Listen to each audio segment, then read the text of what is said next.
Get stealing, woo, wheeling, dealing, limousine riding, jet flying, son of a gun. Yeah! Yeah! Yeah! Kurt Angle! Yeah! Why, Triple H? You son of a why? Tell me why! And Tony Khan! This is also on you! I am going to ruin wrestling. Just get over it!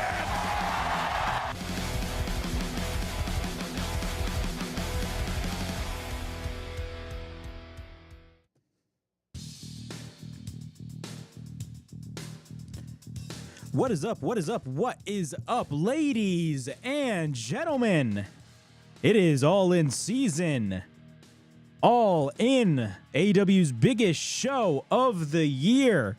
We are doing our live reactions to All In Texas 2025. The show is about to start. About to start. And, man, we got a stacked card tonight, man. We got Saturday night's main event as well, but all eyes are on All In Texas. So we're going to be giving you guys our live reactions right here on the Wrestle Havoc channel. Before we get into all the craziness, please make sure to like and subscribe to the Wrestle Havoc channel right here on YouTube, in which we discuss everything in and outside of the squared circle. Make sure to like and subscribe for more content. And, as the Virgin referee would say, ring that damn bell for more notifications. We got All In, man. The show just started. And, man, this is the first time. I'm actually not in my normal location as I usually would for my live streams. That is because I got a new Mac. And I'm able to finally do live streams right here in my personal studios, which I like to call the Wrestle Havoc Studios. So, yeah, man. We're finally going to be doing the Wrestle Havoc podcast at my studios. We're doing our live reactions also at our studios. It's great stuff, man. We're evolving. And, guys, please make sure to interact in the chat. I would love to interact with you guys. We got a stacked card, man. All In. We are all in, ladies and gentlemen. And we are, right now, starting the show, starting the pay-per-view off. They're having a opening video package for All In at the moment. And it's freaking awesome.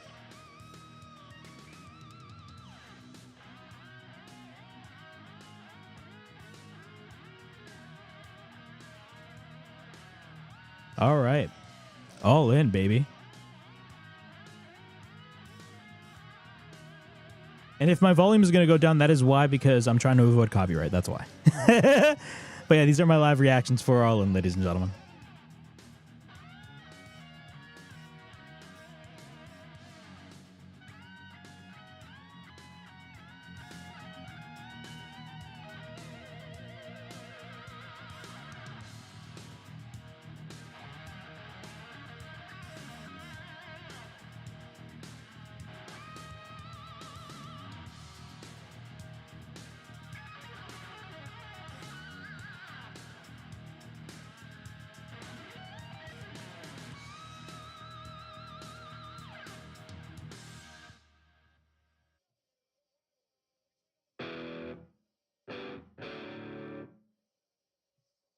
This show's going to be epic, by the way.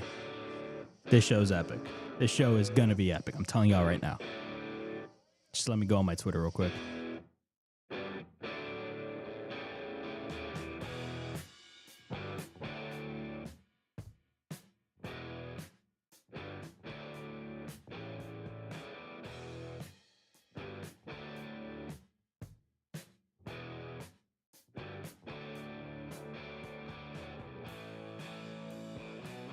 Guys, feel free to comment on the chat.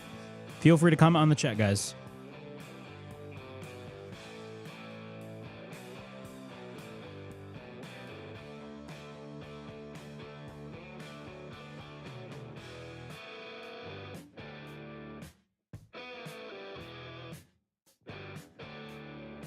AEW got pyro.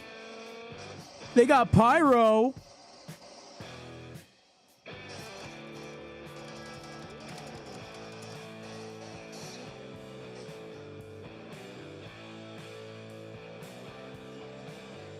Oh my God, this stadium is stacked, and it's only 25,000 people.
We got the trios titles kicking off the show.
The ops are coming out.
Can we all just like appreciate how great Gabe Kidd is? Like, Gabe Kidd is the man.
Our first match that we got is the Ops versus the Death Riders.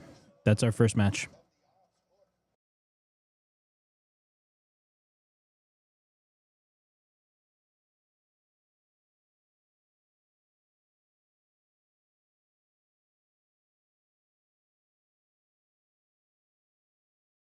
There's some connection issues, but hopefully we'll get them fixed.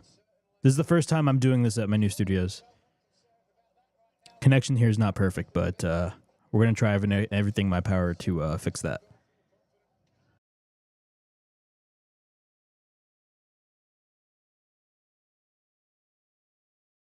Joe's looking great, by the way. So we got the Ops versus the Death Riders. That's our first match. We got the Ops versus the Death Riders.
Where do you get this?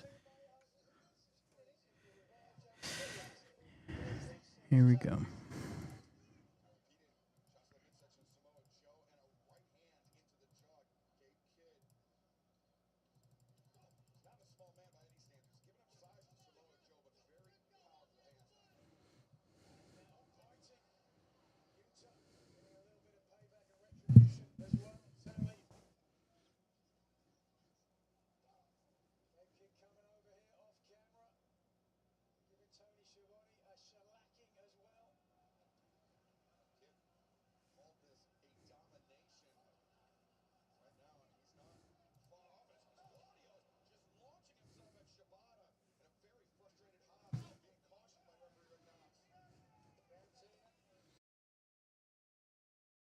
I'm actually trying to fix the stream quality at the moment right now. So if you guys are wondering what's going on, that's what I'm doing. I'm trying to fix the stream quality. Bear with me here, guys.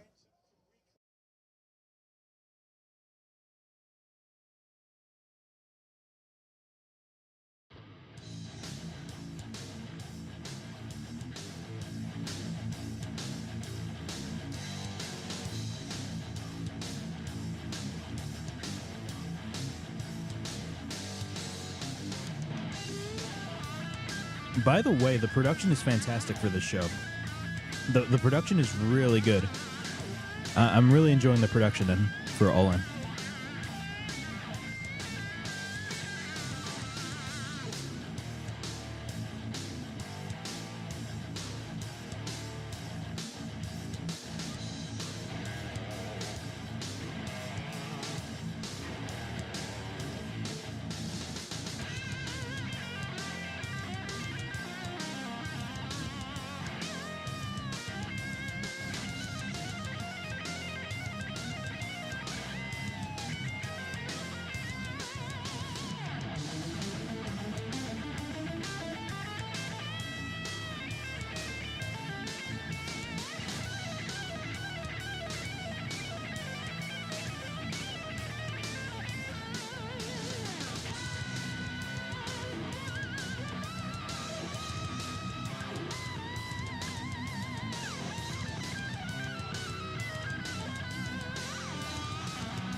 Abbas on the chat.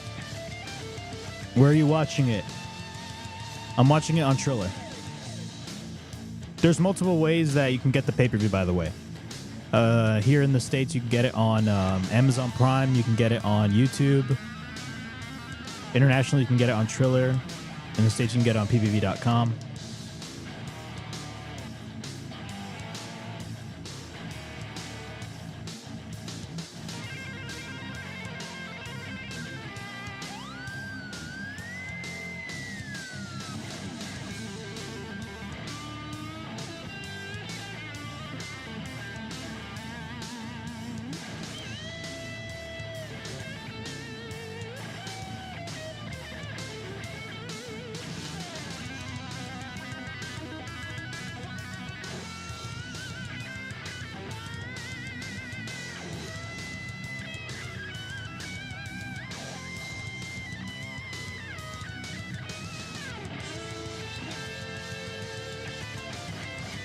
Also, the reason why I have music on is I'm trying to avoid copyright. Because, like, I literally have a monitor and it's, like, super loud. I can lower the volume, but I want to hear what's going on. So that's why I have music playing in the background. But, yeah. Hopefully, it sounds pretty good for you guys. But Abe is in the chat. Are you? You got to watch it on pay-per-view. You got to pay. You got to pay to watch it. You got to watch it on pay-per-view. It's multiple platforms. If you're in the States, it's on multiple platforms.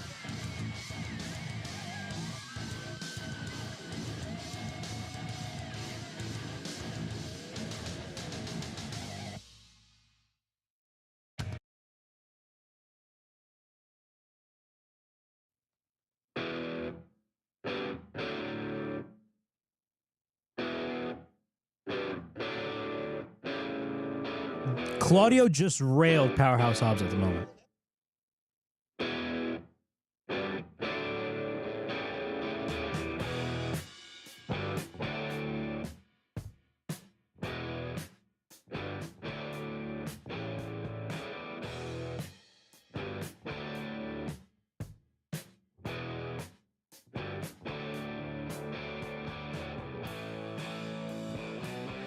Muhammad on the chat. Have you got any websites to stream it on? No, man.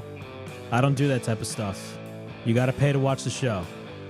It's the only way, man. The only way to watch the pay-per-view is to watch the show. Right here, this live stream is just me giving my reactions. That's it.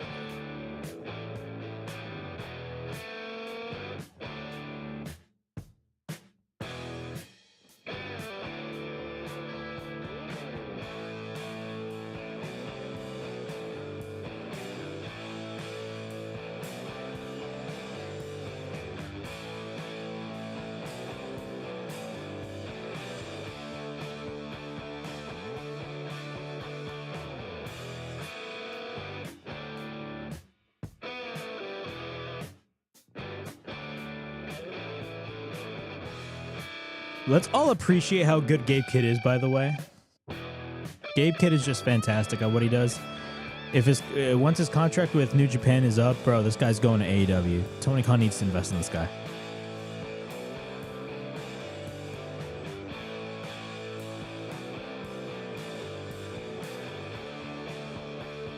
Also, by the way, if you guys are just joining the stream, if there are technical difficulties, I'm in the process of trying to fix them. So that's why.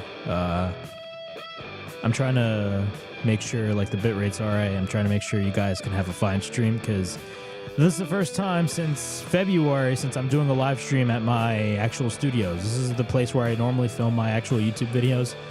I want to do my live streams here. I actually just got a new PC. It all has to do with the connection as well. My connection's pretty crap. Oh my god! Yo! Muscle Buster! Samoa Joe. Samoa Joe pins Wheeler Yuta. Samoa Joe pins Wheeler Yuta. Ladies and gentlemen. He pins Wheeler Yuta. The Ops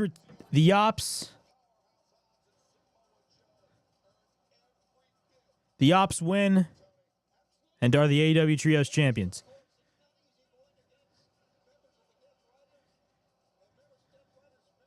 Oh, no, the Death Rider. Oh. Oh, man. Oh, man.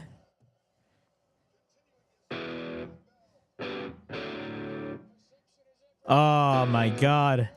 Pile driver. Gabe Kidd hits the pile driver on Shibata, and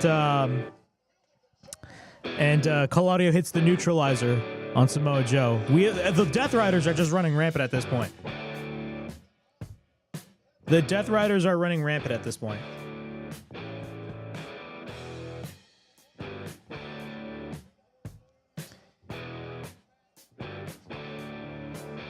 Oh man, Claudio's putting a chair on the head of Samoa Joe. Oh! Oh man! That's gotta suck. That's gotta suck. Claudio just hit the stomp on Samoa Joe. Oh man, that's gotta hurt. That has gotta hurt, guys.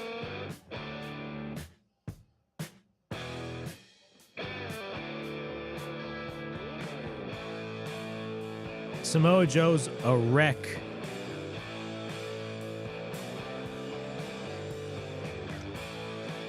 So even though the Death Riders lost, they're still running rampant. Because that's how they operate.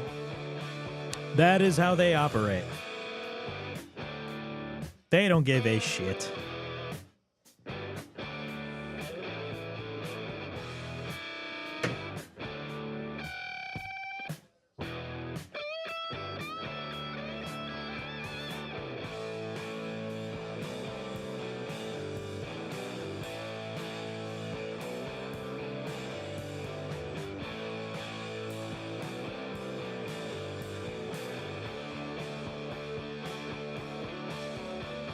I would have rather opened the show with the Casino Gauntlet. That's what I would have done. I would have opened the show with the Casino Gauntlet, but it is what it is. They just laid out Samoa Joe. They laid out Samoa Joe.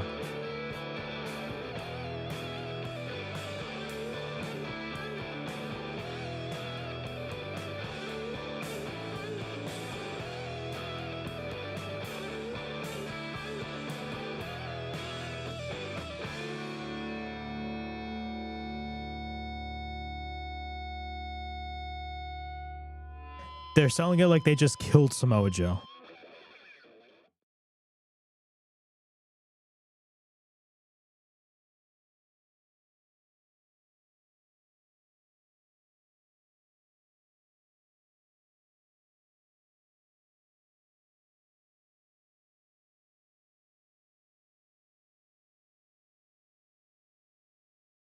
Samoa Joe is getting stretchered out of the arena right now. He's getting stretchered out at this moment.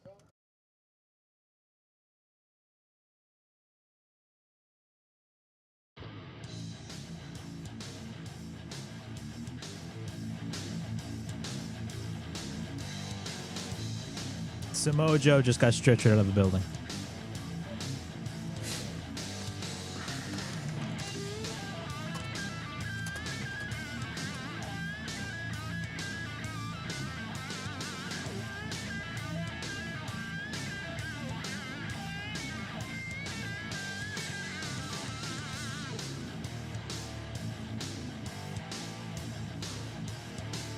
Bro, the production is fantastic, and I tend to rag on AEW's production, but the look of this show is fantastic.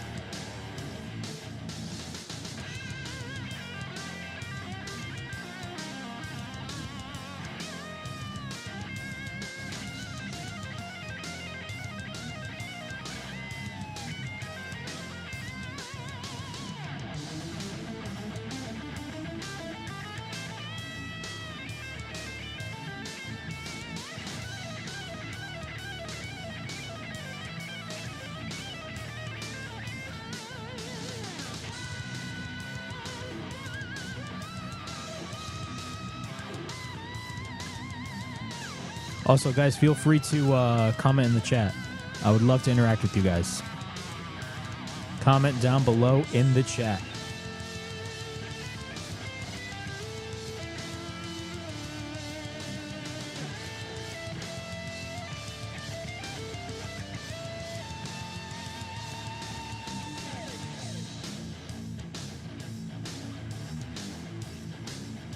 They flat out killed Samoa Joe out there. They flat out killed Samoa Joe out there, man. We got the Casino Gauntlet. The Casino Gauntlet is up next, ladies and gentlemen. This is going to be a very interesting match. You know, that the past week or two, I've made these bold predictions that there's only two logical people to win this match. It's either MJF or Darby Allin. And the reason why I say that is because, number one, MJF has been teasing on television that he was going to go after the AEW World Championship again, which he should. And from a creative standpoint, he should be doing that. Bro, why am I getting these spams on my chat? What the fuck is that, bro? Actually order the pay-per-view instead of fucking free streaming that shit. If you actually support AEW, order the fucking pay-per-view. Fuck is wrong with you?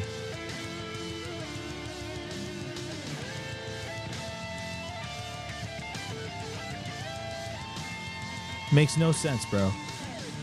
I wish I had a moderator in the chat so I can boot him out. It makes no sense, bro. Don't promote that shit. Don't promote piracy, bro. But yeah, back to the point. There are two logical people to win this match. It's either MJF or returning Darby Allin. And I've stated this on the podcast, and I've stated this, I believe, in previous videos as well. The only way, the logical outcome for the Moxley and Moxley and Hangman is legitimately for Hangman to win, because AEW has built Hangman Page tremendously well, and it'd be a foolish move for AEW to flat out have Hangman lose. And in my opinion, I think the outcome of the Casino Gauntlet determines the outcome of the winner. The winner of Hangman versus Mox. So the outcome of the Casino Gauntlet determines the outcome of the main event. So if Darby makes his return and wins the Casino Gauntlet, either A, Hangman loses clean and Moxley wins clean and Hangman loses, which is a horrible idea in and of itself, or We're going to have a situation in which Darby Allin ends up cashing in, as I hear a lot of people say, on Jon Moxley and wins, the AEW World Championship, which anything but Moxley winning, I get. But at the same time, you have to take into consideration that, like, if you have Darby, quote unquote, cash in his title shot, I mean, number one, it's very lazy booking, in my opinion. Number two, you sacrifice Hangman Page. You've built him up for all this time only for him to lose, which is ridiculous. And it's just going to make Darby Allin look bad. That's just my opinion, though. That's my opinion. That's all I'm going to say about that. All right, MJF is coming out. Mark Briscoe already came out. MJF is coming out at the moment.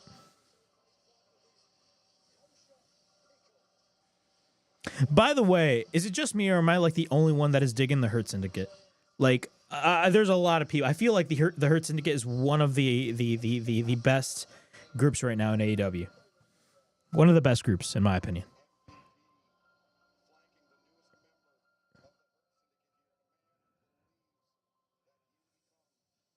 Barry Allen BG is going crazy. Number 2 is a loser.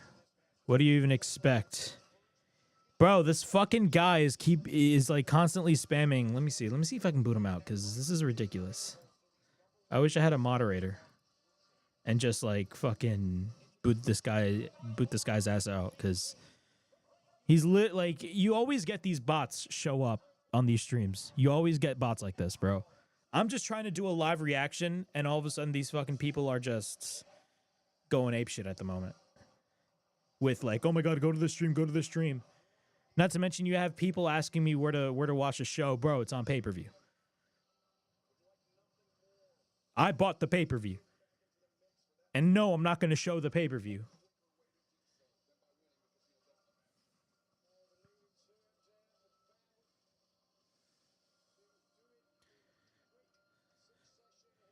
Barry Allen BG, I just said that this company is lazy. Oh, no, I'm not talking about you. I'm not talking about you, man. Not you, bro. It's not you. I thought when you were saying is a loser, I thought you were talking about like the guys that are constantly like free streaming, like sending links on the chat. Not you, man. No shade on you. I appreciate you, man. Because if you look at the chat, there's like this guy in the chat. The name is it's all in Texas Live. Essentially, like, hold on.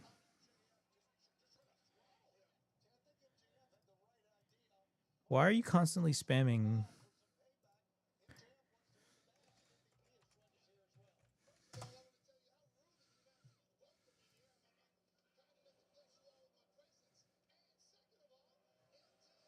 Oh.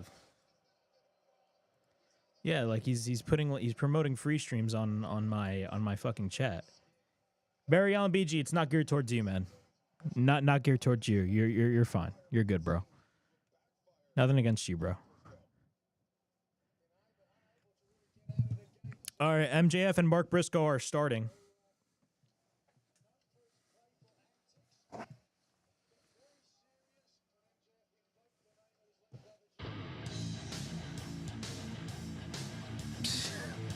MJF is so good at what he does. Mark Briscoe.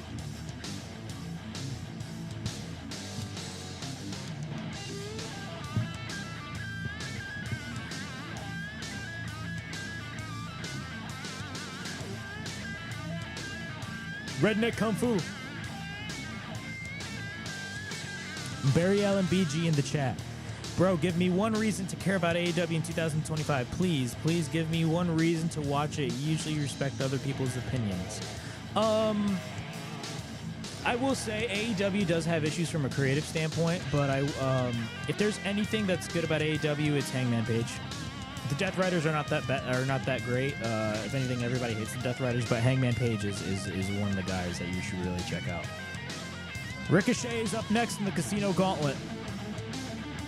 Ricochet's coming out. He's the next entrant in the Casino Gauntlet. Give AEW a chance, bro.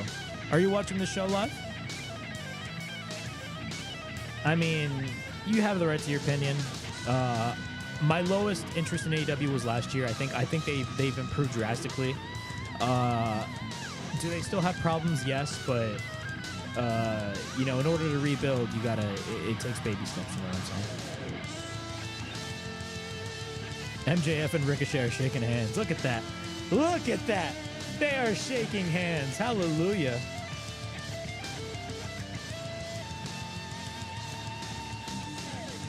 It's the summer season, so I'm dressed like this.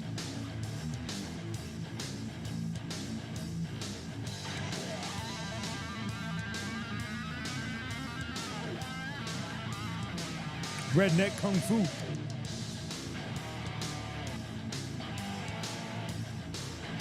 Bro, I got a Mountain Dew here. I got a coffee here. I got some Pringles. I got a lot of shit. Page, dude, he was the reason CM Punk had problems. I already hate this company. They tried to sabotage CM Punk's career. Okay, no, they didn't try to sabotage CM Punk's career. With all due respect, I 100% have to disagree with your sentiment. He did not. The AEW did not sabotage CM Punk's career. The problem was the atmosphere. Yes, you can create the argument that Hangman Page has you know, kind of started the whole CM Punk saga. And trust me, you know, Hangman Page is in the wrong for that. But don't act like CM Punk didn't do things in response. You know, he did way worse. Not to mention, out of the whole situation with Brawl Out, the most professional guy during that whole saga was Hangman Page, because Hangman Page stayed quiet throughout the entirety of the situation. Look, the problem with the whole CM Punk thing in AEW was that there was a lack of communication. And I'm not going to point the blame at CM Punk. I'm going to put the blame at everybody. It was, at the end of the day, a lack of communication. That's it. Shit happens. Is it unfortunate? Yes, but it is what it is. Bandito's the next entrant, by the way.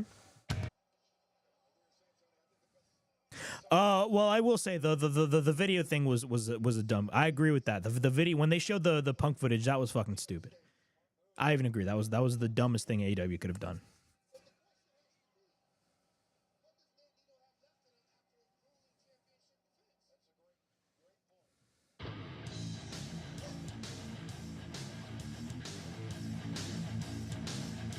Mark Briscoe's on a roll.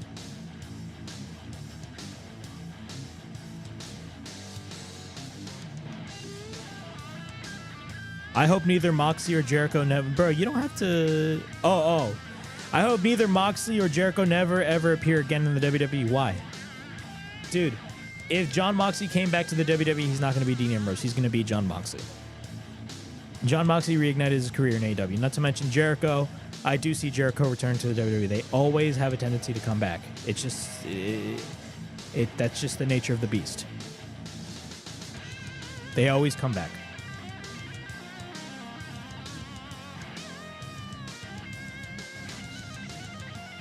Bandito and Ricochet are fighting it out right now. I hate them. Dude, relax, chill. We're trying to have a good time here. Relax, buddy.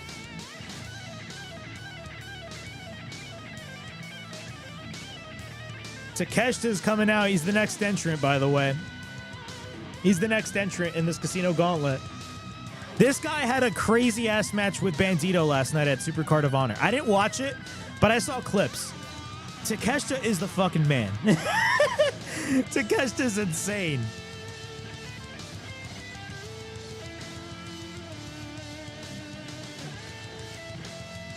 My boy Ricochet.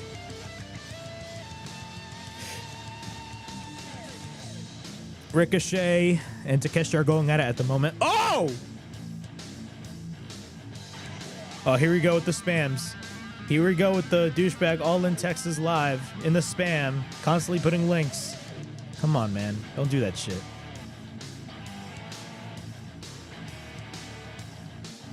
Oh, Bandito and Takeshita are going at it. They're looking at each other.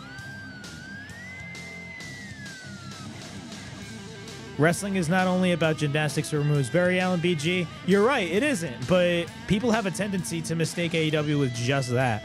AEW knows how to tell stories. They tell stories. They always tell stories, bro. If you don't believe me, watch Hangman Page versus Swerve Strickland. That's a story in and of itself. I love the chemistry between Takeshita and Bandito, by the way. MJF is coming in.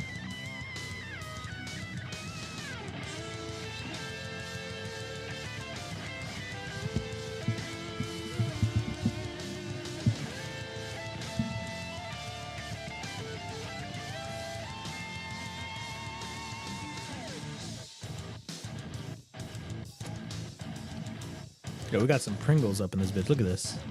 We all love them. We all love some Pringles, bro. I love that shit. But yeah, whoever's watching the live stream, thank you guys so much for joining me on the live stream. Also, I'm also going to be live for Saturday night's main event. It's labeled as a separate stream, but I don't know, depending on when the show ends. If the show ends exactly around the same time as Saturday night's main event starts, I'm probably just going to keep the same stream on.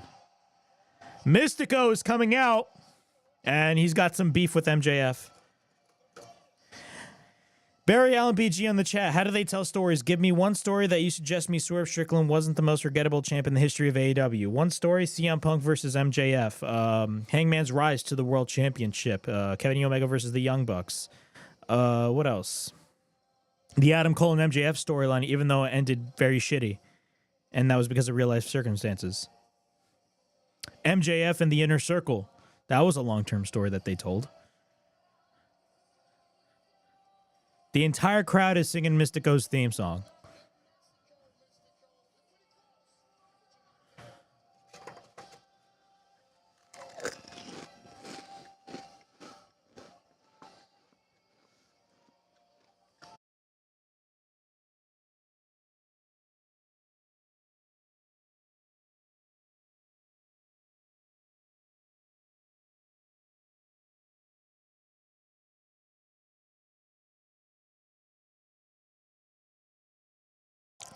The rise of Hangman Page. CM Punk versus MJF, right, but we talk about now, not then. Okay, yeah, now. Hangman Page's story, his redemption.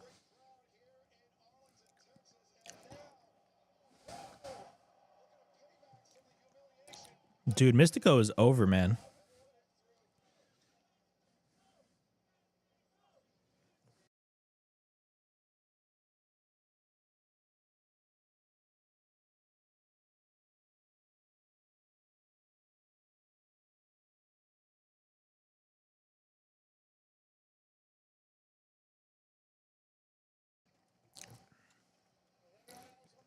Swerve Strickland, when he was feuding with Swerve Strickland, Hangman Page essentially, Swerve Strickland lit a fire under Hangman Page to the point where Hangman Page was going crazy and he was just going ballistic. He was lashing out at everybody, and he primarily wanted to go after Swerve Strickland because the guy threatened his family essentially. And in retaliation, Hangman Page burned Swerve Strickland's house, essentially getting even with Swerve Strickland. And then, of course, later in 2024 into early 2025, he was still going absolutely ballistic. He ended Christopher Daniels' career, having a great Texas Death Match. And fast forward all the way to the Casino Gauntlet, or not the Casino Gauntlet, the finals of the Owen Hart Cup tournament. He wins and beats Will Ospreay. And now he's the only hope for AEW to dethrone Jon Moxley.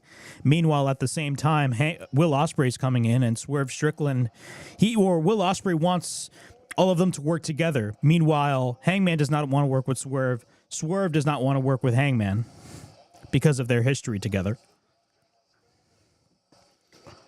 But then if you watched Collision, which, I mean, not a lot of people watch, let's be real. But I did watch a backstage segment where essentially they were kind of talking it out in a backstage segment. It was actually a really good segment. But Hangman Page's story is all about redemption. And a large portion of that has to do with his feud with Swerve Strickland. Josh Alexander's the next entrant.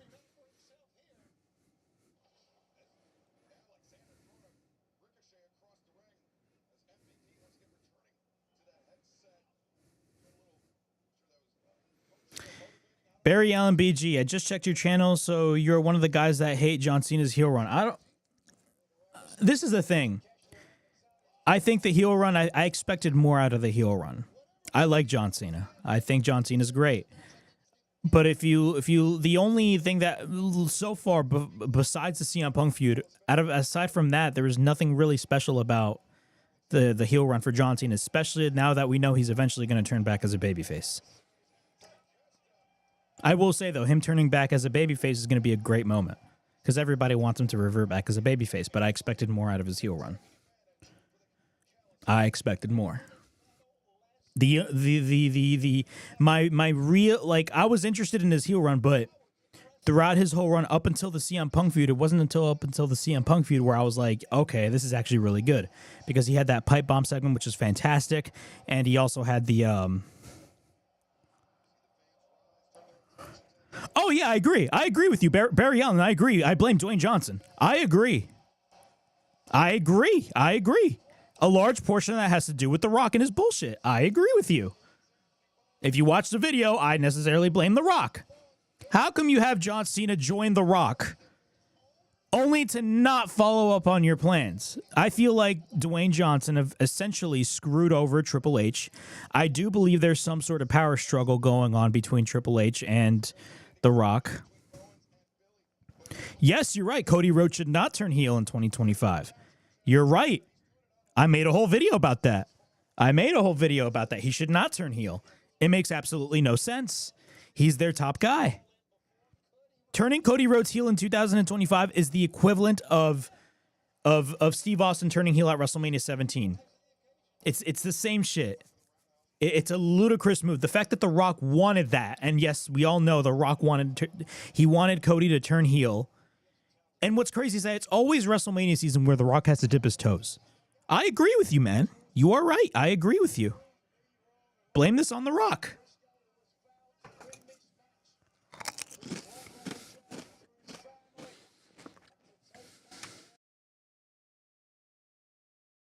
They should not do a double turn. SummerSlam, they should not do a double turn. Anthony Bowens was the next entrant. Now he's working with Mark Briscoe, the pride of professional wrestling.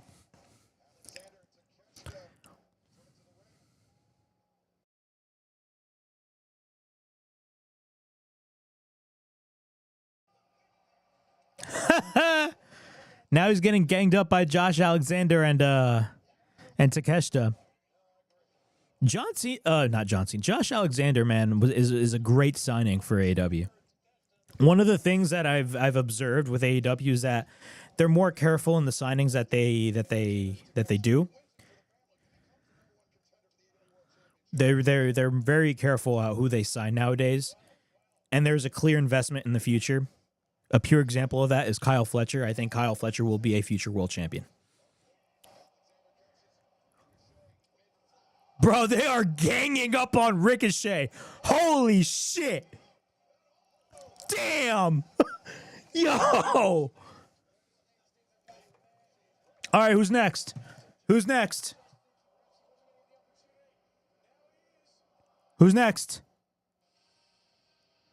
Roderick Strong. Roderick Strong is out. He's the next entrant.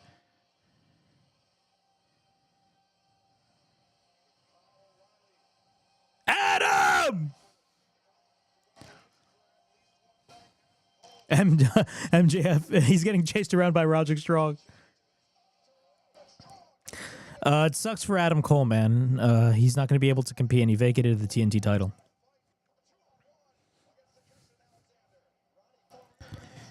All right, Barry G. Allen in the chat. One question: Queen AJ Lee, Evolution or SummerSlam?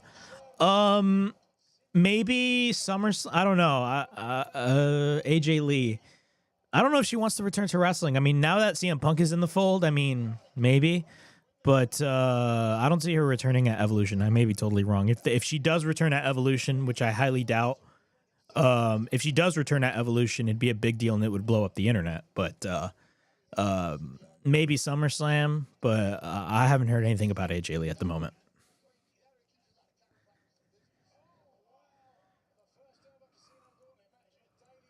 They've been teasing. They tease a lot of things. They tease a lot, but you never know. But when it comes to Evolution, I'm not really that excited about Evolution. I think the only reason as to why they're doing an Evolution show is because of All In. Brody King is the next entrant in the Casino Gauntlet. I feel like the only reason as to why they're doing Evolution 2 is because of All In. And if remember, as there was rumors about them doing an Evolution show, I mean, there was rumors that show was going to go head to head with All In. That would have been a terrible position for the women. I feel like even tomorrow is still a terrible position for the women, but I think the women are going to knock it out of the park. But I will say this, if WWE actually cared about women's wrestling, they would have done an Evolution show every single year. The fact that they're doing it all of a sudden now speaks volumes as to the reason as to why they're doing it. But it is what it is, and it's more content for me to cover, so I can't really complain. But I will say the Evolution has been built very poorly. Like, more people care about Saturday night's main event than Evolution. We're going to be getting Io Sky versus Rhea Ripley. I mean, we've seen that match before, and I think it's going to be a great match, but we've seen it already.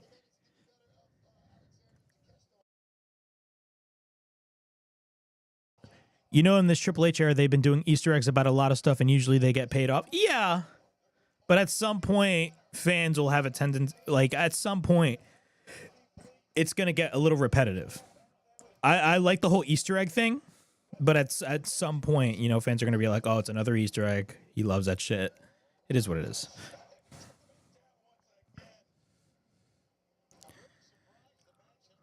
Brody King is just running roughshod at the moment.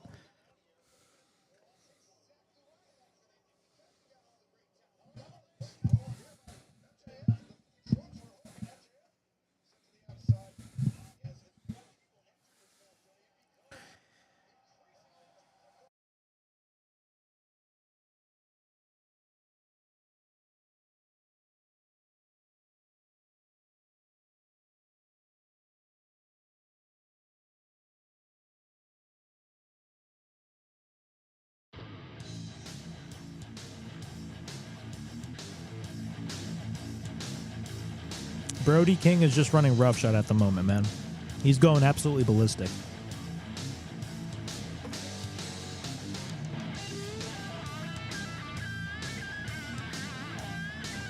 Who?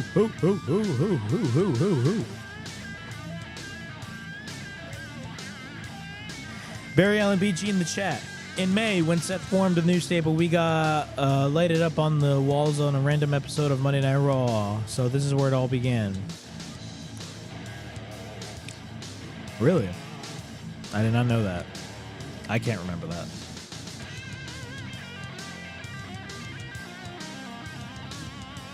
Bandito's on the top rope. Boy, it's the frog splash.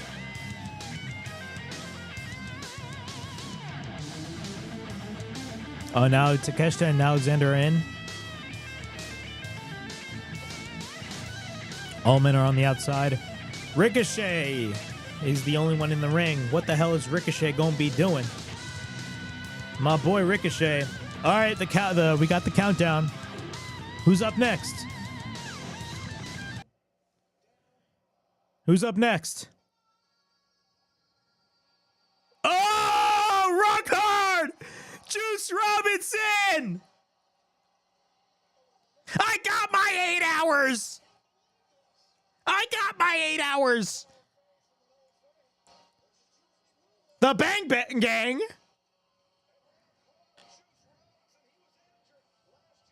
Let's get it, man. I love Juice Robinson.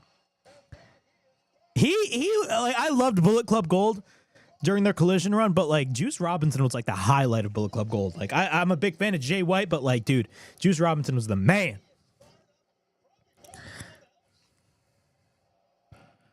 It's weird seeing Juice Robinson without a beard. I don't know why he shaved, but it is what it is. It is what it is.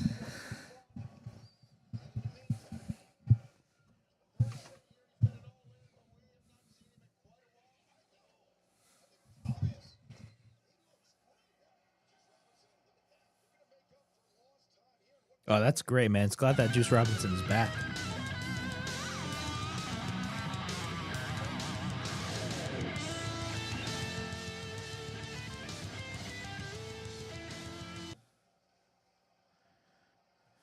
Bam, bam.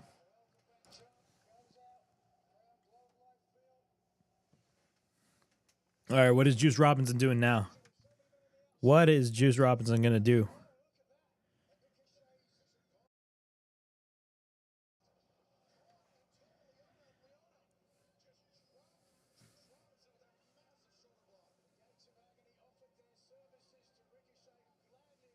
Ricochet's on the top rope. Damn, that was a clean-ass shooting star press.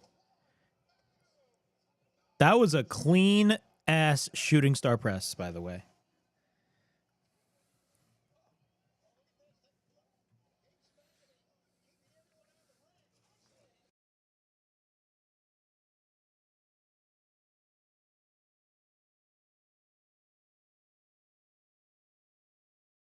Ricochet and the Gates of Agony are just laying out. Oh, the guns! The guns! Oh!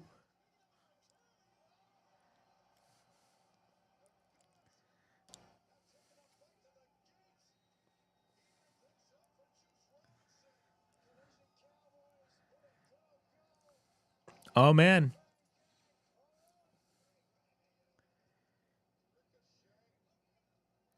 Oh yeah, he's getting cornered by Ricochet now. Or I should say they're getting 310 to Yuma. 310 to Yuma. Oh man, that's awesome. You gotta love the guns, man. You gotta love the guns. Roll up. Oh, okay.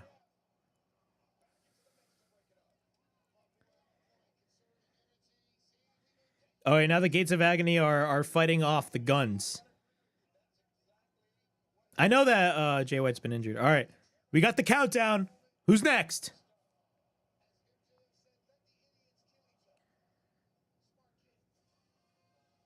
Kota Ibushi. Kota Ibushi is the next entrant. Kota Ibushi is the next entrant.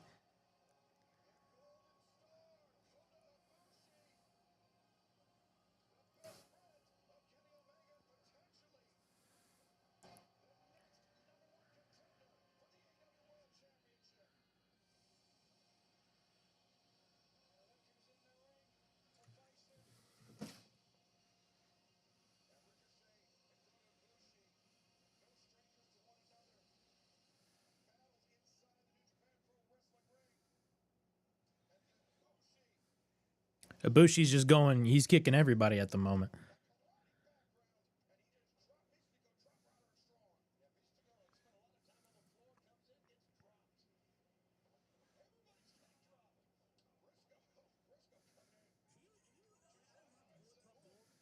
During their collision run, but like Juice Robinson was like the highlight of Bullet Club Gold. Like I'm a big fan of Jay White, but like, dude, Juice Robinson was the man.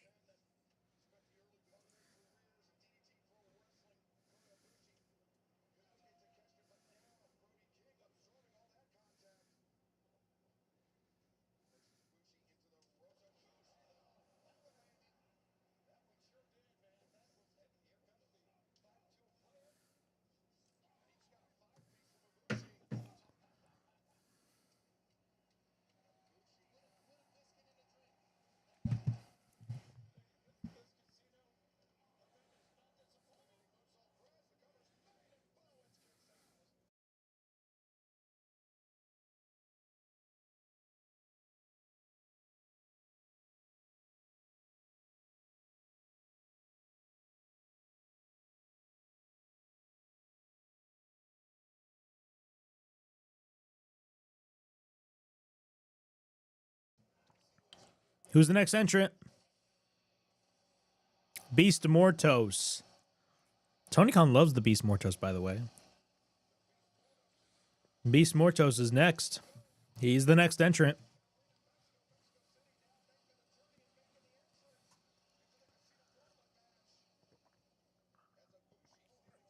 Oh my god, this coffee is so good.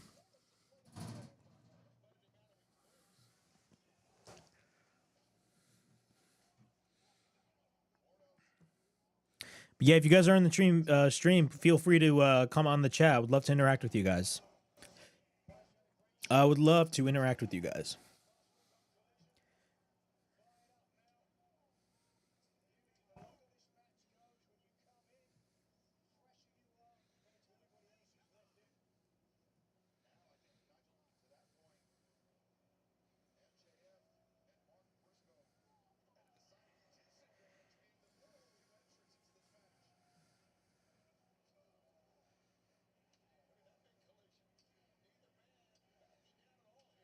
Brody King and Beast Mortos are going at it at the moment.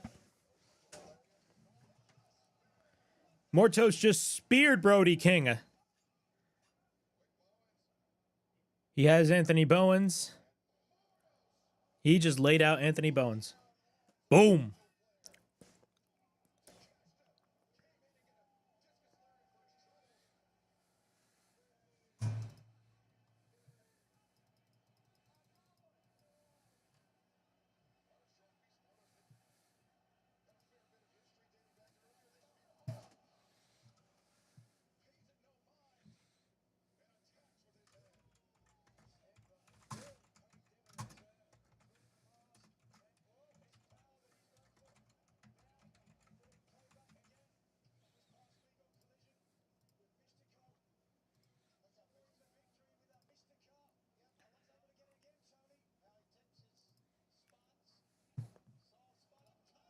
Damn. Mystico with the Hurricane Rana.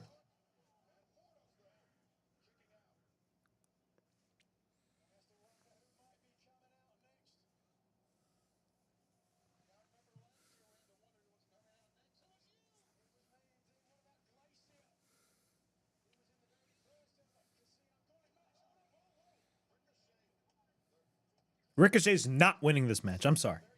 Ricochet is not winning this match.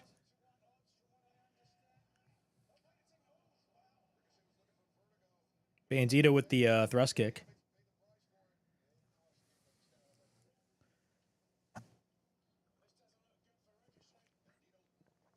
Bandito has Ricochet up.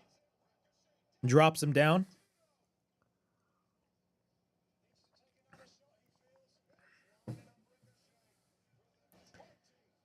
$21. Oh! Takeshita!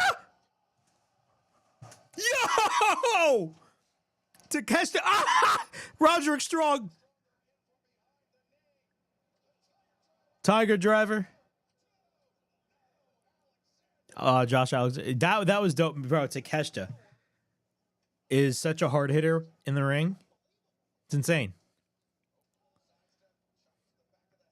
Josh Alexander picks up Roderick Strong.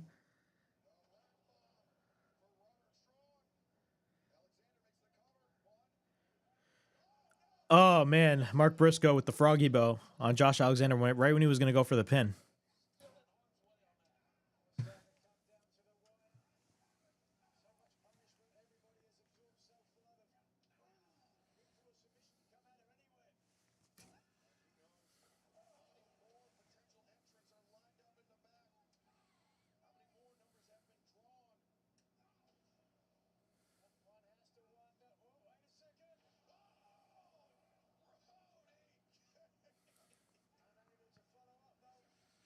I got my 8 hours.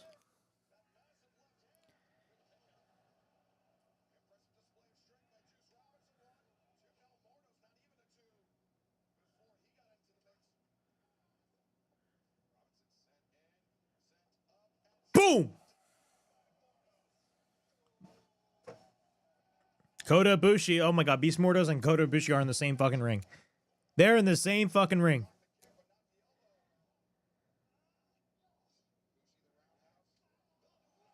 Damn.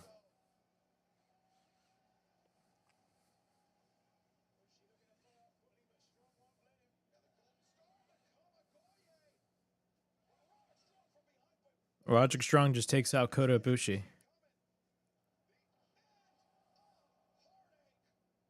The Messiah of the Backbreaker. Roderick Strong, there's no way Roderick Strong is winning this match. There's no way he's winning. It makes no sense for him to win. It just doesn't make any sense for Roderick Strong to win. It does not. Damn. Oh, slingshot. Oh.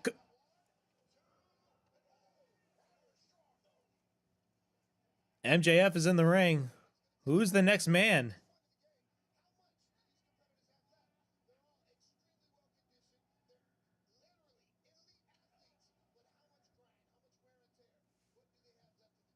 Bam.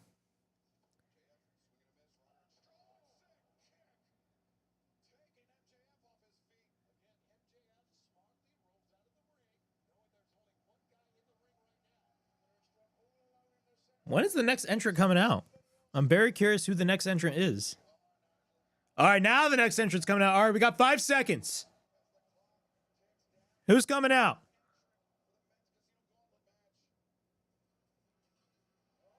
Max Caster? Who the... Oh, man, Anthony Bones is on the outside, and meanwhile, Max Caster's out there.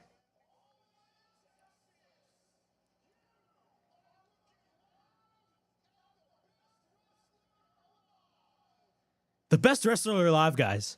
He is the best wrestler alive. Did you guys know that? Did you guys know that?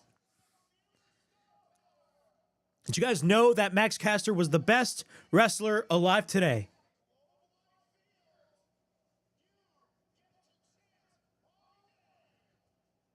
It's crazy how AEW's in a stadium, man. That's awesome. Wrestler alive. Let's go, Max. You're the best wrestler alive. He's taunting at Anthony Bowens. He's taunting at Anthony Bowens. He's taunting at Anthony Bowens, man. He doesn't care. Bro, he just rolled right on top of Anthony Bowens. Meanwhile, Roderick Strong and Mark Briscoe are fighting it out in the ring. They're going for a series of exchanges as we speak.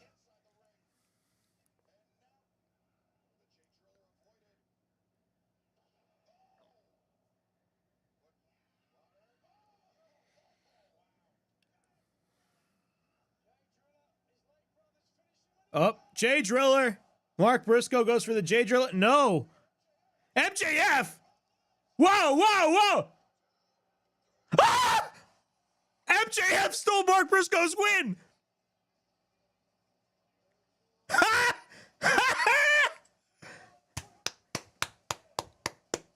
The only logical guy to win. I don't care what anybody says. I think it's certified now that we don't have to worry about Hangman Page losing. MJF just won. MJF just won, and he's guaranteed now a title shot, which we all know we're going to be getting a feud between Hangman Page and MJF. What if MJF cashes in on Hangman Page? Now that would be something interesting. That'd be very interesting, because imagine if he actually cashed it in. But still, would that take away from Hangman's own? I'd rather have MJF cash in after Hangman beats Mox than Darby to cash in on Mox if Mox beats Hangman. You know what I'm saying?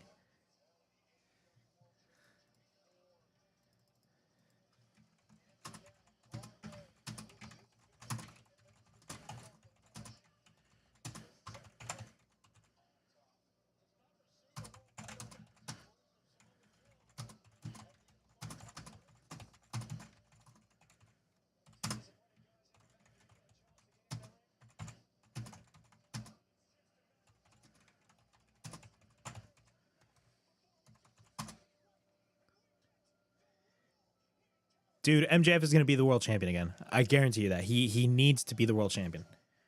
MJF for a whole fucking year has held AEW on his back.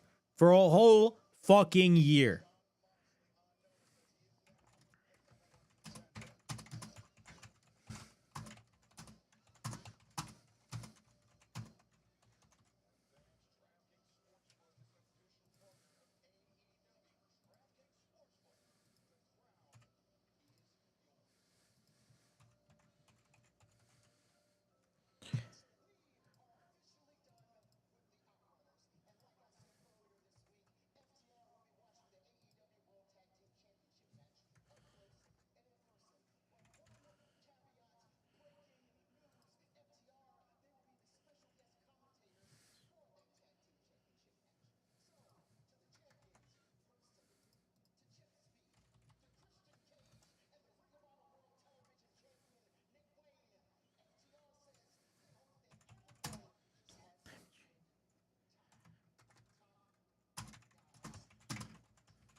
All right, we got the four-way for the TNT title.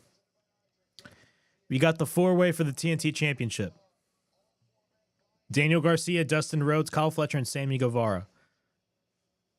This was originally supposed to be Kyle Fletcher versus Adam Cole.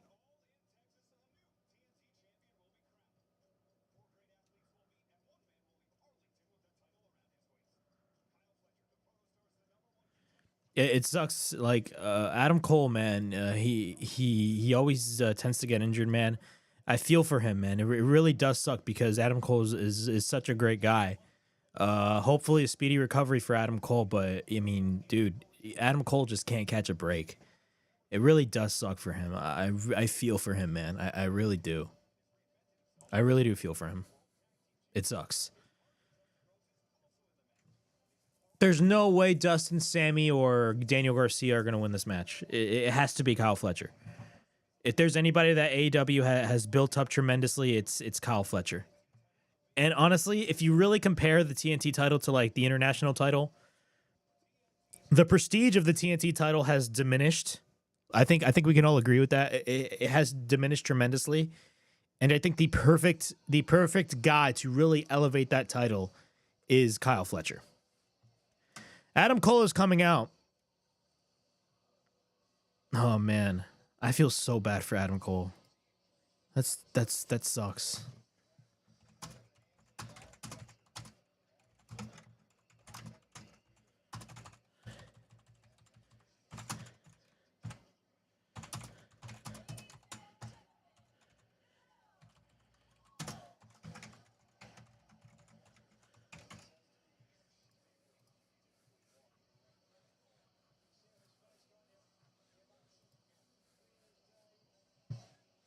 If you guys are joining the live stream, I would love to chat with you guys on the chat. Let's talk some AEW. Heck, let's talk about some WWE. Talk about Adam Cole if you guys like. Adam Cole right now is on his way to the ring. He's not in his wrestling attire. And what sucks is that he's not clear to wrestle on the day of the biggest show of the year for AEW. Like, dude, talk about just horrible timing. You know what I'm saying? Talk about horrible timing. Just bad timing, in my opinion, and it sucks.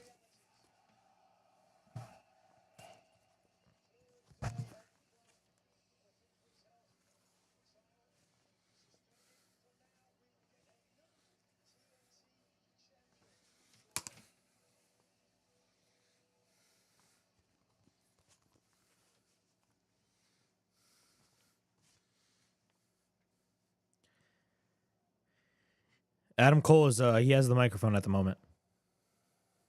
He has a microphone at the moment.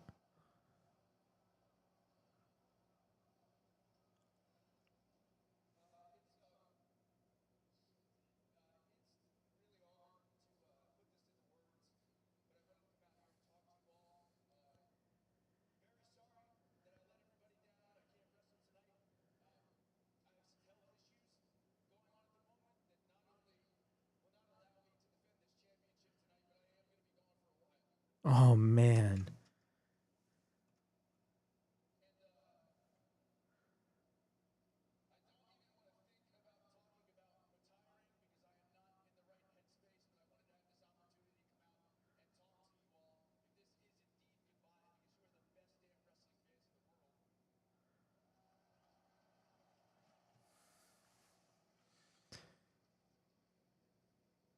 Adam Cole's speaking right now.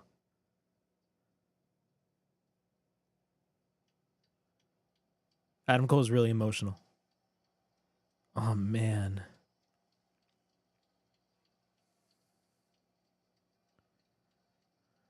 Adam Cole is breaking down. Adam Cole is breaking down, guys.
Man.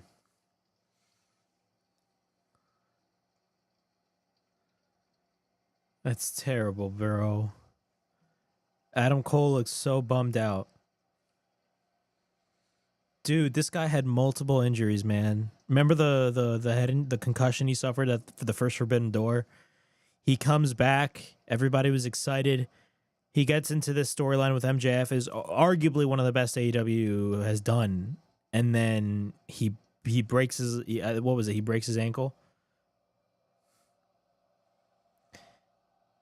Adam Cole, baby. He breaks his ankle and then, you know, is out for a longer period of time. He comes back. Everybody's excited. He's teaming up with Roderick Strong and Kyle O'Reilly. And you say what you want about the run. It was kind of lackluster, but I mean, it was at the end of the day, it was still great seeing Adam Cole back, only for him to get, I don't know what led to him not getting cleared. Was it an injury? What was it? I have no idea. We don't know the story yet, but I remember when we found out that we found out earlier today about Adam Cole not being cleared to wrestle, and everybody was afraid. And from what it looks like, he's going to be out for a long period of time, and it sucks because, I mean, this is the third time that he's going to have to take tremendous amount of time off to heal whatever injury he is going through, man. It's really, really, really terrible if you're Adam Cole, and honestly, man, like, it really does suck. Like, shit happens, man. Like, as wrestlers take risks. People need to understand that. People view wrestlers as, like, you know, superheroes and all that stuff, but y'all need to realize that wrestlers are also human beings. Wrestlers are also human beings, and you know, we have to treat them as human beings. If you are a wrestler and this is the third time you're getting injured, man, it really does suck, and it's just terrible timing if you're Adam Cole. But I wish Adam Cole a speedy recovery, man. I really do. I really do wish Adam Cole a speedy recovery.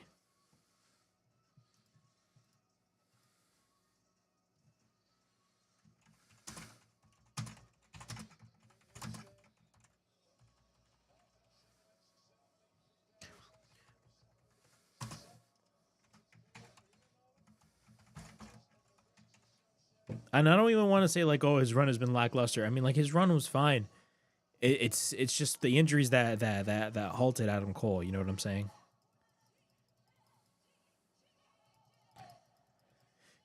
It's really terrible. It really is terrible.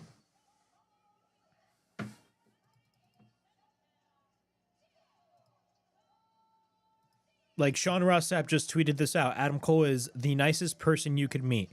A wonderful dude. I agree. Get better, man. Yeah. We at Wrestle Havoc, you know, we wish Adam Cole the best. We wish him a speedy recovery, man, because it really is a terrible situation for Adam Cole. It really is sad, and it's terrible for Adam Cole, man. He deserves more. He really does deserve more.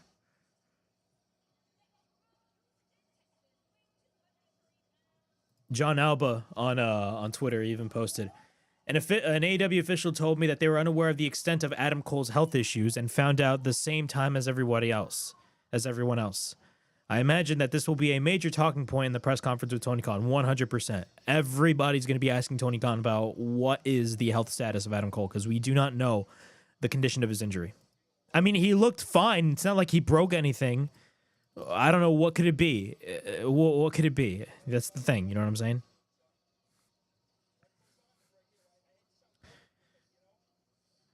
Some other tweets that I'm looking at. This effing sucks. One of the most talented overall performers of this generation in his career is once again in jeopardy. Likely over. Here's hoping you're going to prove him wrong again, baby. Yeah, honestly, man. The first injury was scary. He almost ended his that first injury at the first Forbidden Door in that four-way against Okada, Jay White, and Hangman. That injury that he suffered almost ended his career. People need to understand that it literally almost ended his career. The second injury, although it could have been avoided, it was an unfortunate situation, and thankfully he came back from that as well. And this, we do not know the extent of this current injury, but it really is terrible, man. It really is terrible for Adam Cole, man. He deserves way better. But you know what? The most successful people in this industry always deal with hardships. And I pray in the name of of our Lord Jesus Christ that like Adam Cole makes it through, because honestly, he's one of the nicest guys out there. I've never met the guy, but he really is, you know, one of the best. And he deserves the world, and he deserves every one of our love, like everybody's love. He deserves everybody's love at the moment. He deserves it. You know what I'm saying? He deserves every bit of our love right now and our support.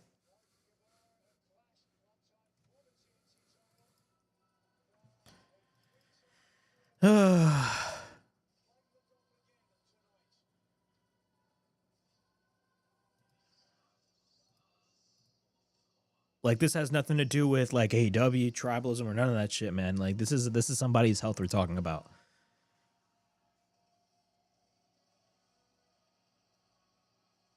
Like, this is somebody's health. You know what I'm saying? It really is sad. It really is sad. I wish Adam Cole the most speedy recovery, man. We do not know the extent of his injury, but we're probably gonna find out at the press conference. Kite Sway in the chat. I love the videos. Are you talking about my videos that I upload on my channel? If that is the case, thank you, man. I really appreciate it. Did you hear about the Adam Cole news, man? It sucks. You know what I'm saying?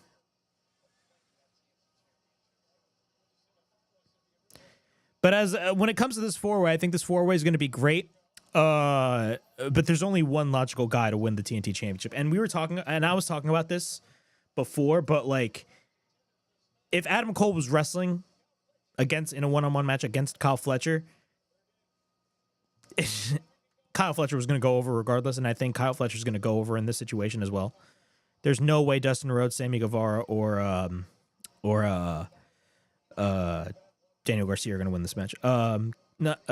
Kite Sway in the chat. What happened? Adam Cole just relinquished the TNT title, and from what it looks like, he's hurt and he's not cleared to wrestle, and he's going to be out for a long time. That's what's happening right now. And he actually was just in the ring and cut a very passionate promo. And Adam Cole was really, really, really emotional. Like, he was breaking down in tears. He was breaking down in tears, man.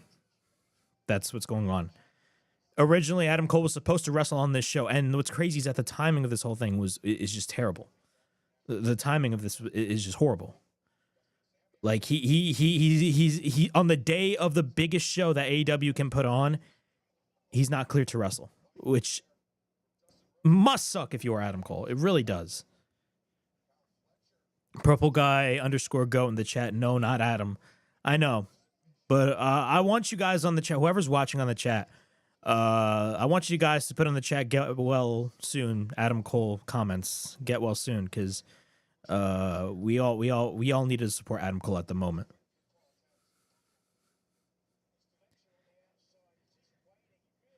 Kyle Fletcher's just waiting in the ring. Well, not in the ring. He's waiting on the outside. Double drop kick by both Sammy and Daniel Garcia.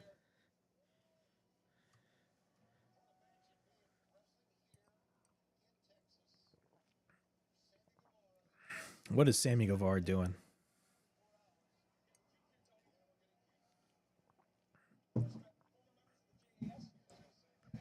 Daniel Garcia is going to do his dancing. He's going to do his dancing.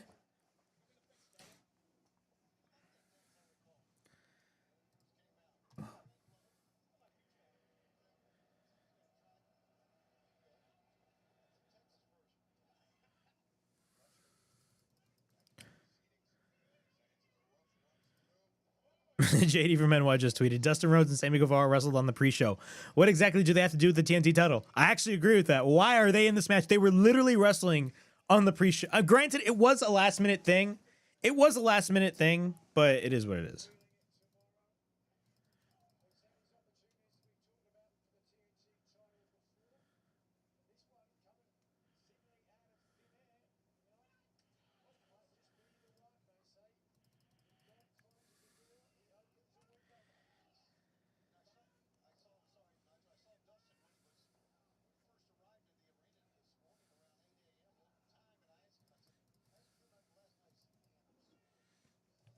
Everybody's going to be talking about Adam Cole now. Like, coming out of this show, once this show is over, one of the biggest talking points is going to be Adam Cole. I'm going to tell you that right here and right now. Britt Baker just put out a tweet. I believe Britt Baker and Adam Cole broke up. Why? Oh my God, these fans are so stupid, bro. Britt Baker tweeted out, and she tweeted out a heart emoji, and she put hashtag Bebe. We all know Britt Baker and Adam Cole broke up. And these douchebags on her replies, like one guy, like literally tweeted out, "You cheated on," like, out of all of the things that you tweet that towards Britt Baker or Adam Cole's ex-girl. Like, how stupid is that? How stupid is that? You know what I'm saying? It's really dumb.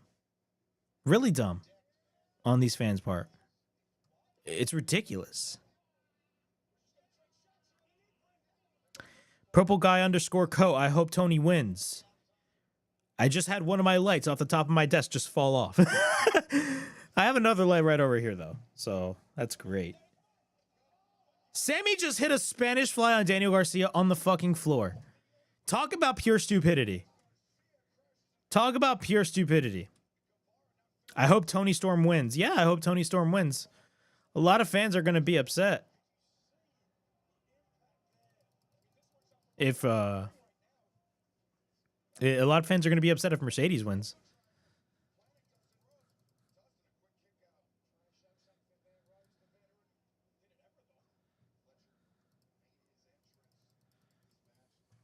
We should have had the Casino Gauntlet open the show. Yeah, I agree with that.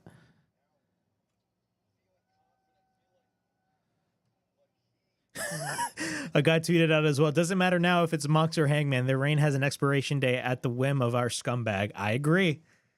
Yep, that is 100% agreed. Faceless Art on Twitter. I hope this isn't the end for him. Watching Kyle and Roddy out there with Adam Cole really brought up a lot of emotions. I got back into wrestling during the Undisputed Era's peak in NXT, and Cole instantly became one of my favorites. Prayers for Adam Cole. Yes, agreed.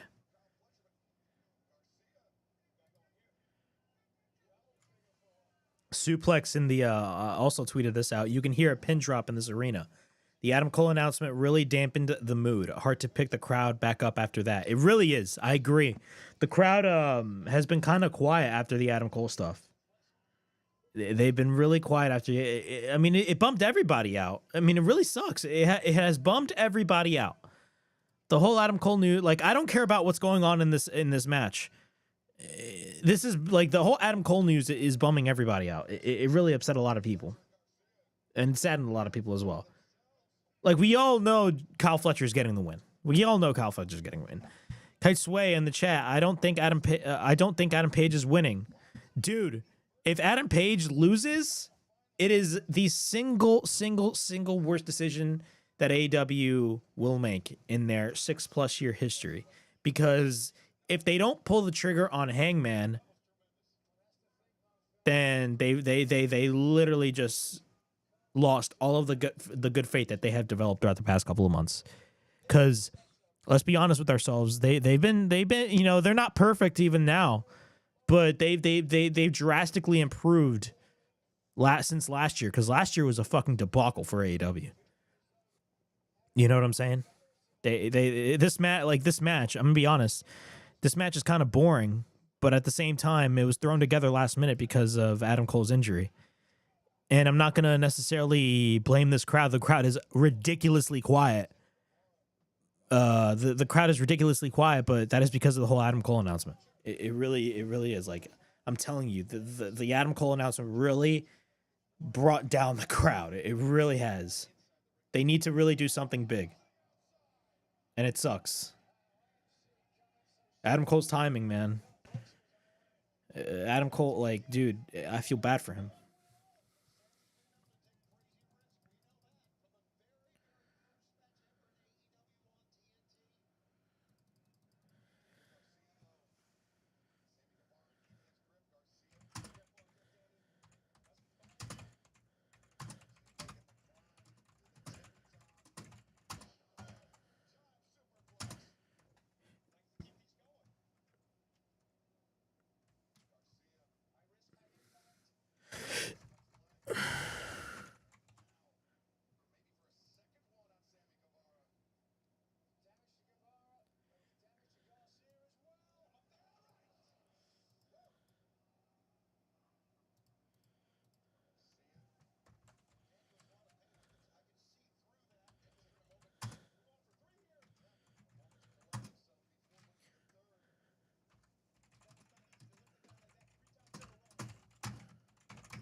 Purple guy underscore co. I feel really for him.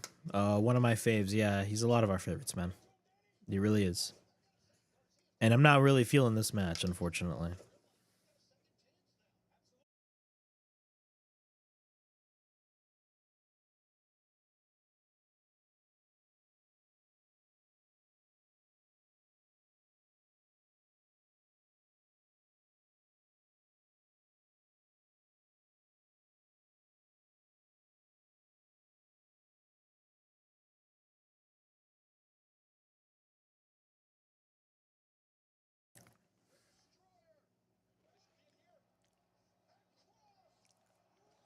Dustin just hit a Canadian destroyer and hit the crossroads on Kyle Fletcher.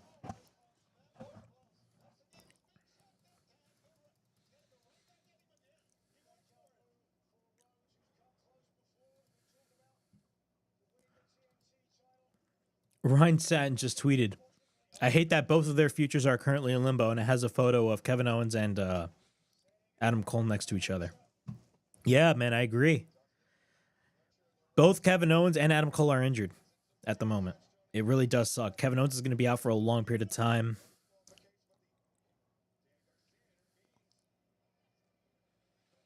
Now Adam Cole is going to be out once again.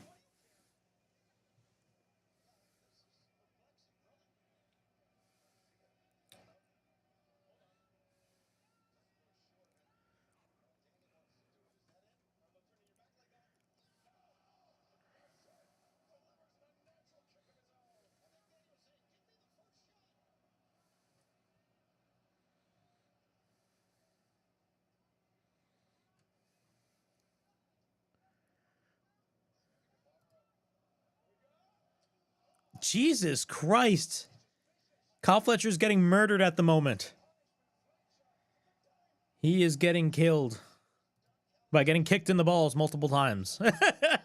He's getting killed by getting kicked in the balls numerous times. Oh, hell no. God damn. That must hurt. That must hurt.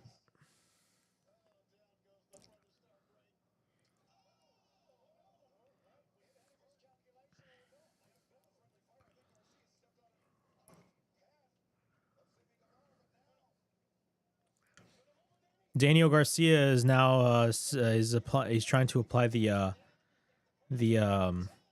Boston Crab or the walls, whatever you want to call it. Boston Crab, whatever. Same shit. What if we get an Eddie Kingston return? I'm very curious I'm very curious. I would love to see an Eddie Kingston return.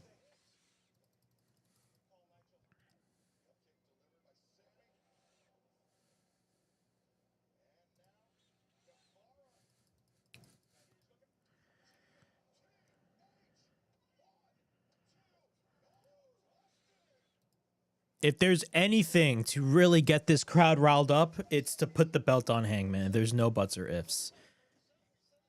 I don't care what anybody says. Hangman needs to be the guy. Hangman needs to be the guy, end off.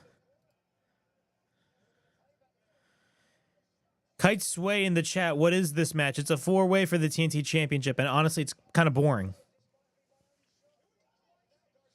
Granted, I'm not going to blame, I mean, you can't blame AEW for this, but I mean, after the whole Adam Cole thing, I mean, everybody's down, so like they got to do something. Like this match was literally thrown together last minute. Not number one though, I will say this match shouldn't have been a 4-way match. This match shouldn't have been a 4-way match at all.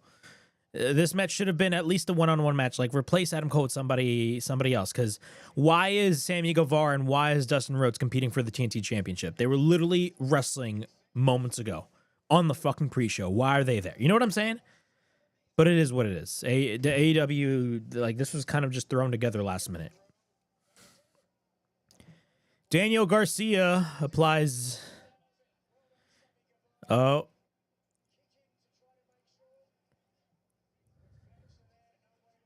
Fletcher drags Garcia out. Speaking of Garcia, Kite Sway on the chat.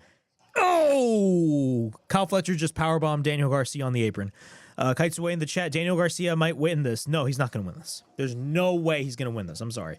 I like Daniel Garcia, But he's the last guy that should be winning the TNT. Actually, no, Sammy Guevara is the last guy that should be winning the TNT title.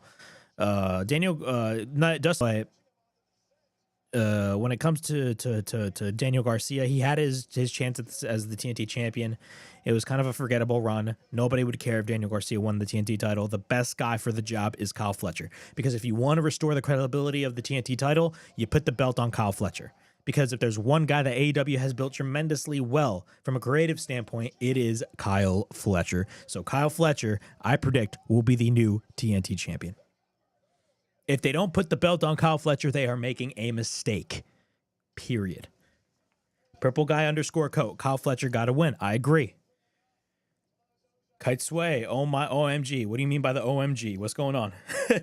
What's going on, bro?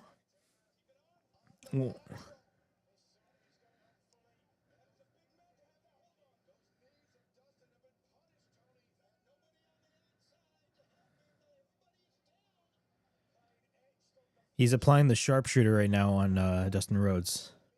Purple guy _ coat. What the hell is this? Are you talking about the 4-way? Yeah. What the hell is this?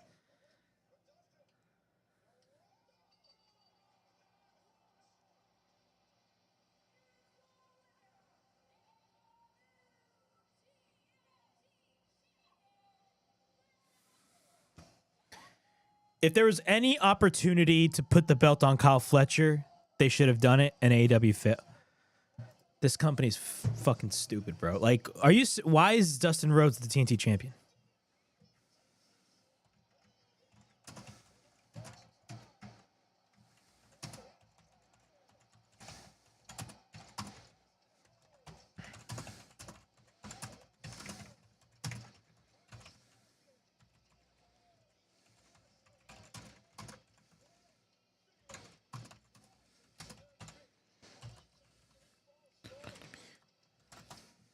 I get why they put the belt on Dustin Rhodes because he's from Texas, but like, dude, at least Kyle Fletcher didn't get pinned, but still, like, you didn't have to put the belt on Dustin Rhodes.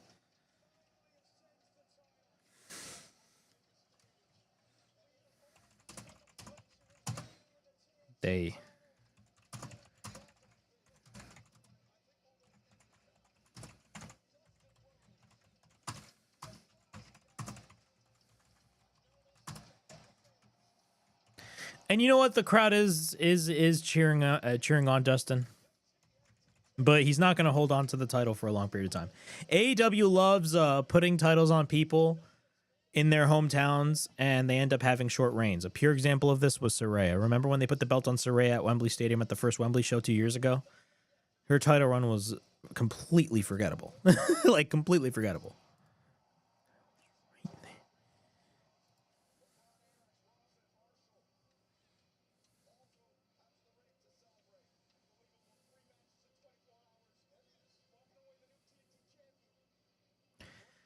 Man.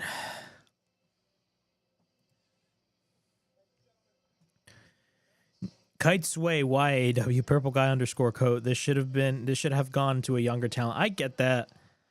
I get why they put the belt on. Now that looking back, they are in Texas, but at the same time, like, is Dustin Rhodes gonna have a long title reign? No, he's not. He's not gonna have a long title reign, in my opinion. But I mean, Cody Rhodes was the first TNT champion. Dustin Rhodes now is the TNT champion. I get that correlation, but if there's any chance to put the belt on Kyle Fletcher, and honestly, I feel like if Kyle Fletcher had, if Adam Cole was cleared to wrestle and he was wrestling Kyle Fletcher, I feel like the perfect time to put the belt on Kyle Fletcher would have been that moment. And I thought they were still going to put the belt on Kyle Fletcher, but apparently they didn't. I mean, it's a good moment for Dustin Rhodes, and I'm happy for him, but I'm just saying from a booking standpoint, it just doesn't make any sense.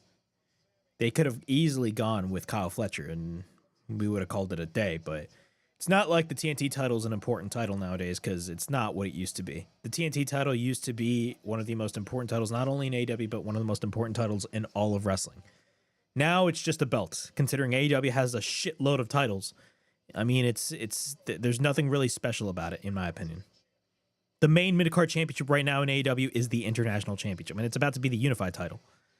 But it is what it is. It is what it is.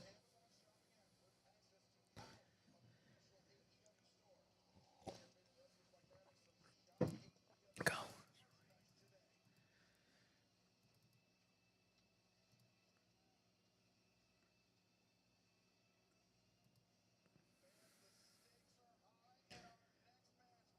Oh, we're getting the tag match. Holy shit, we're getting the tag match.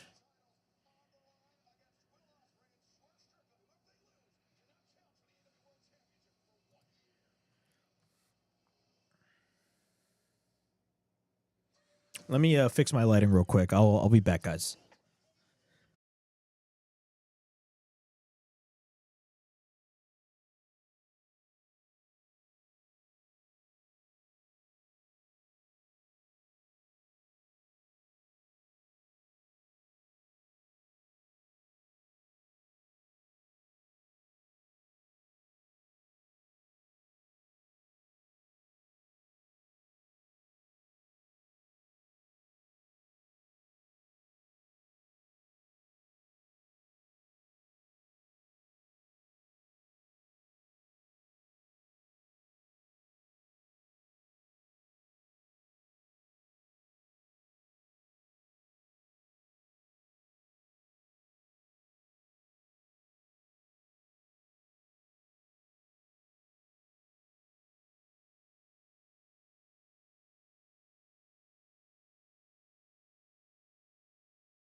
All right, I'm back.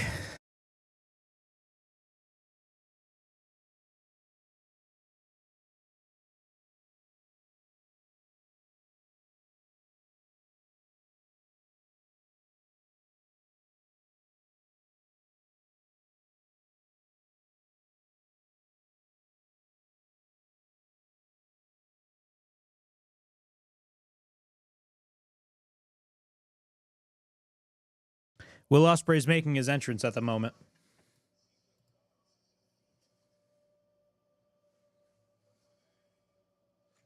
This is the second year in a row where Ospreay's doing a Assassin's Creed entrance.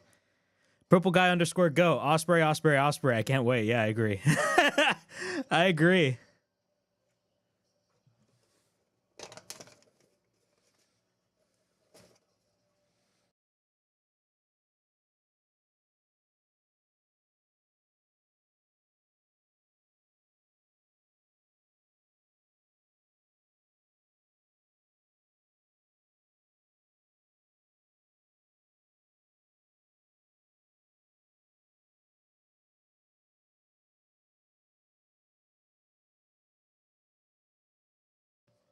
This entrance is tough. I agree.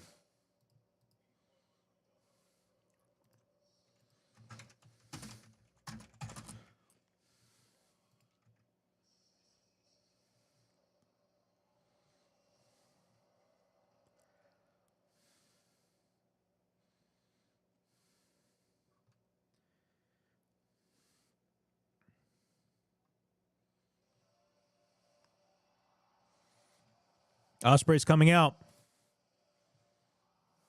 This entrance is tough.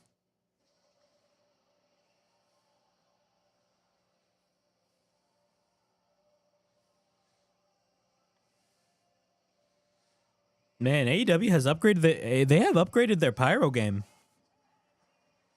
They have upgraded their pyro game, man. I appreciate that. AEW never really had the best pyro.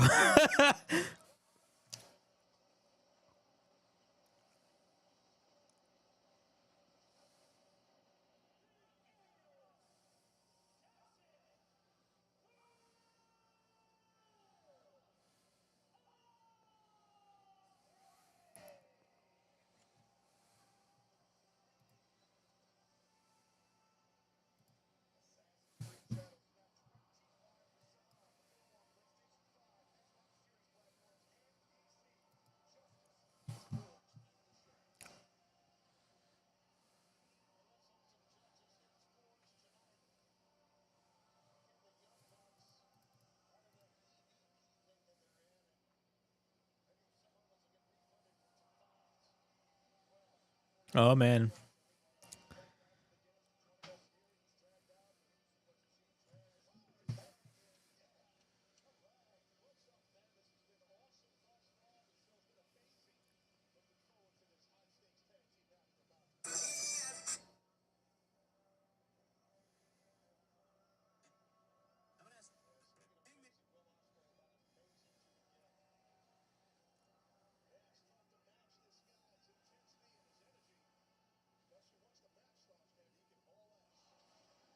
Damn. Okay.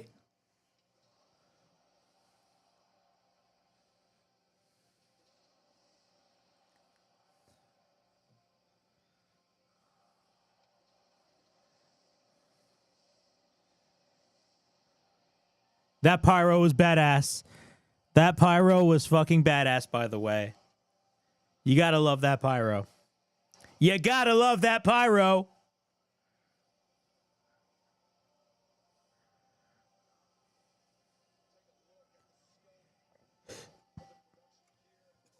The production for this show has been really good.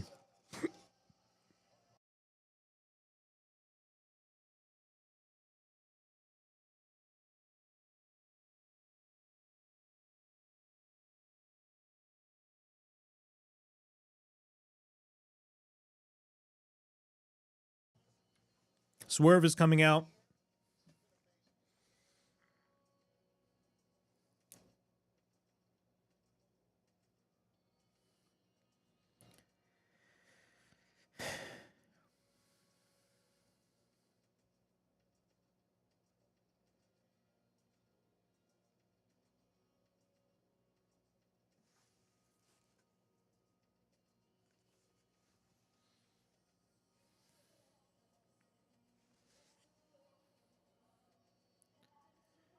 Oh my God, JoJo. JoJo.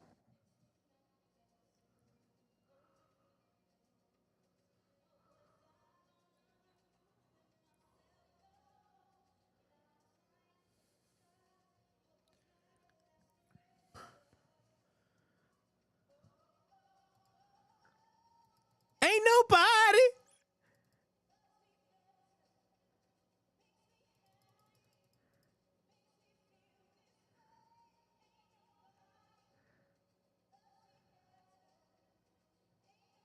Oh my God, bro, Bray Wyatt's wife. She's singing Ain't Nobody, bro. Which, by the way, I believe was Swerve Strickland's, or at the time, Shane Strickland's theme in the Indies. Dude, that's fucking awesome.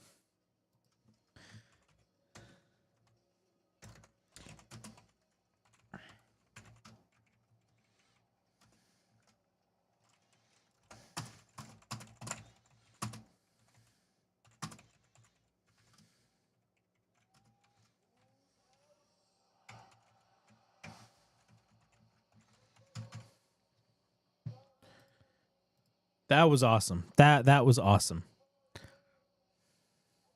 Suplex put this tweet out on Twitter. Cody Rhodes hadn't seen half of the pyro that Will Ospreay got in that single entrance.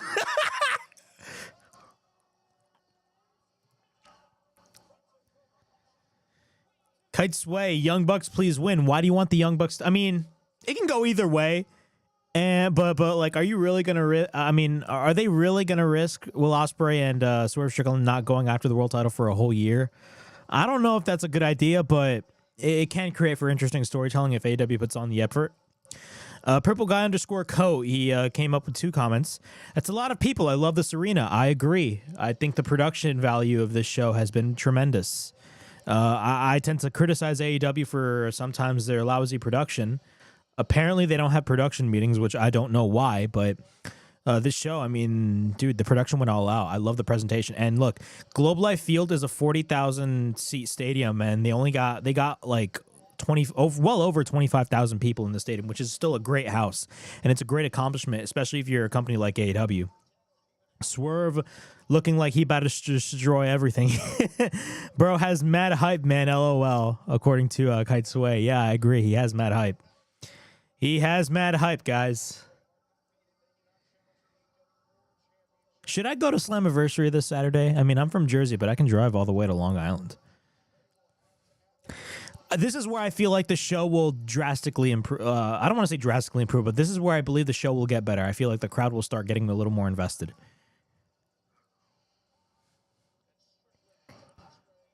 The production value of this show has been fantastic.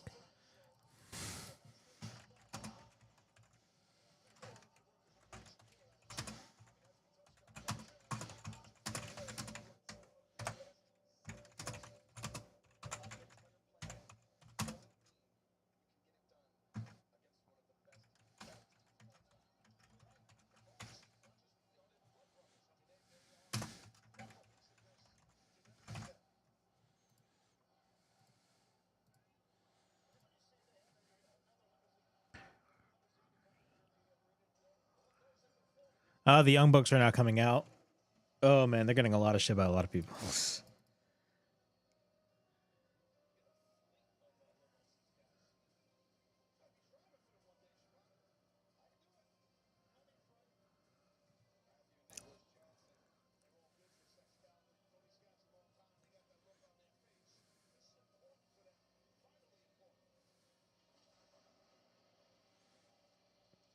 Greg Morgan of Good Mic Work, he actually tweeted this out, and I quote, "Concerned about the timing here. Only 3 matches done, and we're nearly 2 hours in. Might be going over 4 hours if Kenny and Okada are given the time we expect them to get." Oh, yeah, I agree. Could we see a scenario in which, you know, Okada and Omega go for well over an hour or wrestle for an hour? We're going to have to wait and see. But, I mean, one of my concerns when it comes to any AEW pay-per-view is that they stack their shows up too well, to the point where, you know, they'd have a frickin' match that's like a match of the year candidate. Meanwhile, the next match happens and it you know, the quality is just not there because people are literally burnt out after like that crazy ass match. So one of the things that I'm very curious about is their match placement, especially when it comes to the main events. I'm very curious to see what happens because, like, if they put each match next to each other. So, like, for example, if they put Kenny O versus Okada, and then after that they put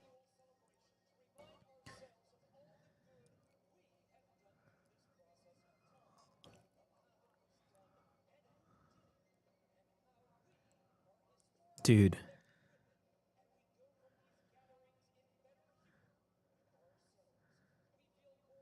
Can we just end this whole heel EVP? I want the Young Bucks to go back to the old Young Bucks. I want to see the old Young Bucks. I don't want to see these fucking guys. But yeah, as I was saying, you know, I'm very curious about match placement on this card, because like if you have like Kenny versus Okada, and then you do after that Mercedes Moné versus Toni Storm, and we could be seeing a scenario in which like Kenny and Okada like steal the show. I'm afraid that like if they do that and they immediately go to like Mercedes Moné versus Toni Storm, like, I don't want that match to, like, you know, suck. I want that match to be good. So I'm very curious to see the match placement on this card, especially when it comes to the top 3 matches. We all know Hangman versus Jon Moxley is going to main event, and that match is going to be fucking crazy, and Hangman should win. But all I'm saying is that I'm just very curious about match placement on this card. I'm very curious about match placement. We also got the Casino Gauntlet. We got the tag team titles.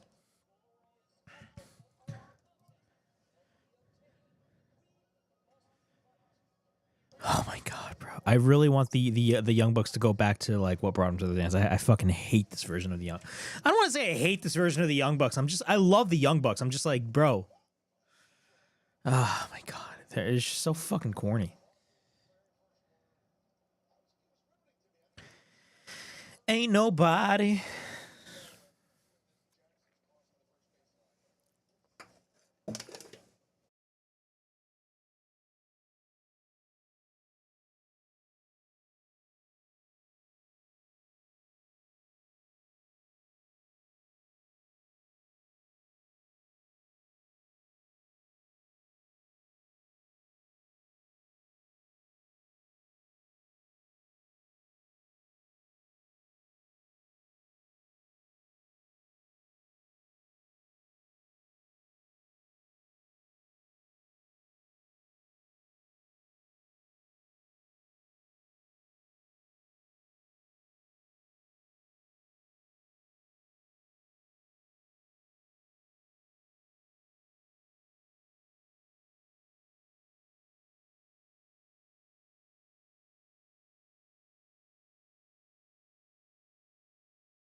For this fucking match.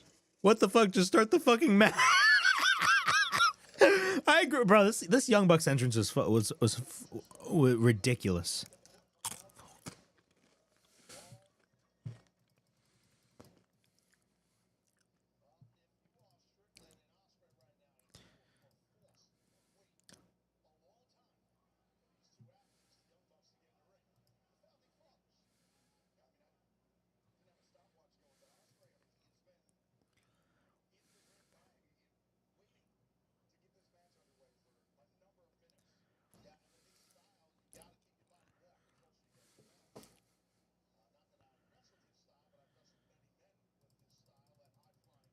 All right, can we just get straight to the fucking match already?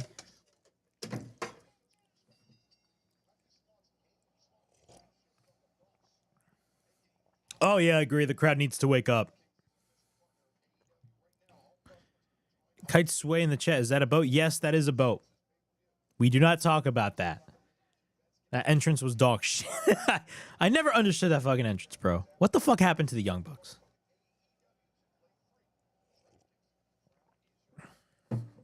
I want this match to be a fucking banger. I don't want this match to suck.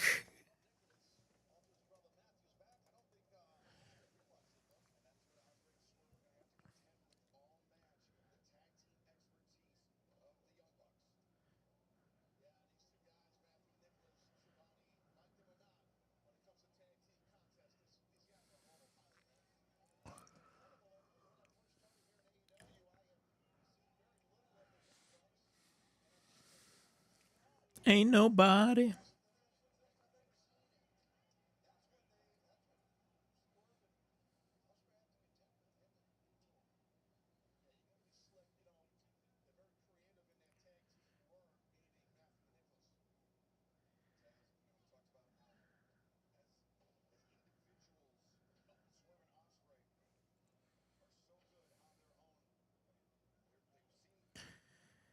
Section 4 wrestling. What did we think to the Great American Bash? Wait, what's the question? Wait, you mean what do we think of the Great American Bash? I'm not watching it. There's no chance. As much as that show may be good, there's no way that I'm watching that show because I'm watching All In. All In is a way more important show than the Great American Bash. I'm sorry. A way more important show.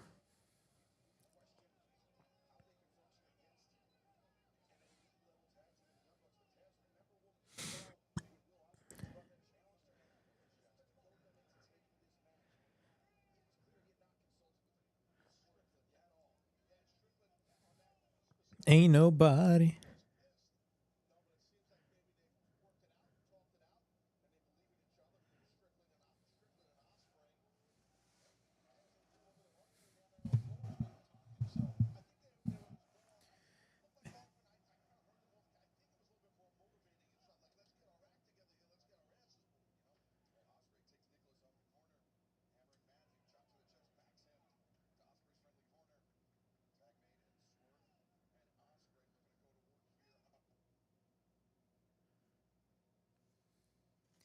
Ain't nobody. My shit's buffering. Jesus Christ. Purple guy underscore go. I feel like AEW is focusing more on AEW than WWE is focusing on. I agree. I actually agree with that. The fact that WWE is counter programming AEW with 3 fucking shows is ludicrous, and they're gonna do the same thing with Forbidden Door.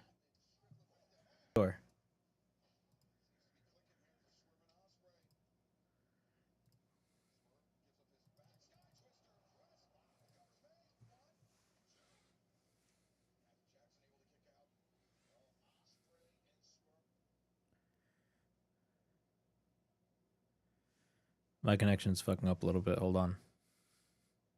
It was going great. It was going great. Now my stream is not my stream, but my feed for All In is buffering. Oh my god, I really gotta get something. I gotta get like a Wi-Fi extension or something.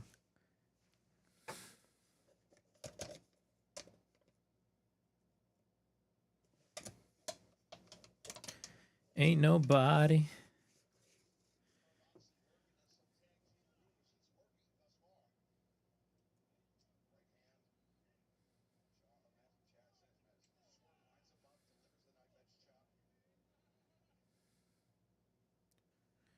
Oh my god, my connection is fucking me up.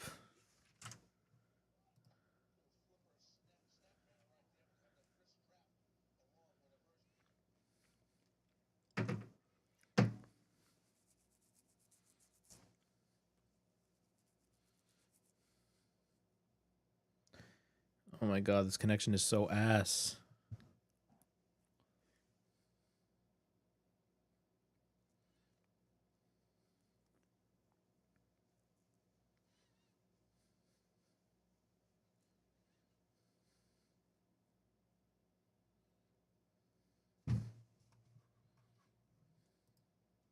Yo, Sammy Guevara is the last guy that should be winning the TNT.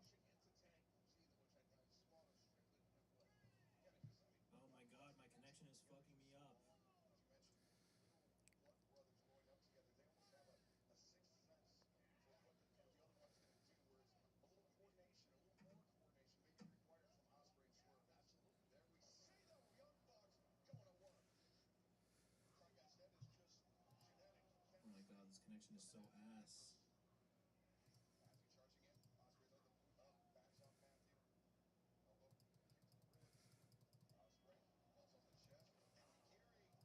this connection is so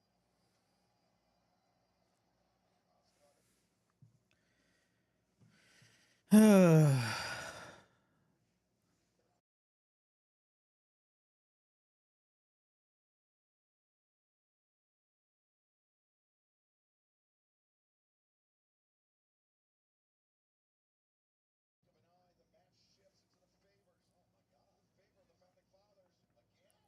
Boom, the Young Bucks. Young Bucks are in control at the moment.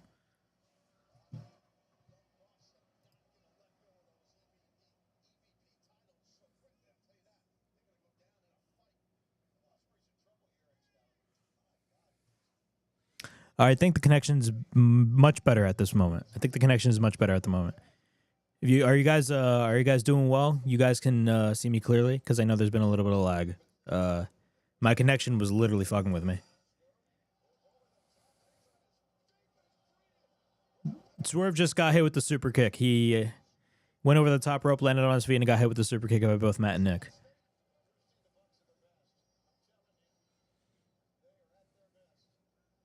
Like literally, like it was not just my stream that was fucking me up. It was also my live feed for the All In.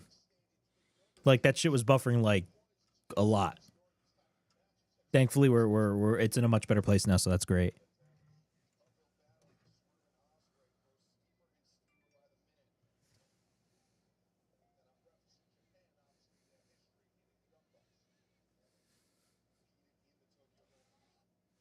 Oh my god, again my connection. Oh my god. Why, bro?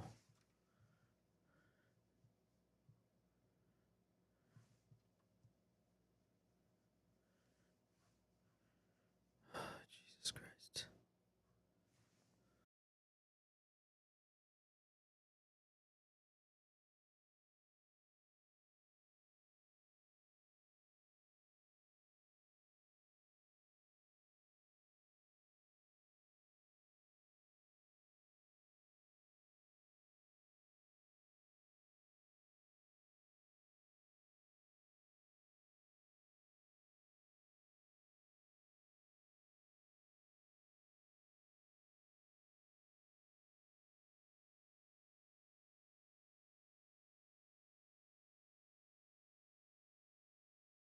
Once again, I apologize, guys. This I don't know what the hell is happening with my internet, but my internet is fucking ass. Hopefully, and bro, like even my live all in feed is fucking like me up.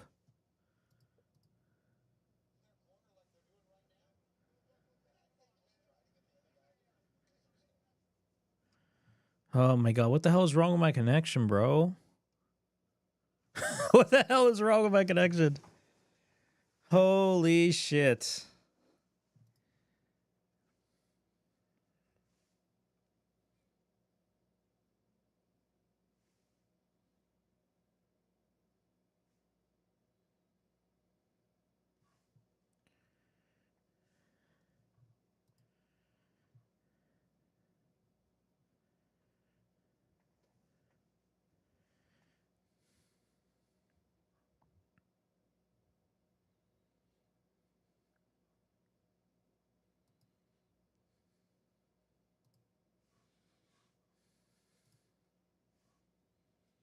Ain't nobody.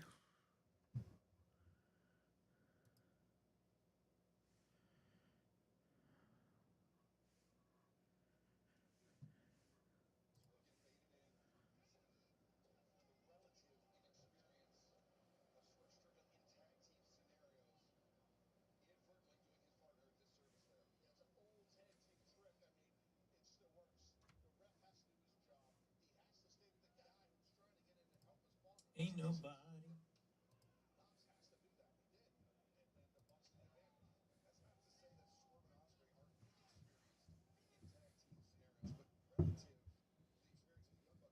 The Young Bucks are in control at the moment. Not ESPN again, according to Section 4 Wrestling. Yeah. I know, they keep putting those links out. I don't know why. I wish I had a moderator so I could just boot them out of the chat.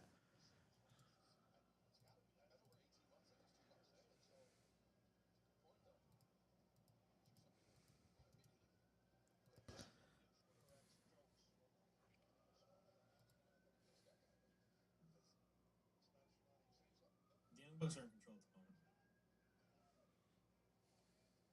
Not ESPN again, according to Section 4 Wrestling. Yeah. I know, they keep links out. I don't know why. I wish I had a moderator so I could just boot them out of the chat.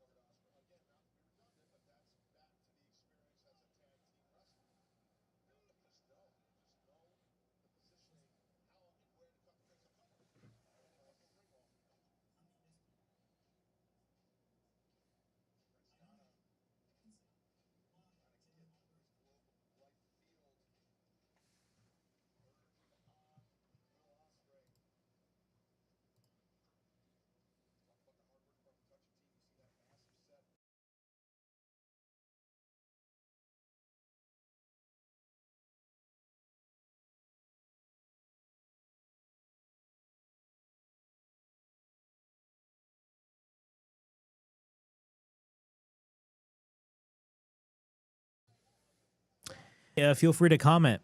Comment on the chat. I would love to interact with you guys. Section 4 Wrestling, Kites Way, if you guys are there. I would love to interact with you guys.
Oh!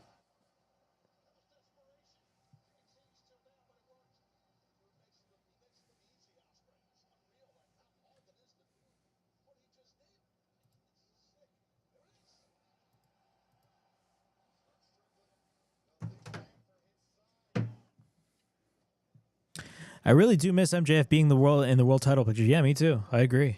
I really do miss him being in the world title picture as well.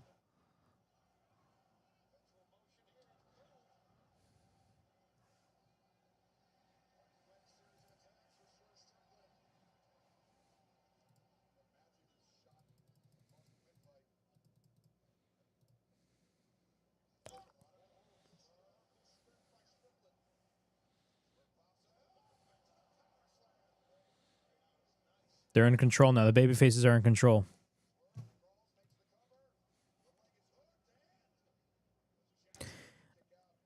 I want to make sure. Are you guys? Is the quality good for you guys?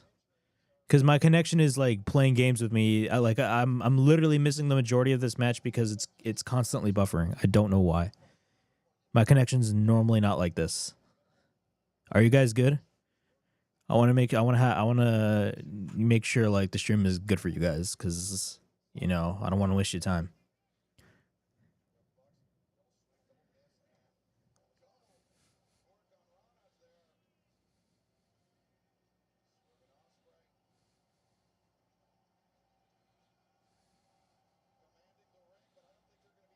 Oh, now the crowd is starting to get into it.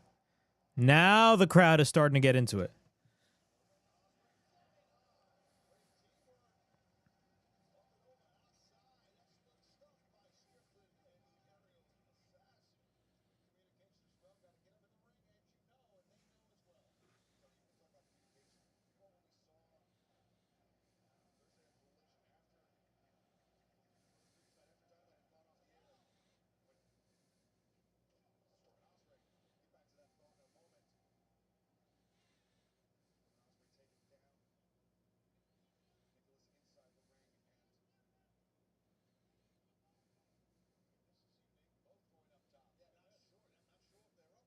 Purple guy _GOAT. Yeah, it's good right now. All right, man.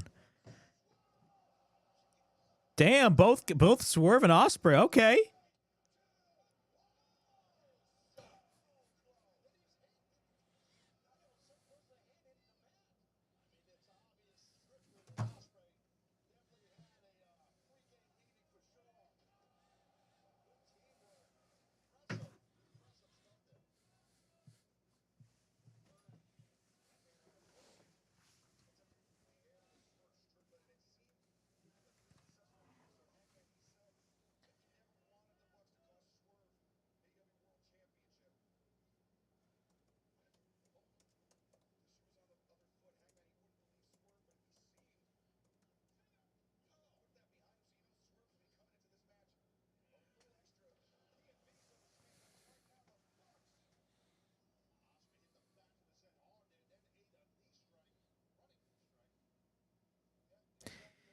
Kite Sway in the chat. The Young Bucks need to go back to the old Young Bucks. I agree. They do.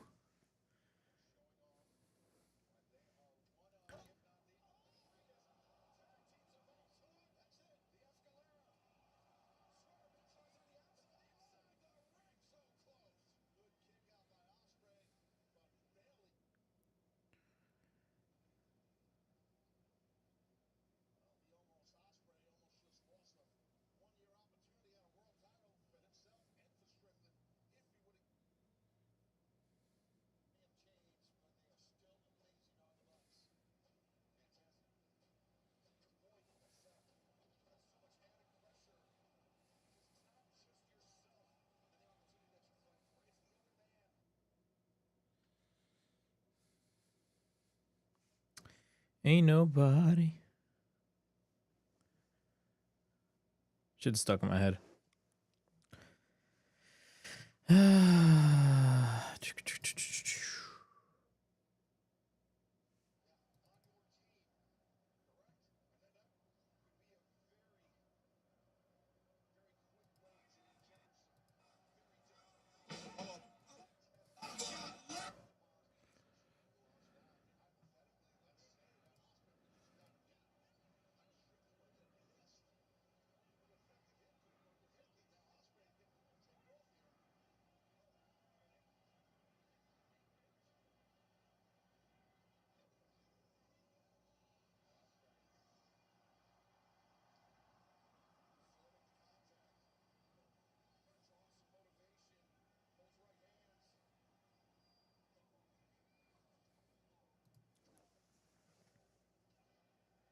It is starting to pick up. Yeah, I agree. Osprey and Matt are going at it at the moment.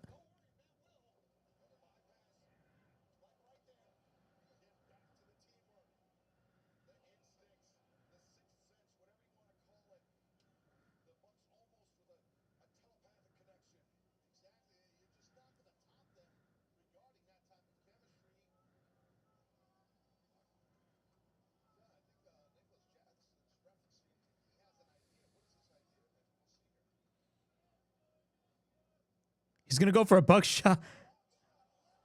Oh!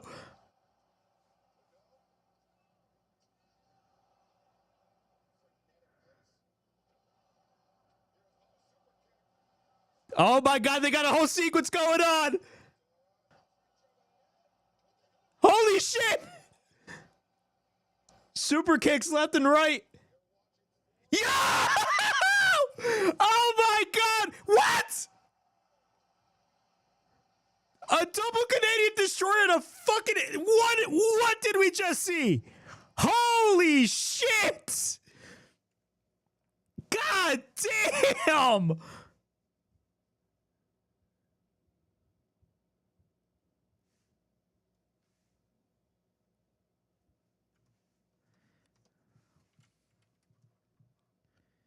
Yo!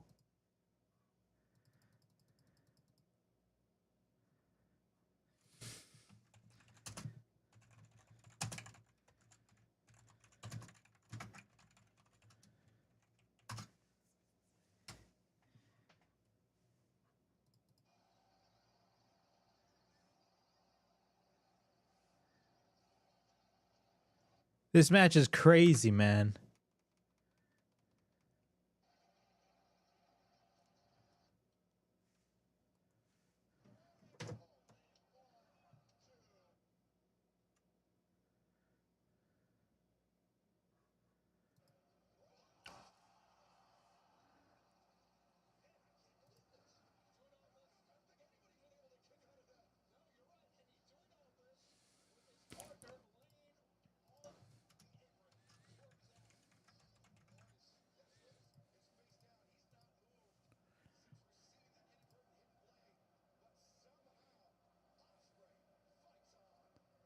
Dude, that sequence was insane.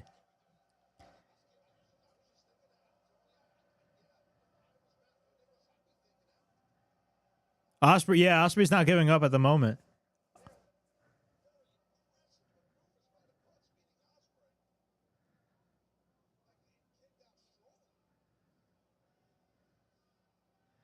Oh, now Osprey's in the ring. Doubles. They're just beating the shit out of Will Ospreay at the moment.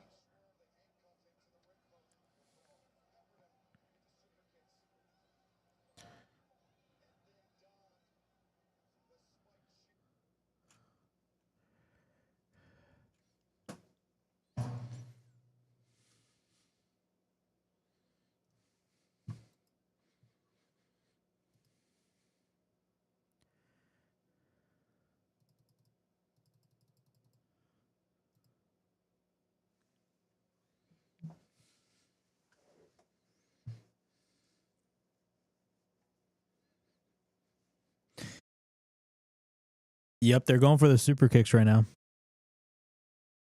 They're going for the super kicks right now.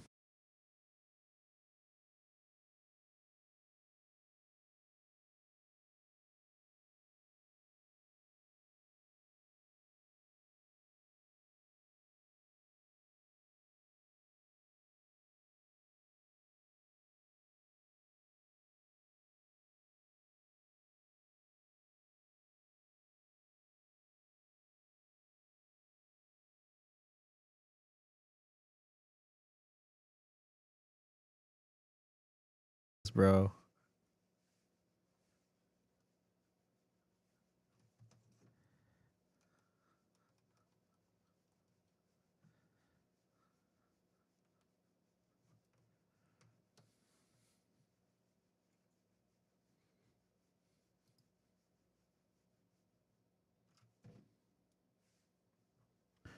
Bro, Triller is so ass.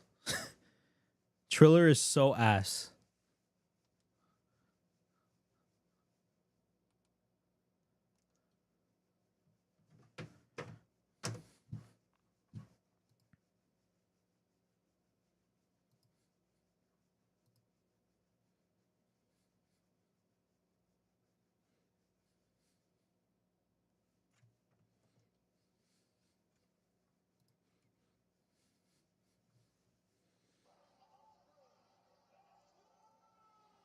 Ospreay and Swerve just got the win. Ospreay and Swerve just got the win. I literally missed the whole fucking end of this match. When it was going good. What the fuck happened?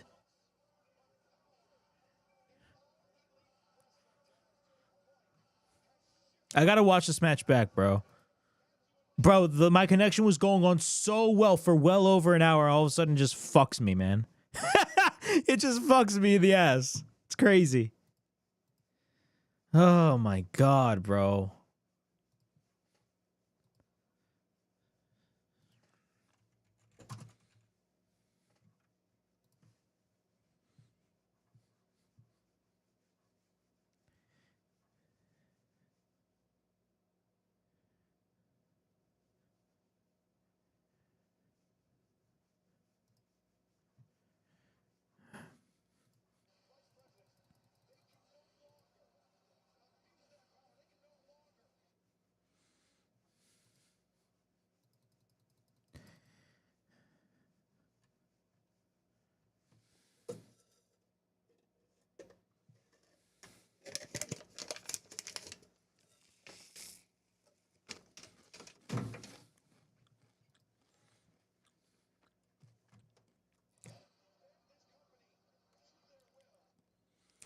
Oh, and by the way, the Young Bucks are no longer EVPs in kayfabe. Of course, they're EVPs in real life, but they're no longer EVPs.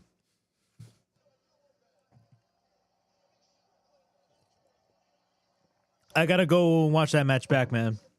I literally missed the majority of the end of that match because my connection was fucking ass. Like, my connection was legitimately ass. It was not just a stream. It was literally my feed on Triller. The shit kept buffering for me at the worst possible time. But you know what? We'll get through it. We'll get through it. I could easily have a meltdown here, but I ain't gonna do that. I want to be professional. I want to be professional during technical difficulties. So what was the finish of this match? I didn't see it. Oh, damn. So it was a house call and a hidden blade at the same time. Oh, that was fun. Oh, on Matt Jackson as well.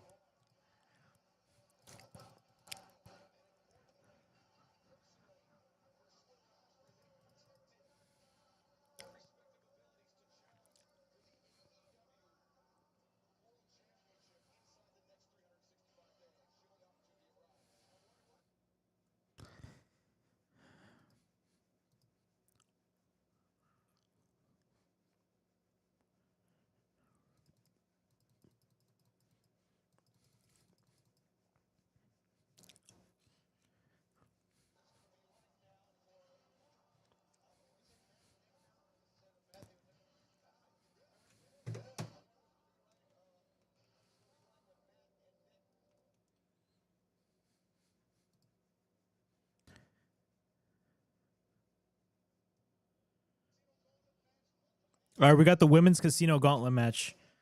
The Women's Casino Gauntlet match is next.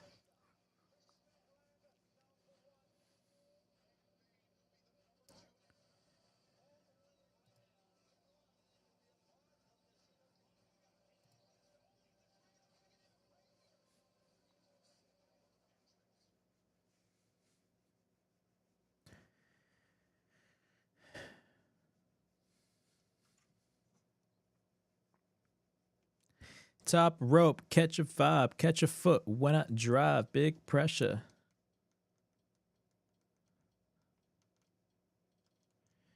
It's my prerogative.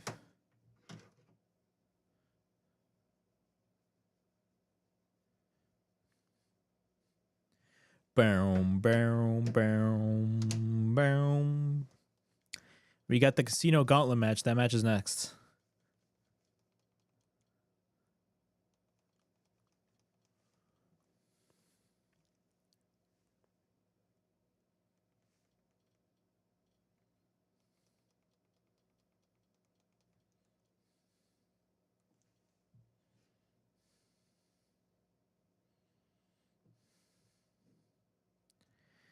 Doom, doom, doom.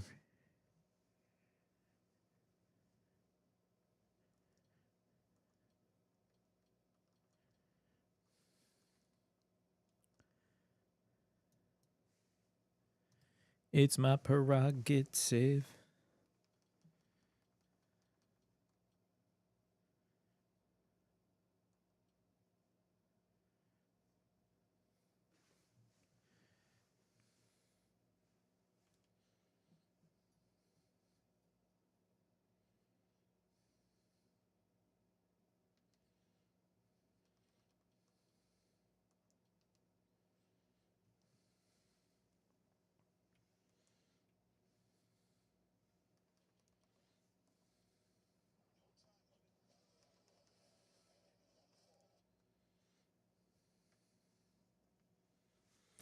That was a great match. Purple guy underscore coat in the chat, or goat in the chat.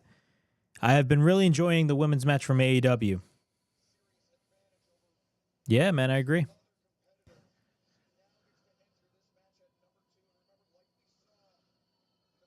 Megan Bayne is coming out at the moment.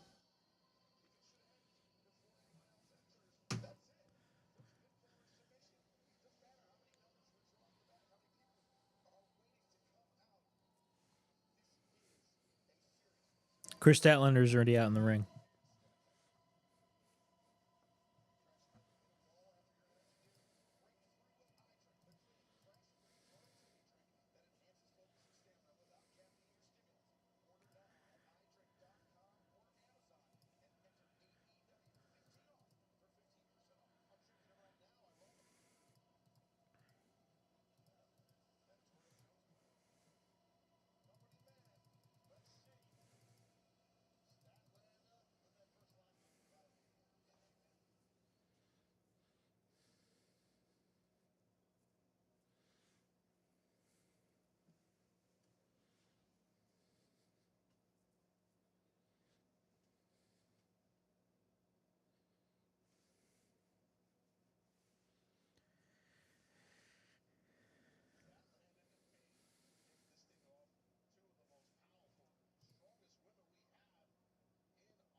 Both Statlander are facing off against one another.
Holy shit. Dude, Megan Bayne and Chris Statlander are just killing each other at the moment. Like they're just killing each other at the moment.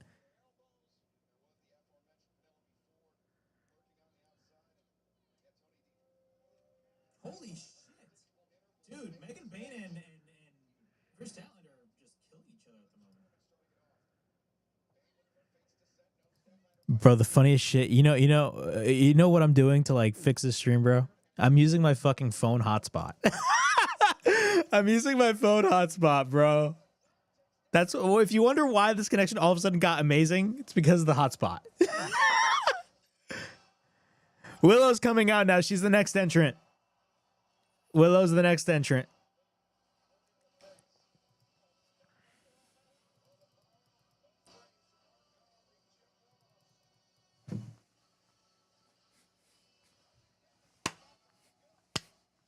Willow.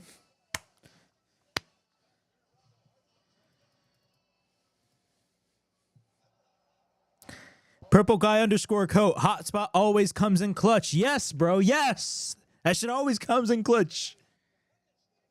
Hopefully, let's pray that the connection, because like it drives me nuts that like I bust my ass to try to get you guys a good stream, and like I feel bad for like whoever's watching the stream. I know I'm a small channel, but I feel bad for like the people that are watching the stream to have like such shitty quality, and I don't want that.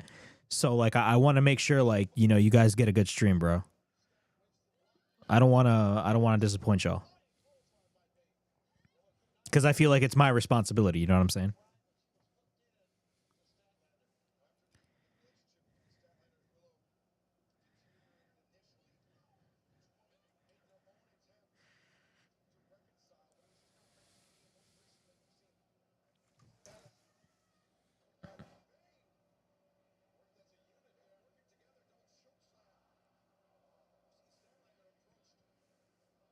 Who's the next entrant?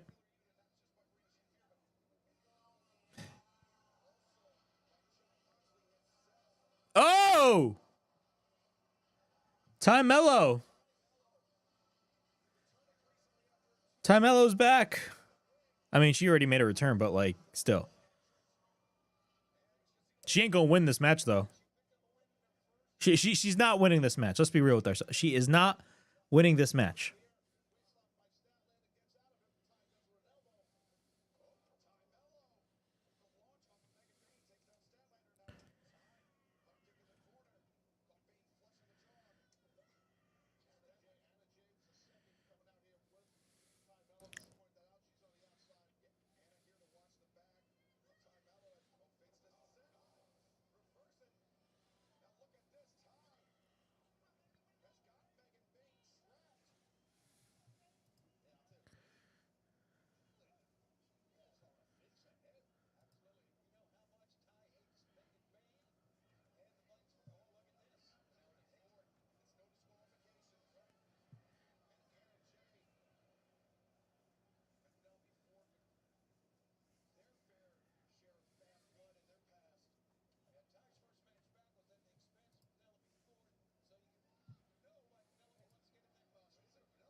I love how Anna J's just there. Yeah. Purple guy underscore coat. Yeah. I agree. Like, why is Anna J just... Is that the bunny?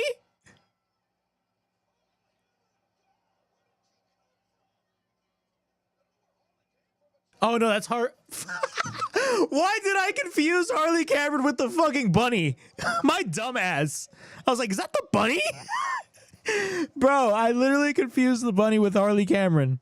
And vice versa. How stupid am I? I love Harley Cameron, by the way. She's a gem.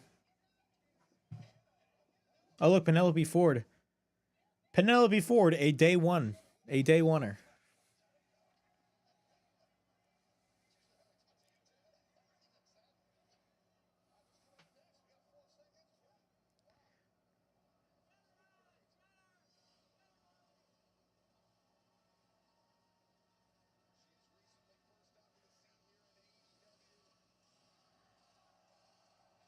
Oh, Thekla. Thekla is the next entrant, guys.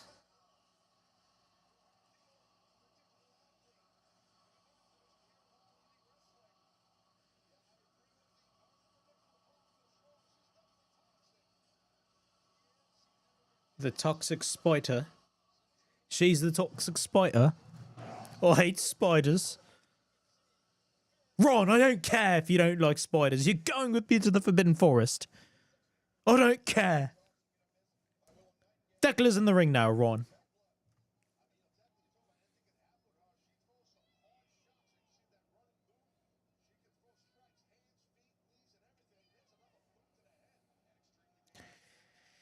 Purple guy underscore coat. I keep saying coat. It's goat. My dumbass. Really, anyone can win this. Yep. Anyone can. I really am not sure who's going to win this, though. I'm going to be honest. I'm not sure who's going to win this. I'm not sure who's going to win this gauntlet.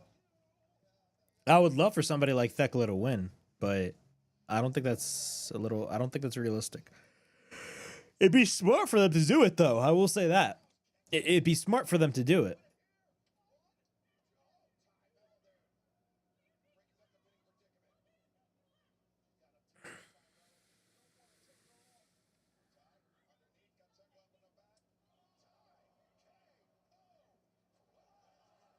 Bro, Ty Mello hit the Ty KO or the TKO, whatever, and Willow Nightingale pulled Amani Brown and hit the pounce. She pulled Amani Brown and hit the pounce.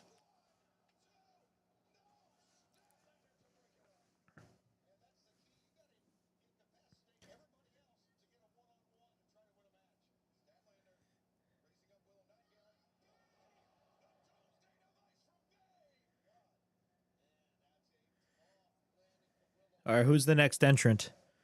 Who is the next entrant? Julia Hart. Julia Hart is the next entrant, guys. From near.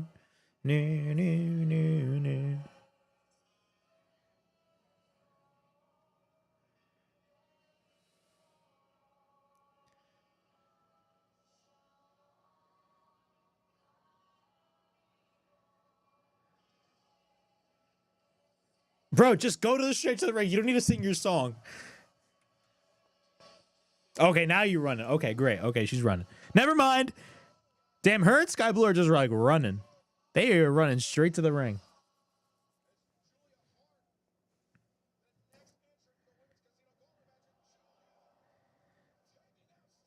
Julia Hart hits a moonsault.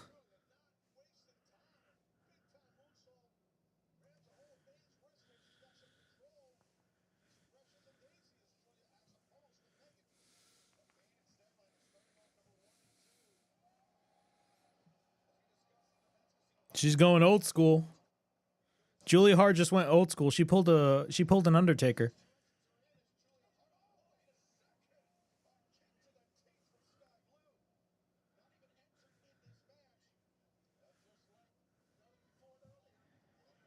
Julia Hart now oh, Time L's coming in. Bro, everybody's throwing pile drivers left and right in AEW. In WWE, it's special, but like in AEW, bro, they be throwing pile drivers like it's water. They be like, oh yeah, let's hit a pile driver. Just a normal day in the office. Just a normal day in the office. Let's hit a pile driver. Damn, Thekla! What are you doing?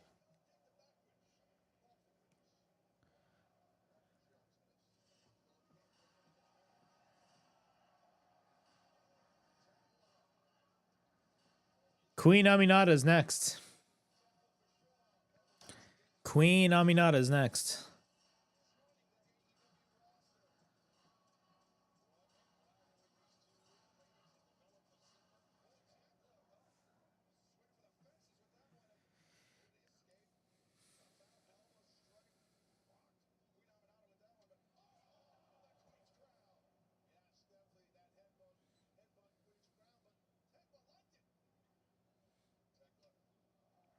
Yo, they're just slapping one another.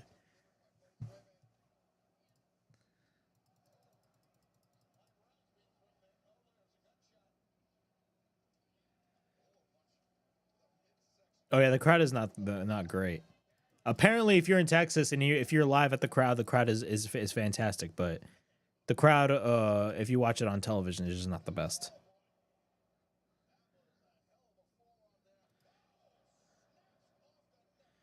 Tommaso Ciampa just posted on Instagram about Adam Cole. He put this out on Instagram, and I quote, "One of the best guys I've ever shared a ring with, and far more importantly, the best human I've ever shared a locker room with. Sending all of my love and best wishes." That was according to Tommaso Ciampa.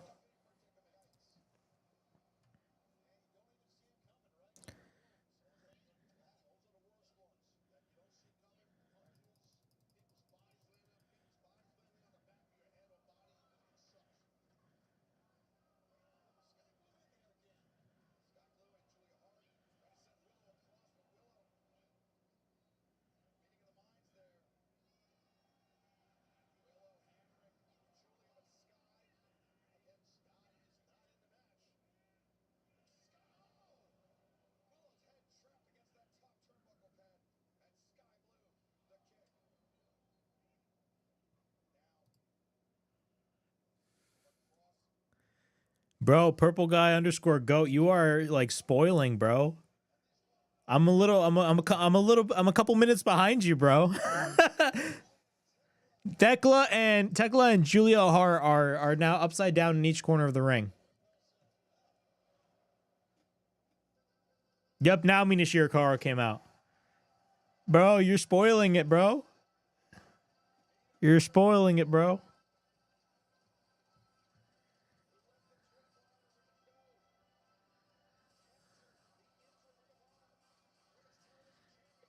Kite Sway. Mina Shirakawa, please win. She's probably gonna win. Honestly, she's very logical. She's probably a very logical candidate to win. I'm gonna be real. She's definitely a very logical candidate to win. A very logical candidate to win. Ba ba ba ba ba ba ba ba.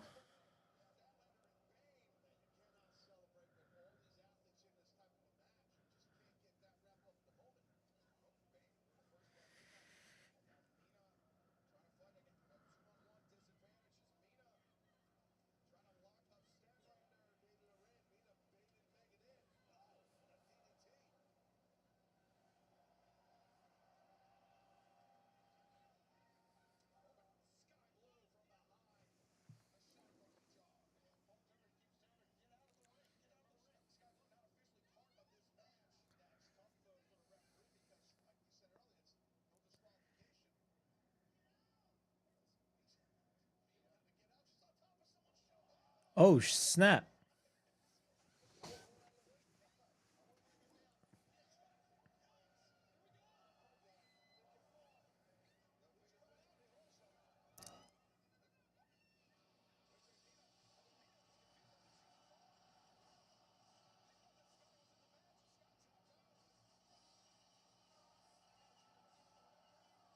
Athena! Athena! Oh, shit. Okay, never mind. Fuck Mina Shirakawa. Athena. She's winning this shit. She's winning this shit.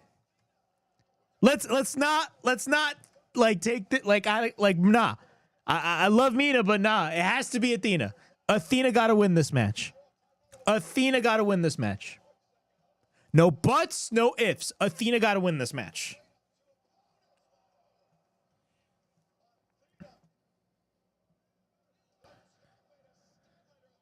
She's running roughshod on everybody.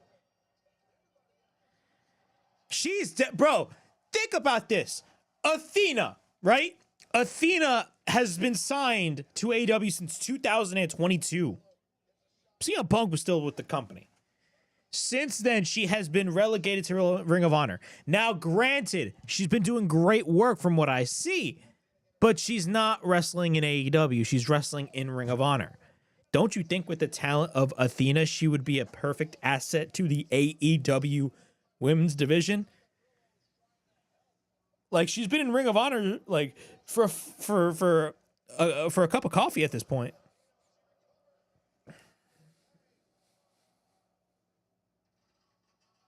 Thunder Rosa. Thunder Rosa's the next entrant.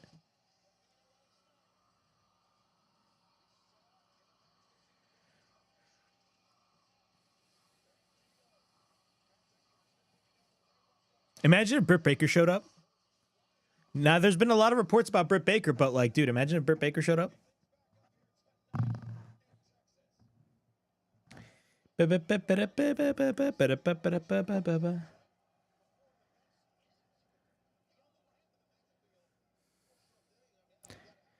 There's too many good people in here. Yeah. Thunder Rose is looking great.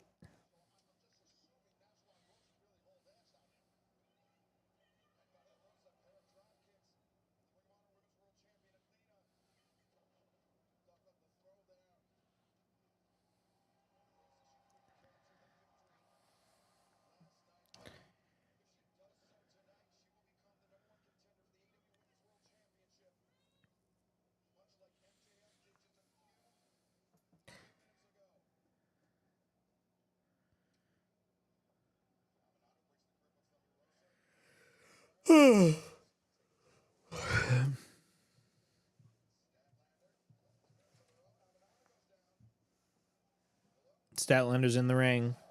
Nightingale's in the ring. Who's the next entrant?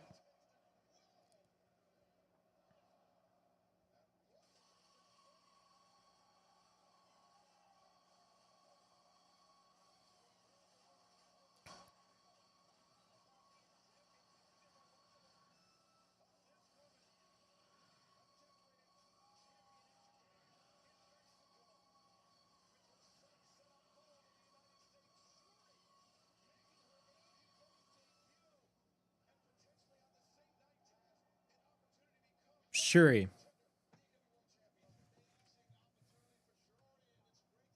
Shuri is the next entrant. She's making her debut with AEW.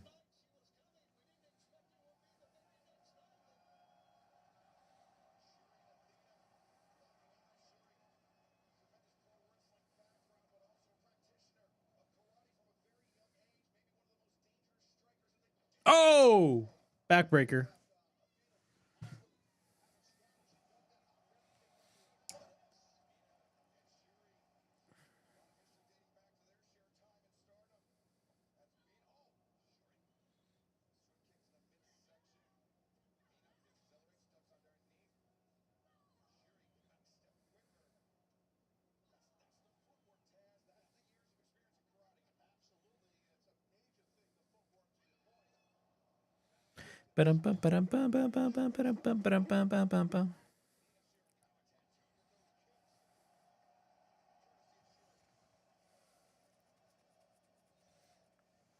Who's the next entrant?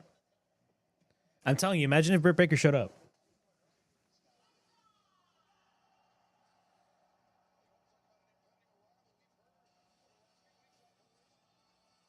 Alex Windsor.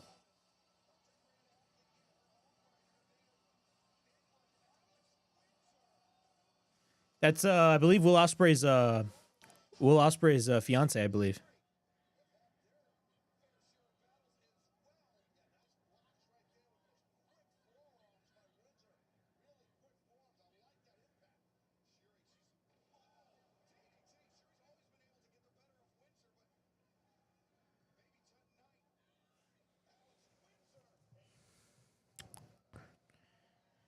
Kite Sway, yay, more stardom.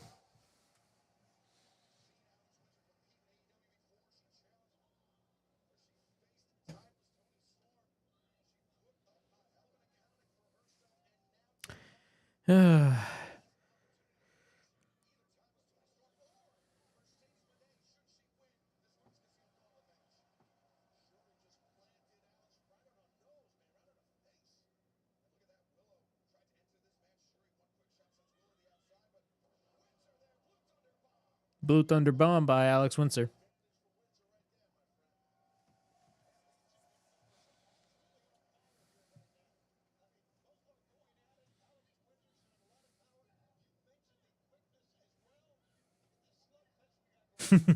Purple guy underscore code. There's too many people. It's starting to look like the Royal Rumble.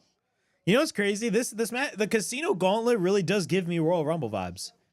It really does give me Royal Rumble vibes. I agree with that. Yeah, it does. Boom.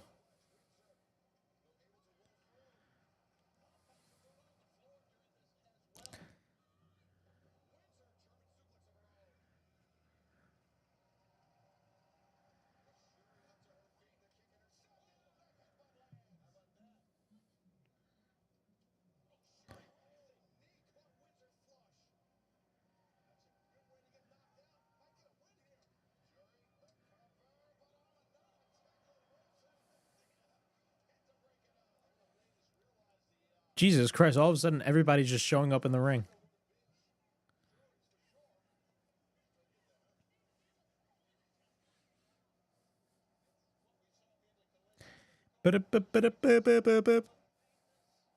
Okay, now this became the fucking Royal Rumble without all of the over-the-top rope eliminations. Everybody's just in the ring. Everybody's in the ring at the moment.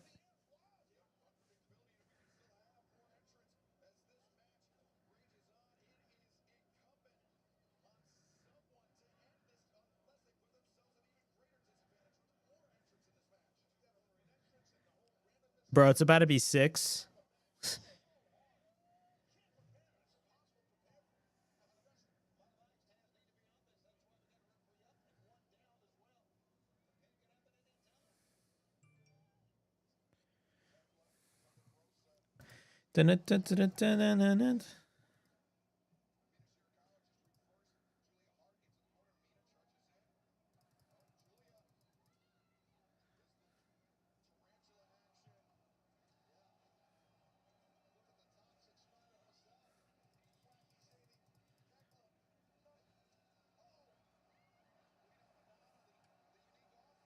Dude, this women's casino gauntlet is way more entertaining than the men's.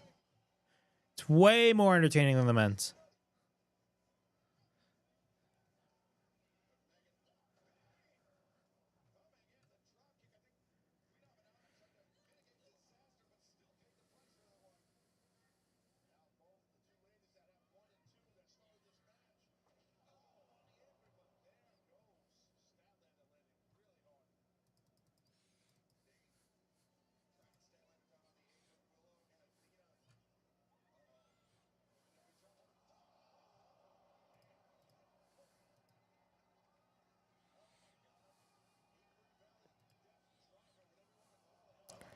Kite Sway in the chat. The crowd is loud now. Yep, it is.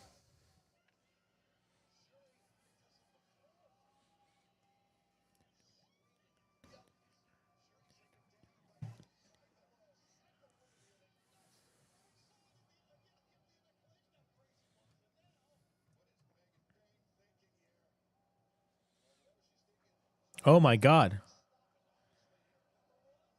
Chris Statlander just took out Megan Bain on the outside. Everybody is down. Everybody is down. Also, guys, thank you guys for everybody that is on the stream. Don't forget, make sure to like and subscribe to the Wrestle Havoc channel right here on YouTube, in which we discuss everything in and outside of the squared circle.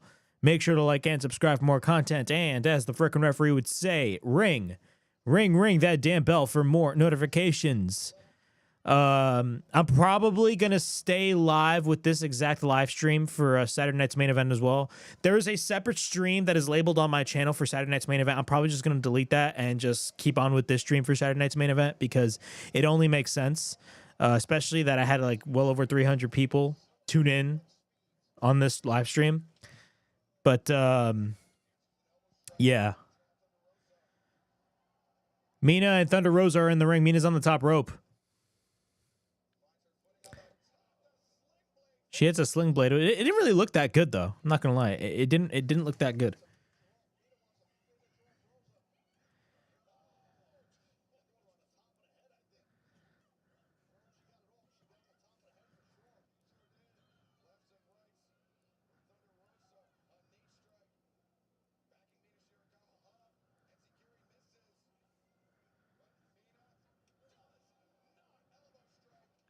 Mina's just dominating Thunder Rosa at the moment. She is just dominating Thunder Rosa at the moment.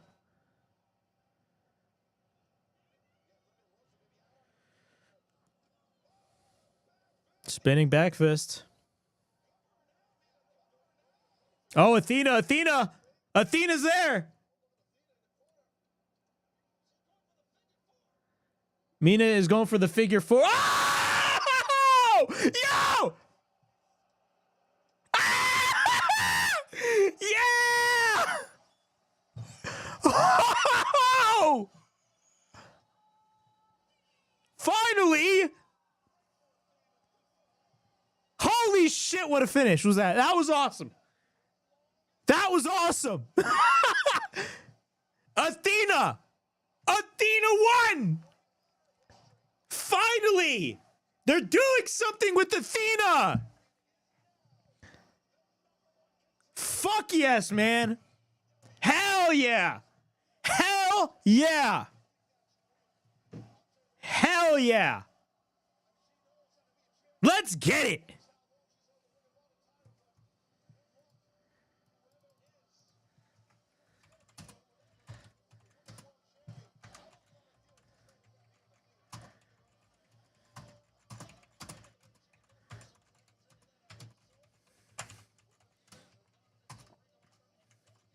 You know what? I don't mind if Mercedes wins anymore because we're going to be getting a Mercedes Moné and Athena feud. Yeah, they did wrestle. I believe it was in like, what was it? The first round of the Owen Hart Cup tournament. But dude, if Mercedes wins the title, I would have no problem with it, bro. She can continue. She can have a trilogy of matches with Toni Storm. And then you could have Athena literally just tease and tease and tease and tease for months that she's going to go after the women's title. Come on, man. You know that shit's going to happen. You know that shit's going to happen.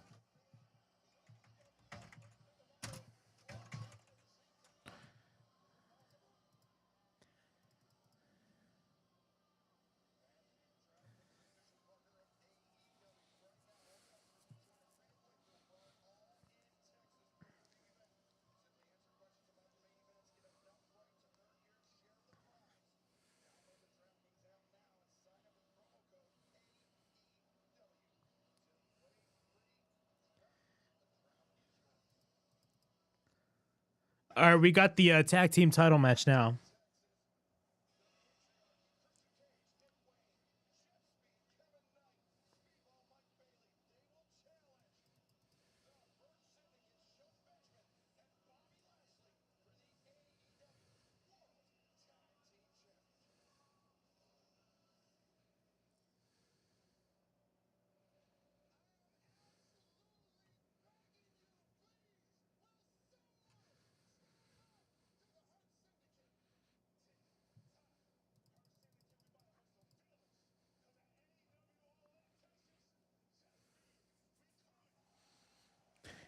Whoever, like, the only two people that I see winning potentially this tag match is the only two people that I see logically winning this match are either the Hurt Syndicate, Bobby Lashley and Shelton, or the Patriarchy. That's all I see happening, in my opinion. I just don't think it would make sense for Jet Speed to win the match. Even though I love Jet Speed, I love Kevin Knight and Mike Bailey. I don't think they're going to win the tag team titles. It just wouldn't make any sense. It just wouldn't make any sense. But that was fucking awesome. The women's casino gauntlet was 10 times better than the men's.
Is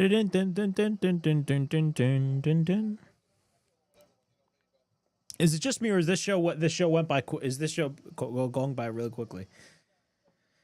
The show's going by really quickly.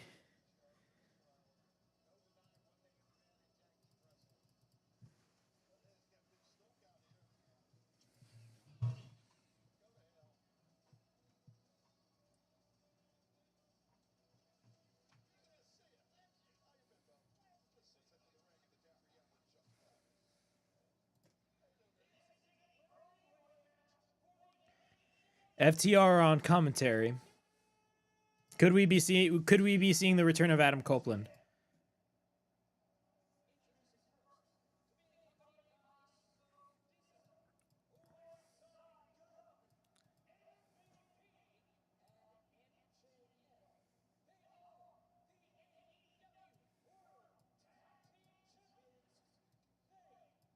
So someone actually had a theory about the Hurt Syndicate and MJF. I know eventually either A, MJF will get booted out of the group, or B, MJF will turn on the group. So somebody actually tweeted this out, and it's actually very interesting. It's according to the to this Twitter account at hey_it's_tempest. They stated this, and I quote, "My prediction, all in, the Hurt Syndicate retain the tag titles. Kevin Knight turns heel on Speedball and joins the Hurt Syndicate." Honestly, Kevin Knight is like the perfect guy for the Hurt Syndicate. Knight and Speedball feud. MJF quietly resents Kevin Knight for not having to jump through hoops like he did, ultimately leading to MJF getting booted. I could understand MJF getting booted out of the group, but at the same time, MJF is supposed to be the heel, so like I feel like MJF should plot something. I don't know. Cause like I want MJF as a heel. I'm tired of MJF as a babyface.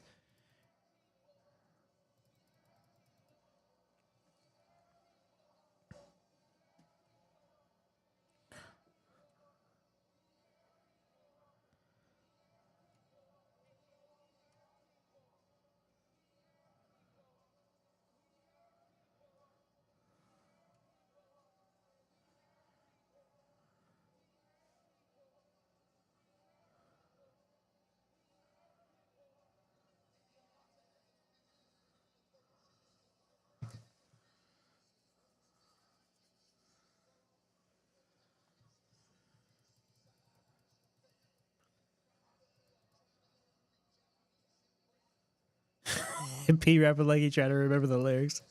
He was so funny.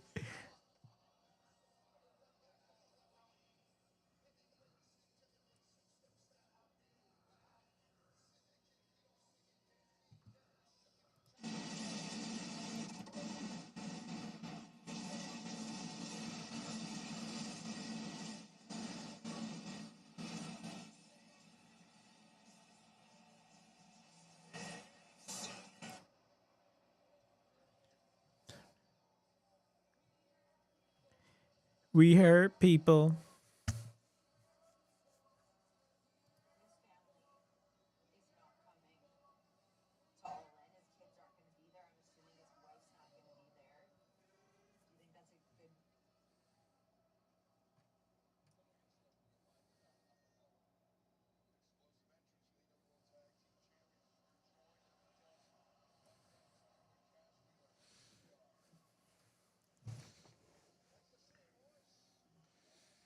Oh man.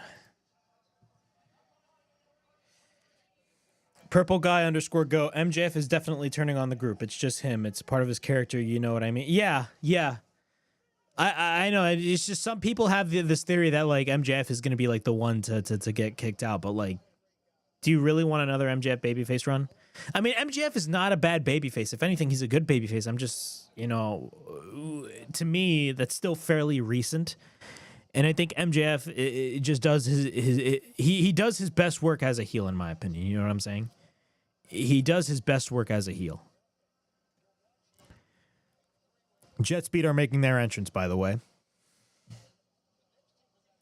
Hold on, guys. I'm going to grab something real quick. I'll be right back.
All right, guys, I'm back. Had to grab a charger.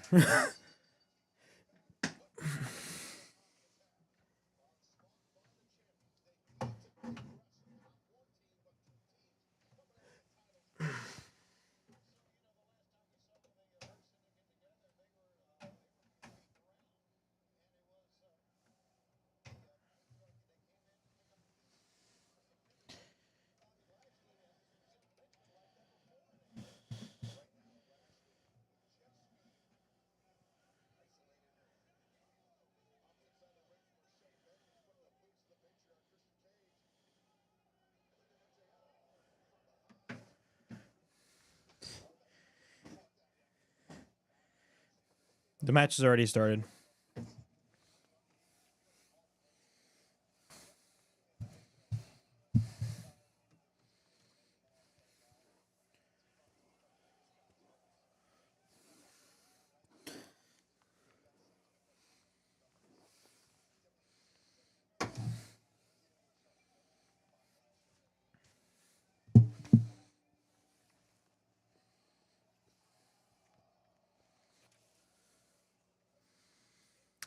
All right, we're back.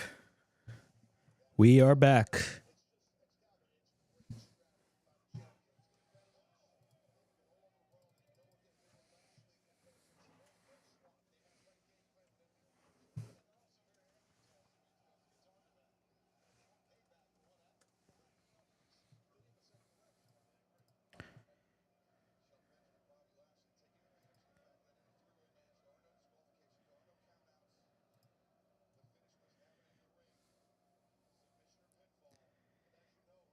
Dude, it's 6:17.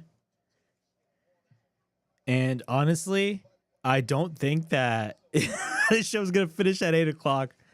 AEW is going to be like, you know what? Fuck Saturday night's main event, bro. You guys are going to get the main event. Honestly, bro, I don't blame him. I'm probably going to miss Saturday night's main event, unfortunately. I wanted to do a double stream, but it would make no sense for me to do a double stream. So if anything, let me actually delete this stream because it makes no sense. Not this stream, like the other stream that I have up.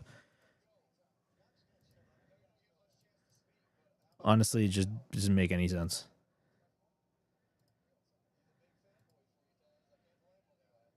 There we go.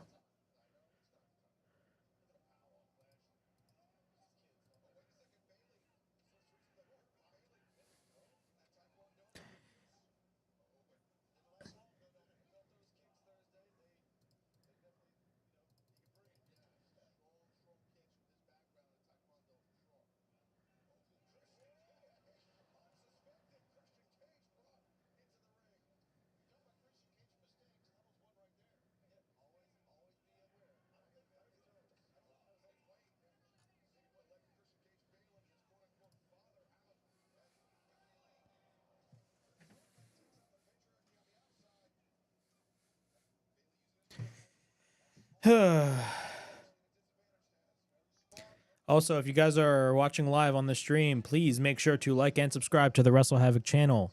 We're going to be uploading a lot of content this upcoming week, guys. If you guys watch my other videos, you guys know what I'm talking about. Put out a lot of videos this week. Please check those out. I urge you guys to check those out, man. Good content I got.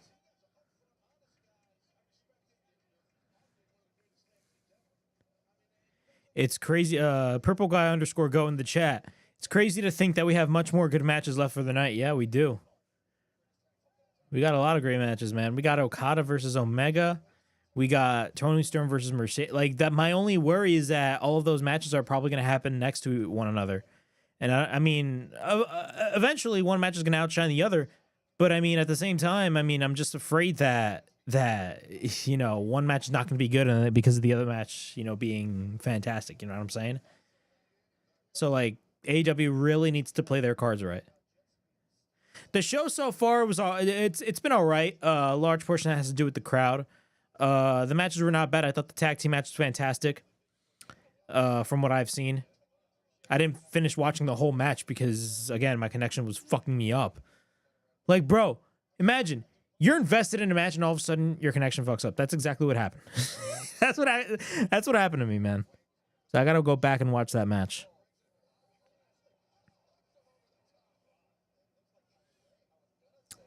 Got a machine head, spinning around. Spinning around. Hell yeah, yeah, yeah, yeah. God damn. That was a terrible landing. That was a terrible landing.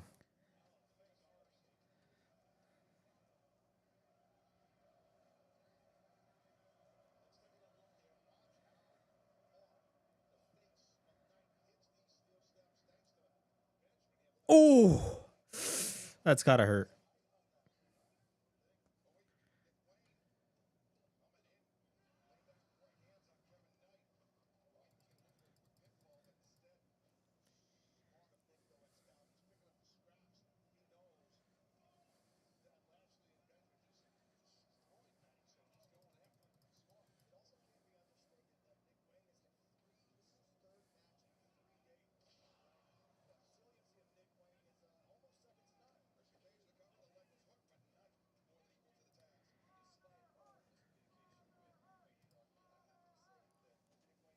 If you guys are watching the stream, please make sure to like and subscribe.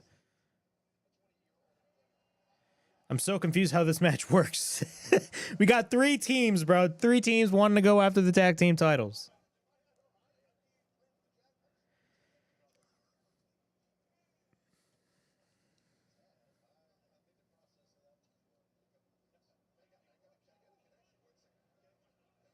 Double dropkick by Kevin Knight.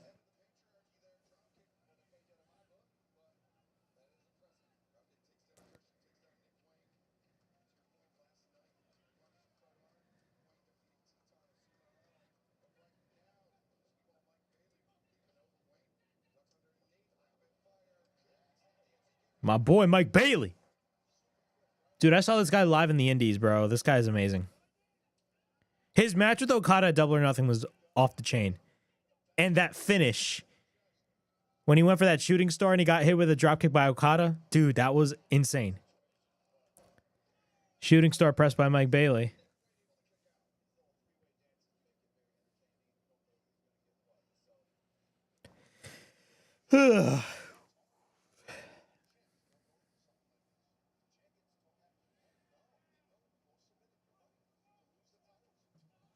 Got a machine head.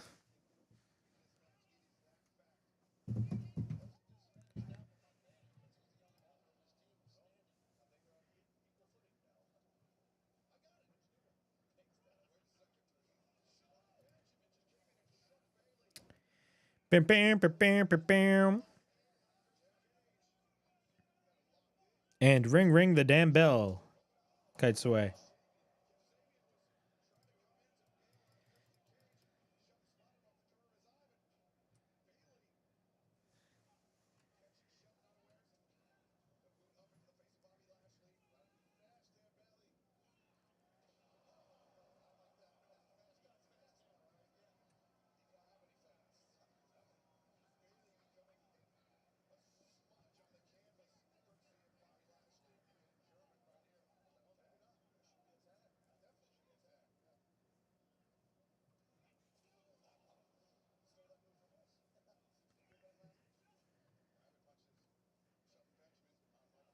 Oh my God.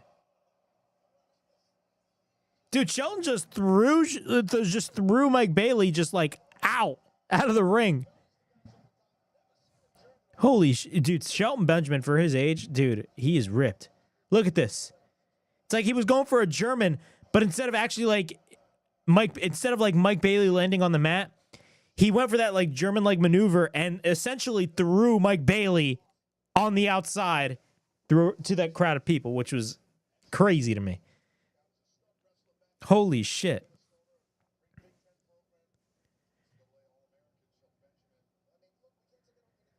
Oh my God.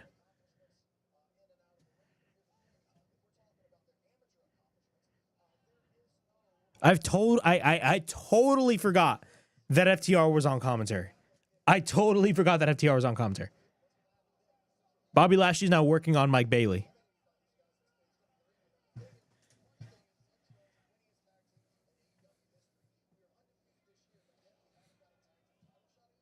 He's just murdering Mike Bailey right now. He is killing Mike Bailey at the moment.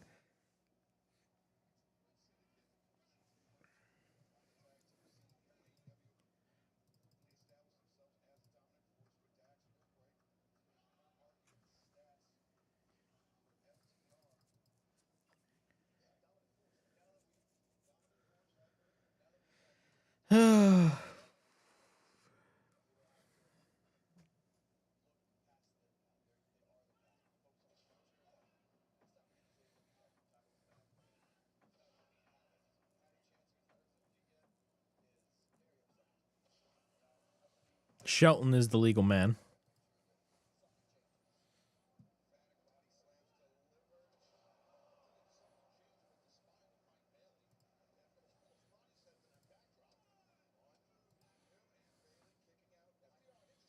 Dude, the look of the stadium is amazing, by the way.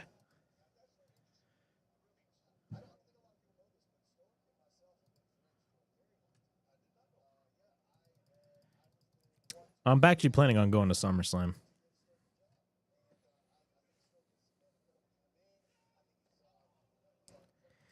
Got a machine head, spine and rest.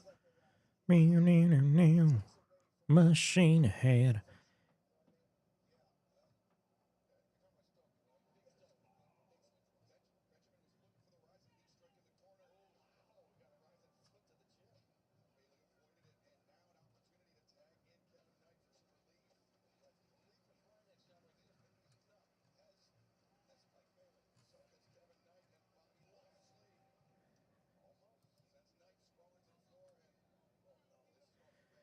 Kite Sway, SummerSlam doesn't feel like SummerSlam anymore.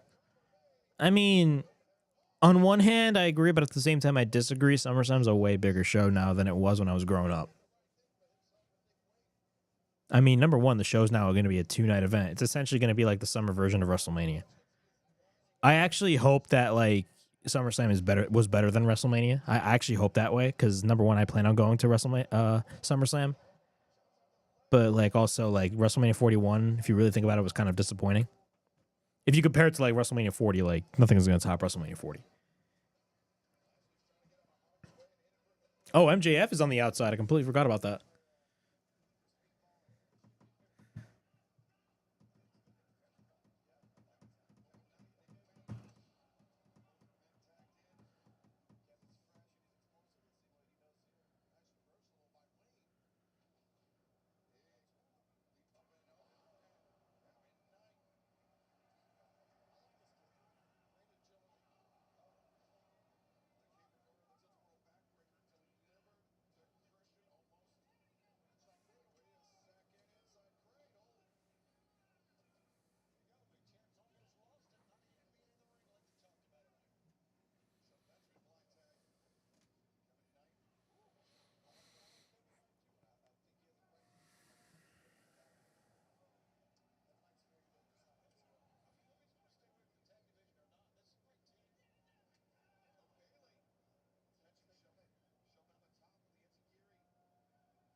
Mike Bailey got caught by Shelton Benjamin.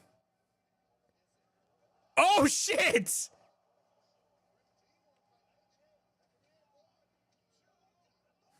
Ah, nah.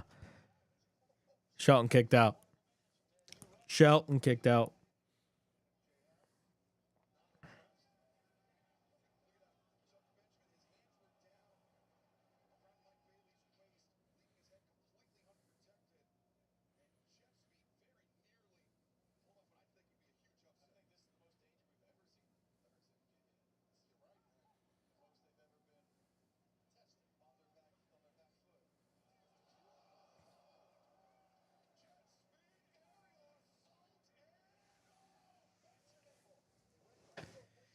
Dun, dun, dun, dun, dun, dun, dun.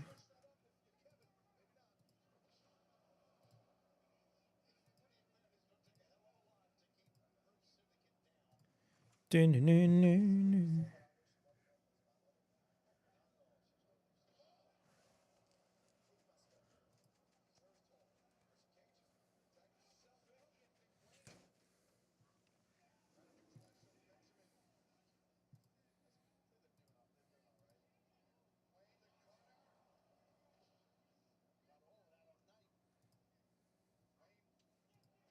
Oh my God. Christian Cage. Oh, MVP is getting involved. MJF.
Oh man.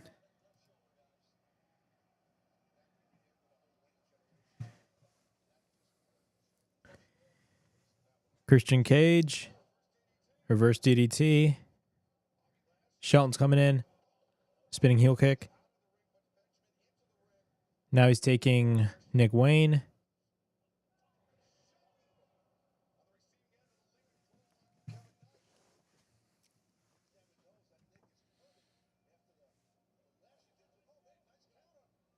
Snapdragon by Nick Wayne. I'm Nick Wayne. I'm about to go insane.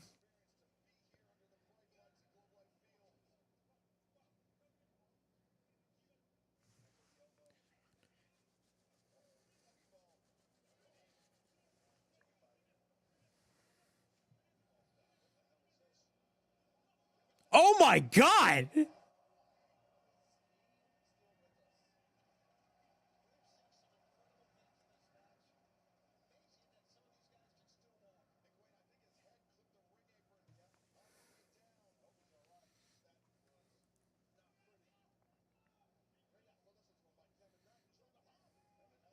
Oh my God, holy shit. Jet Speed just took out everybody. Jet Speed just laid out everybody.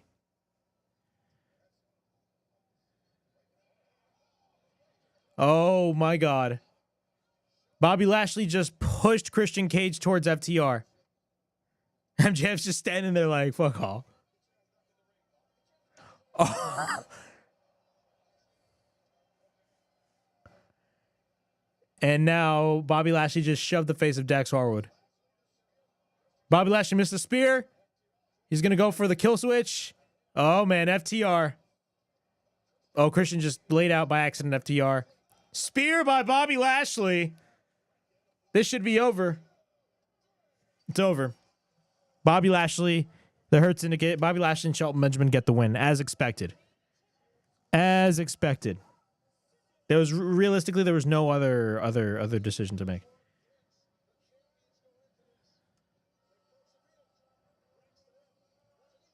But it's interesting that Bobby Lashley shoved the face of Dax Harwood. Now we're probably going to be entering into a feud between the Hurt Syndicate and FTR. But what's interesting is that FTR has history with MJF, of course, with the Pinnacle. So I do see AEW dragging this story with the MJF and the Hurt Syndicate for a while, because eventually MJF is going to turn on the Hurt Syndicate. I think it's bound to happen, but I think it's going to be a case of MJF and FTR reuniting and creating the Pinnacle.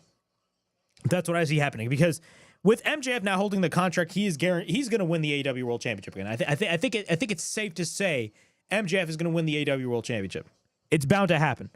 And from what it looks like, Hangman's going to get the win tonight. MJF is going to be the guy to take the belt off of Hangman.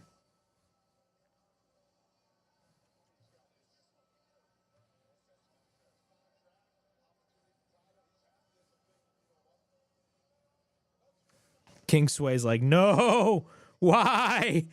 Purple guy's like, no, but why? I don't know.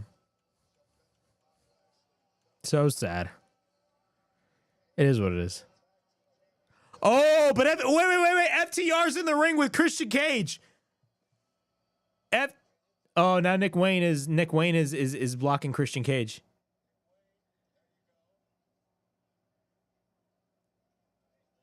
What the hell's going on?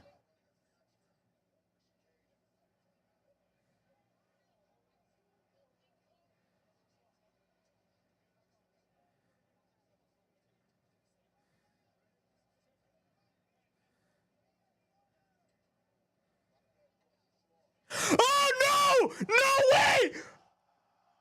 Nick Wayne, you bastard!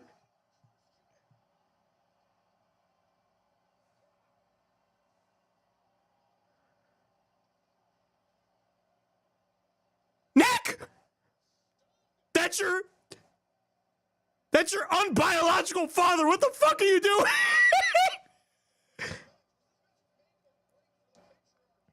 Holy shit. Oh my God.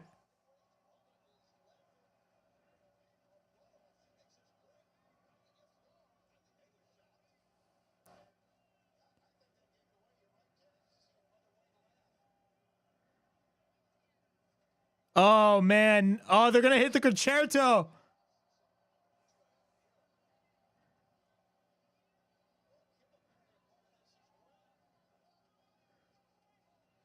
I mean, to be fair, Christian kind of does deserve it. Christian does deserve it, bro. He's a piece of shit heel. From a character standpoint, it makes sense.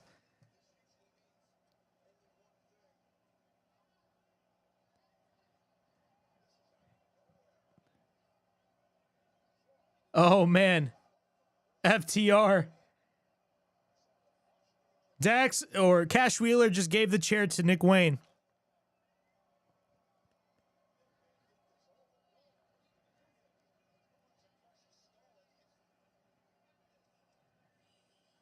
Oh, Adam Copeland!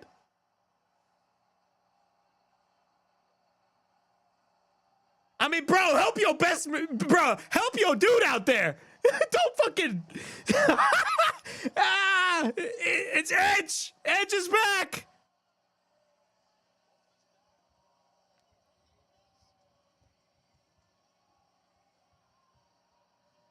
Okay, Edge does not need to do his whole... Bro, if his best friend is getting beat to shit, he's... Oh my God. Whatever.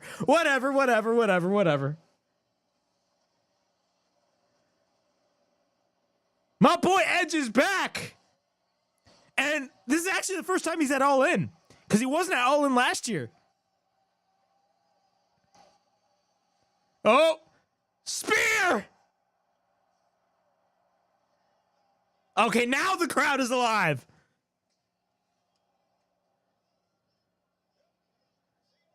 Oh, Nick Wayne is running.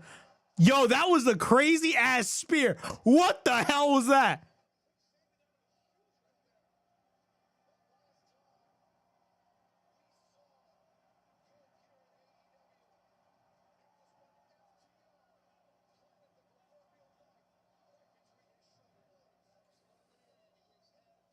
This is the first time we're seeing Adam Copeland at All In. He wasn't at All In last year. I want to see the moment with Christian and Edge reuniting.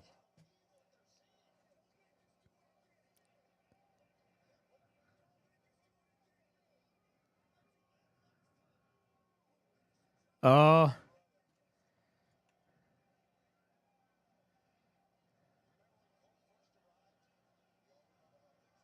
Yeah, we all remember how Christian treated Edge. Go fuck yourself. Oh man.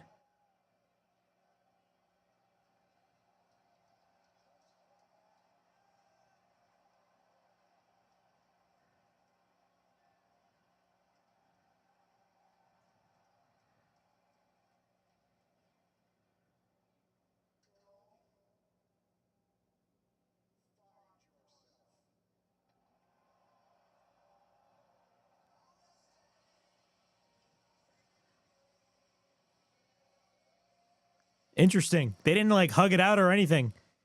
Purple guy, you're like, go find yourself. Yeah, that's exactly what I said. Go find yourself. You know what? I will say, I love the way that they went about this. Like, it's not just like Edge being like a dumbass babyface, like doing like, you know, coming for the aid of Christian Cage and all of a sudden they hug. Like, I know everybody would want that moment, but at the same time, they're not shying away from what Christian did to Adam Copeland when Adam Copeland first came into AEW. So it makes sense as to why Edge is like that. Makes total sense.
All right, we got Toni Storm versus Mercedes Moné.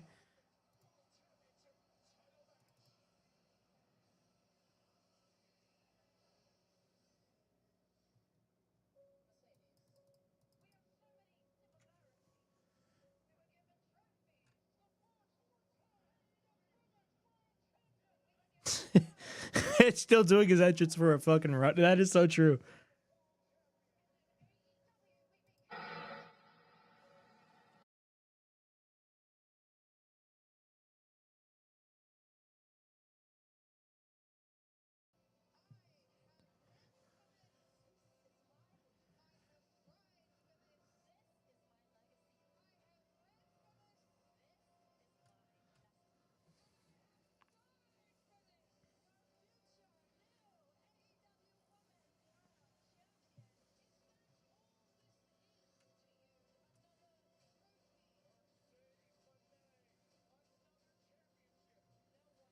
Oh, man.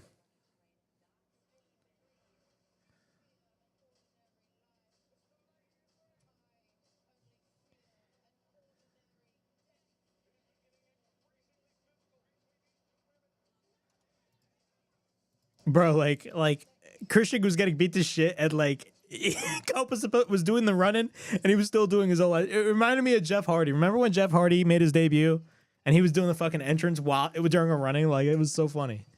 But you know what? The AEW went about it the right way.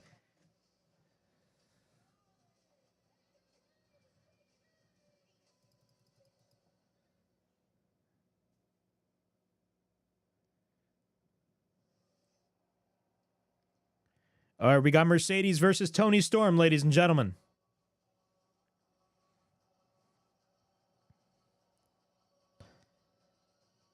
Purple guy in the chat. Toni Storm made the belt greater than I ever thought it would be. You can say that, yeah.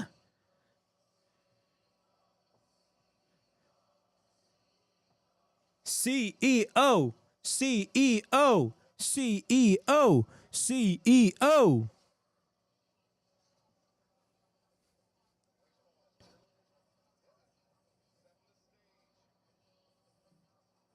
Damn, what a grand entrance, bro. Mercedes Moné.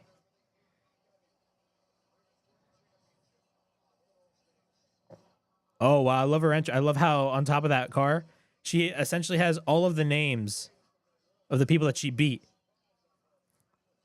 I think Mercedes Moné is going to win the title. And a lot of people have been saying this, and honestly, I'm starting to really think about it, and it actually really does make sense on what people are saying.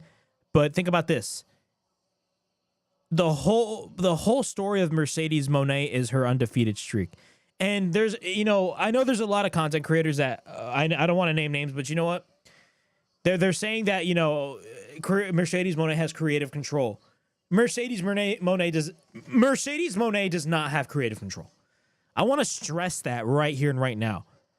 I feel like a lot what these content creators are saying that Mercedes Moné, I feel like what a lot of these content creators are saying when it comes to Mercedes Moné, quote unquote, having creative control, do not know what creative control is. There's a difference between creative input and creative control. Creative input is when you have input on what you want to do with your character, but you do not have the final say. Creative control means you have the final say in everything, and you decide who wins and who loses. Tony Khan is the guy that makes the final say with Mercedes Moné. Why is Tony Khan pushing Mercedes Moné? He is pushing Mercedes Moné because he's paying her a shit ton of money. And if you really think about it, Mercedes Moné is the pure definition of marketable. Say what you want about her run in AEW, and trust me, I've been very critical about her run. I feel like she hasn't really done a lot in her AEW run. I feel like I haven't really been interested with a lot of the work that she's been doing. But you can't deny Mercedes Moné is marketable. It's not like Mercedes Moné is coming into these indie promotions and saying, I demand the world title. No, these promoters that Mercedes Moné deals with, they want to put the belt on Mercedes Moné because of how big of a name Mercedes Moné is. You know what I'm saying?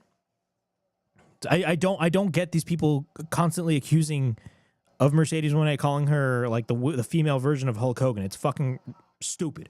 It's fucking stupid.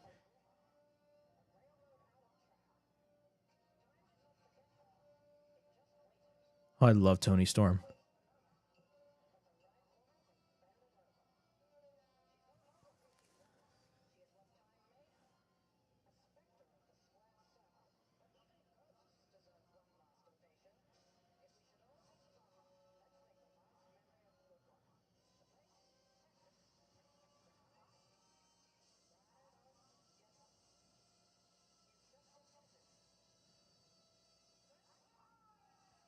You dare to talk to me like that because I'm timeless.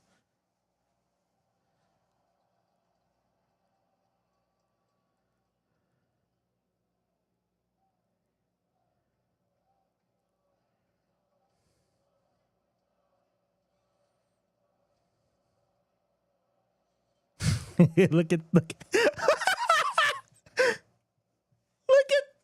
Toni Storm with the fucking cane.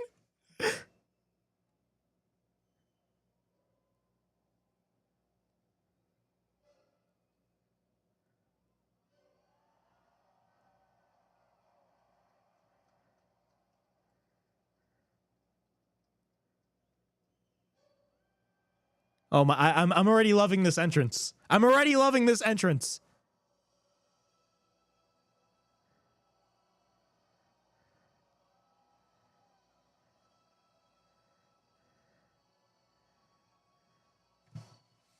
I don't care what anybody says. Toni Storm is literally the best female wrestler in the world. I love Mercedes. I love Stephanie Valkyrie, but like, dude, Toni Storm, she's her, okay? Toni Storm is her. Toni Storm is amazing. But I will say, she's probably going to drop the title to Mercedes tonight. She's probably going to drop the title to Mercedes. But it's okay. Because we still have timeless Toni Storm on our television screens. Because she's timeless. She's fucking amazing. Dude. You know what's crazy? Everybody accuses AEW of being all ex-WWE. And I've stated this earlier in the stream. AEW has been really smart recently when it comes to the signings that they've been making. AEW has been really smart when it comes to the signings that they've been making. Toni Storm was somebody that essentially was embarrassed in WWE, got cut, came into AEW and completely reinvented herself. Like, she completely reinvented herself. Like, I don't view Toni Storm as like an ex-WWE wrestler. Like, I view this version of Toni Storm, I view this version of Toni Storm as just like Toni Storm's creation. Not even AEW's creation, like Toni Storm's creation. People like Swerve Strickland and Toni Storm really should be studied because, again, they are people that have bet on themselves and were like, you know what? I am tired of being told what to do. I want to go somewhere else and I want to show you guys what I'm worth.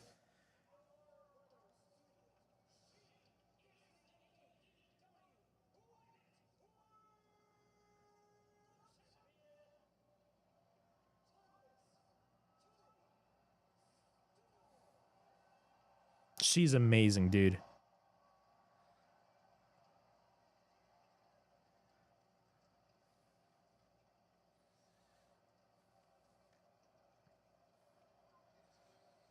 This match is going to go hard, guys.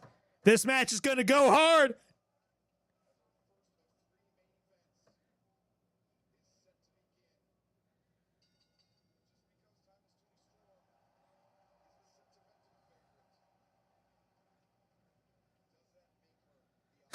Luther low-key might be the Penguin.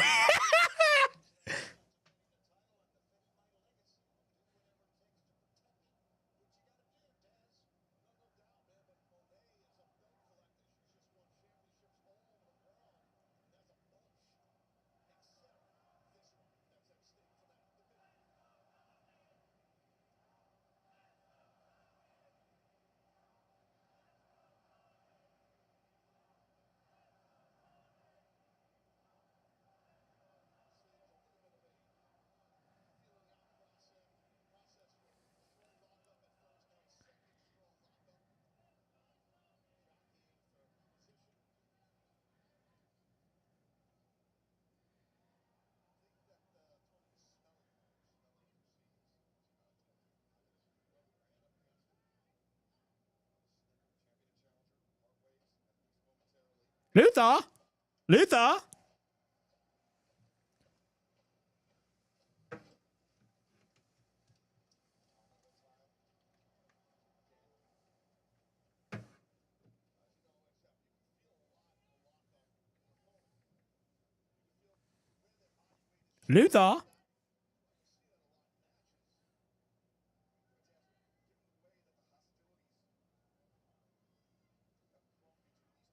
Jesus Christ, Luther.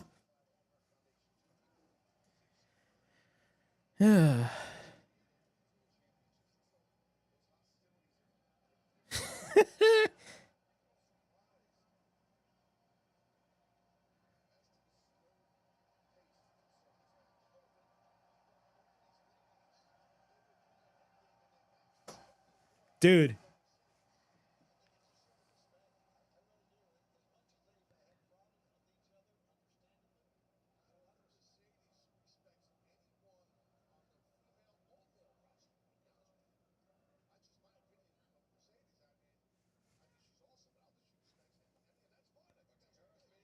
Roll up by Mercedes.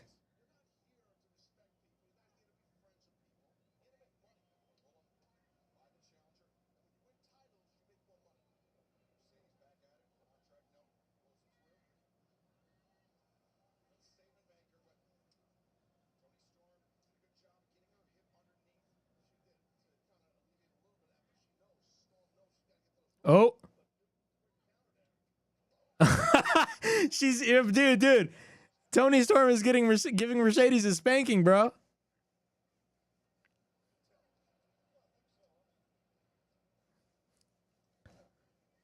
About to go. Alrighty. Drop kick by Toni Storm. Toni Storm. Toni Storm.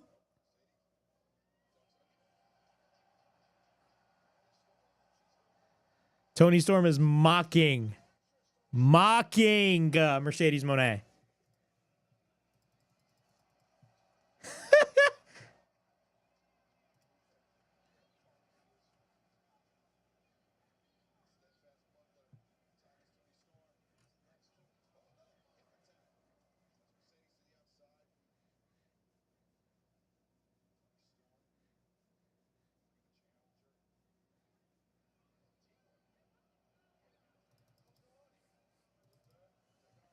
Oh, shit.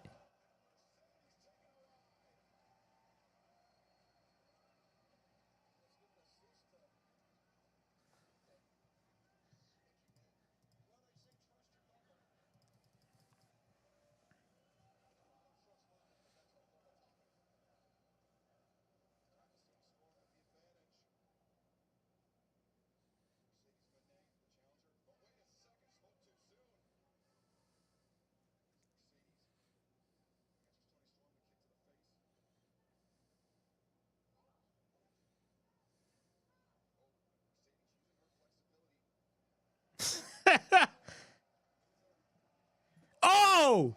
She hits the Meteora on Luther. So what's crazy is that Luther was taunting Mercedes earlier in the match. And what happened was Toni Storm, she fell on Luther. And Luther was holding her. And what happened was Mercedes ended up hitting the Meteora. That is insane.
Back in the ring.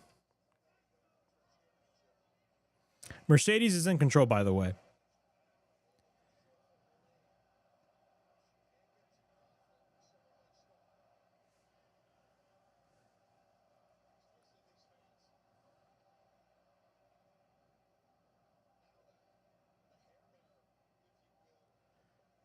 She's just dropping Toni Storm constantly.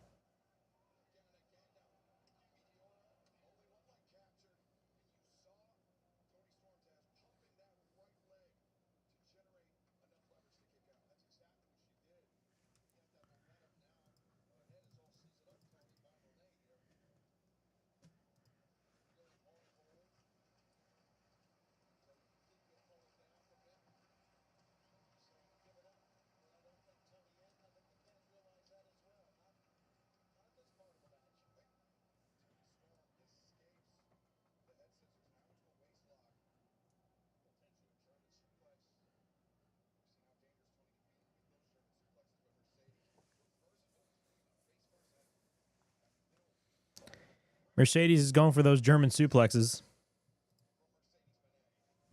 She is going for them German suplexes.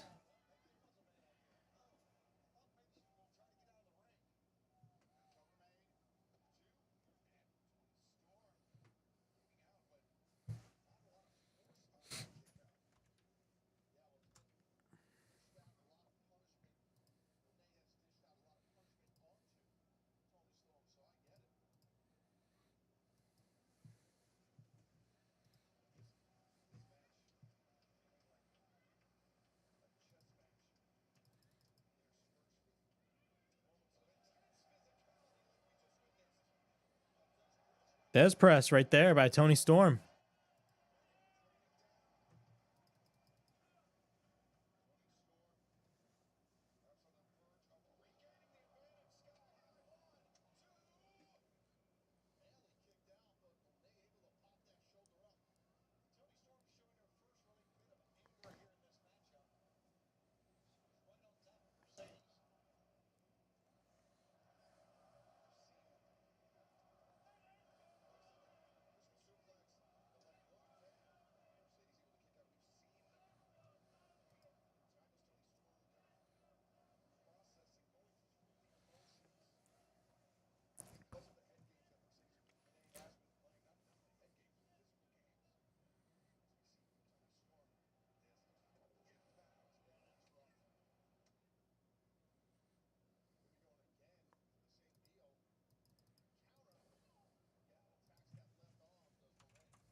The crowd is singing Toni Storm.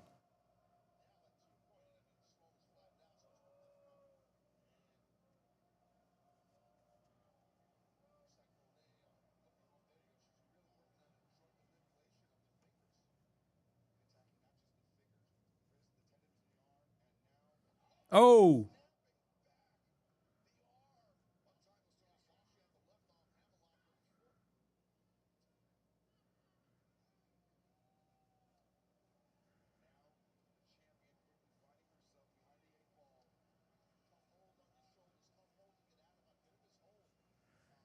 Got a machine head.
Thank you. Anybody wants to submit an application to be a Ring Boy MVP, send it to that young man. Send it to fucking Kamala Harris. Representation of women.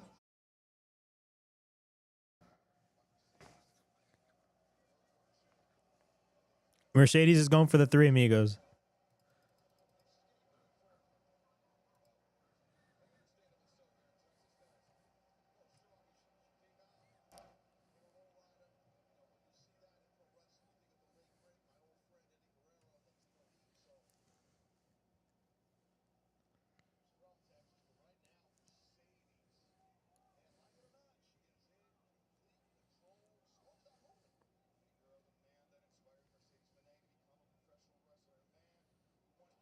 Oh, frog splash, but Tony got the knees up. Creator.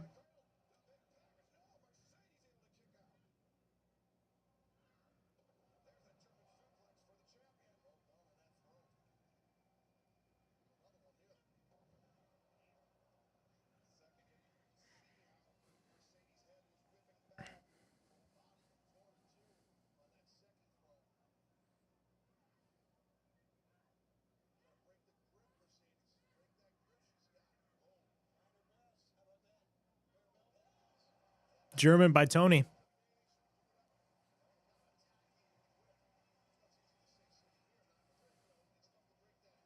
Hip attack. Oh! Storm Zero.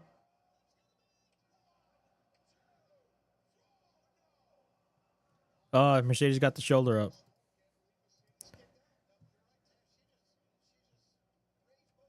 You got kite sway. You have what? You have 25. Bro, I'm not even going to say it. Y'all can look at the chat. You crazy, bro. Over a wrestling match? You insane.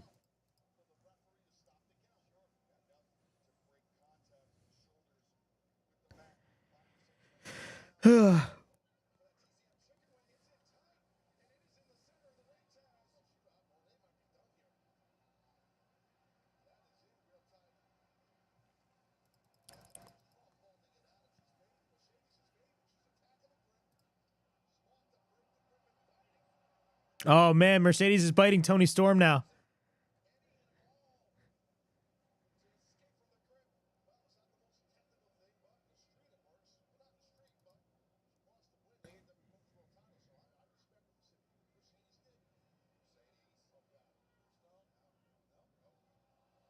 Oh, Tony reversed. Ah! Oh my God.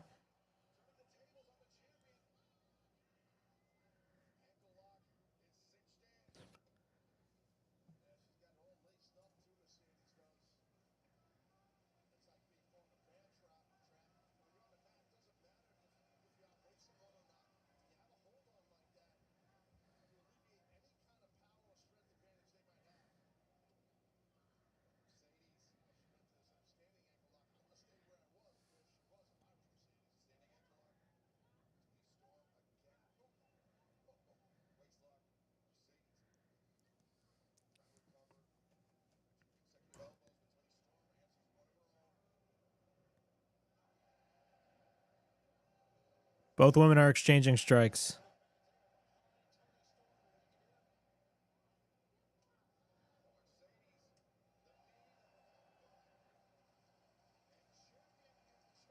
Both women are down.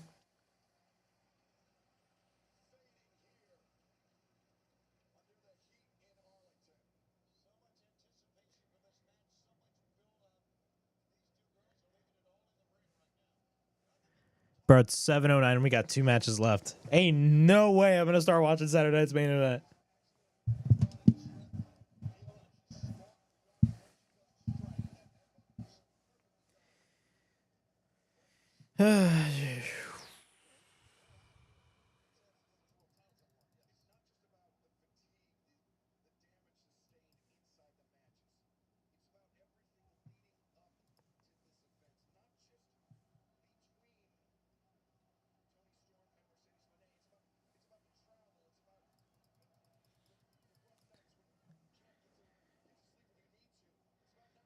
Oh.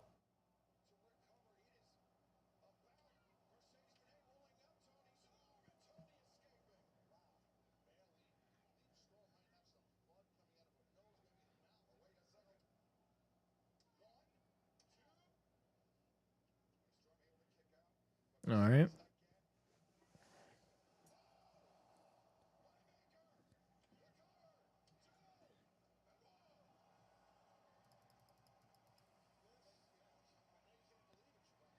Dude, what if Athena comes out and cashes in? Imagine if Athena came out and cashed in. What if Mercedes? I don't know. It's interesting.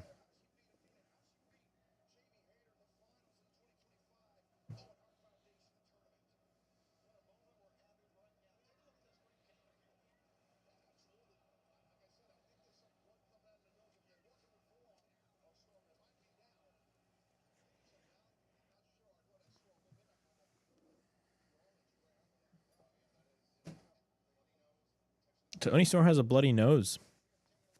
You guys see that? She has a bloody nose.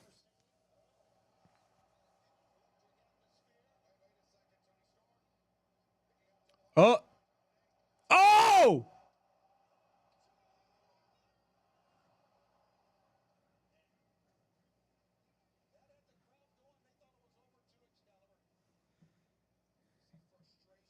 Purple guy in the chat. I need Toni Storm to do a triple backflip Spanish fly into a Storm Zero.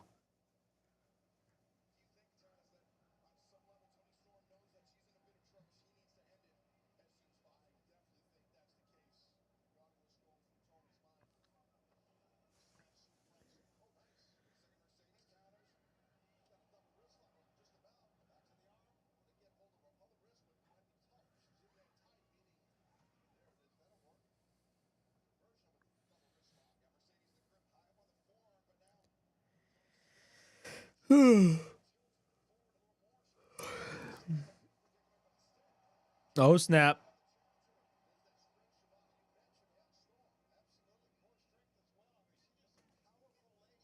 Oh.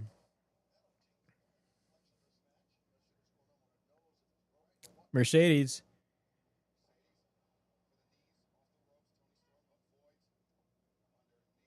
Oh.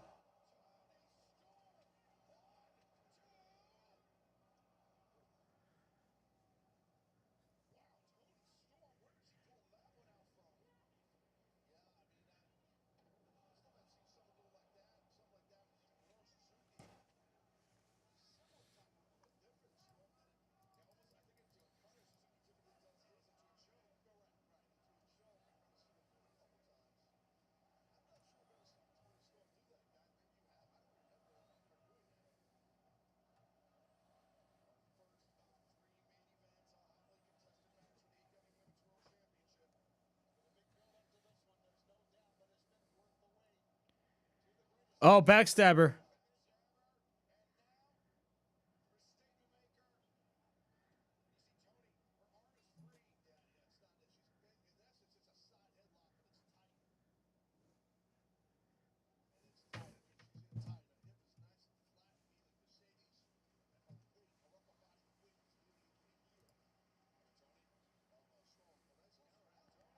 Oh, Toni reversed.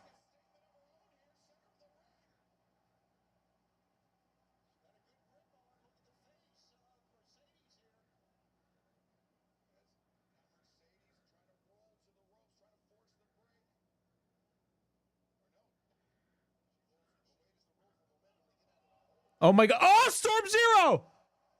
She's going again. Yo. Oh my God, a third one.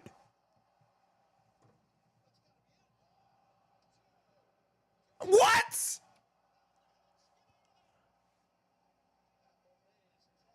She hit 3 Storm Zeros. 3. What the fuck? Bro, and what's crazy is that the crowd, everybody stood up. Everybody stood up.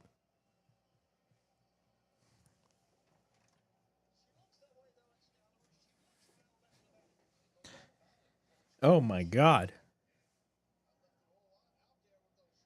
Toni Storm is now dragging Mercedes in the corner of the ring. It looks like she's going to go for the hip attack. It looks like she is going to go for the hip attack. Oh, now the crowd is 100% invested in Toni.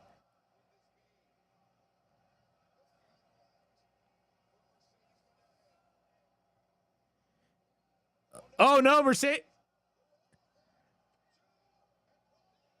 She went for the inside cradle, and she was actually holding the rope, but Toni Storm kicked out. Oh, statement maker or bank statement, whatever you want to call it. Oh man. Toni's trying to escape it, and she's holding onto the arms of. Oh, what is Mercedes doing now? Oh, she got the STF applied. She got the STF applied.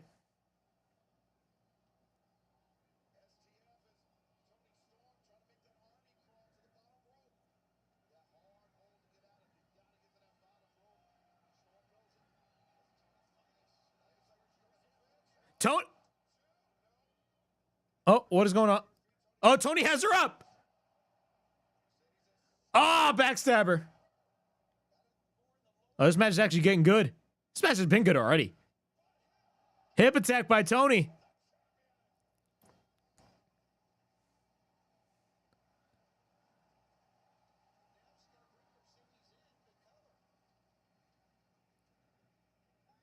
Toni's on the second rope. She's bringing Mercedes up. She's bringing Mercedes up.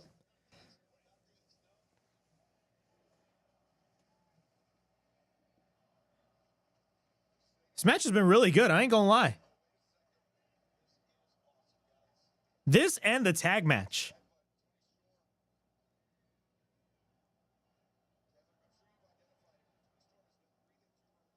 Oh, she kissed Mercedes. Oh, she's gonna go for a superstar. Oh my God. She actually beat Mercedes.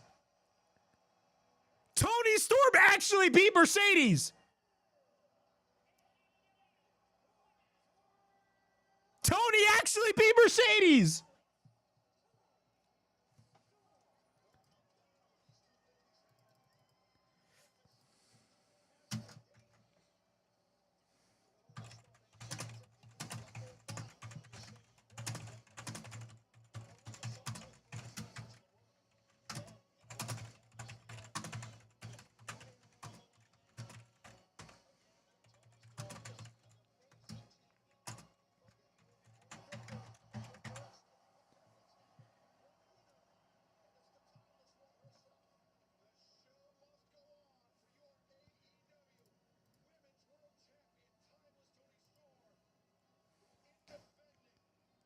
Mercedes looked great in this match, by the way. This match was fantastic.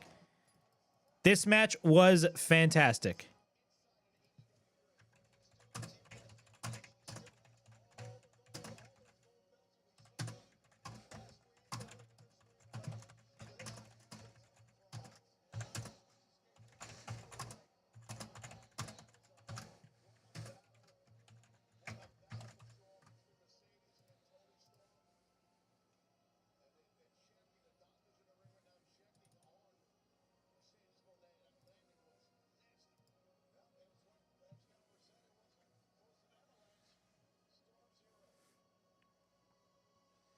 Ain't no way you got 50K in the bank, bro.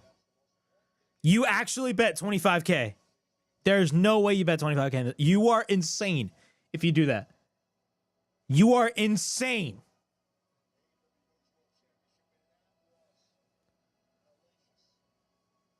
You are insane, bro, if you do that.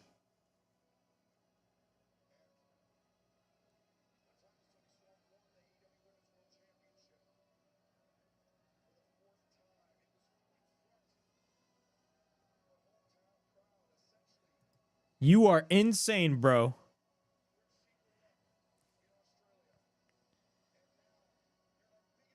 Honestly, I wouldn't have minded if Mercedes won, but I'm not mad that Toni Storm won the match, considering, you know, Toni Storm is one of the top females in AEW.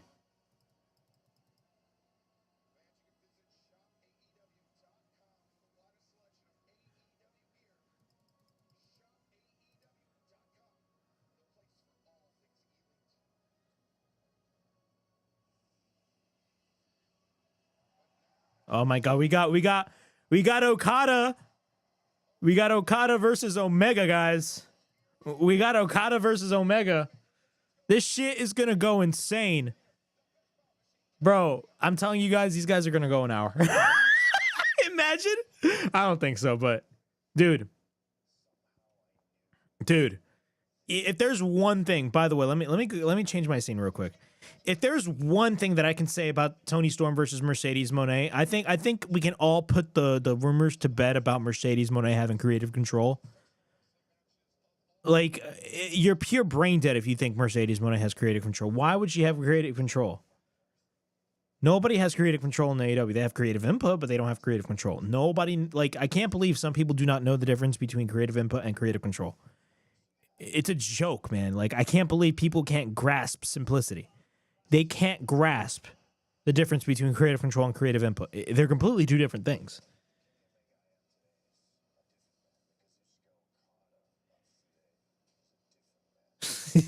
Purple guy, put 15K on Kenny Omega. Trust, bro. Oh my god.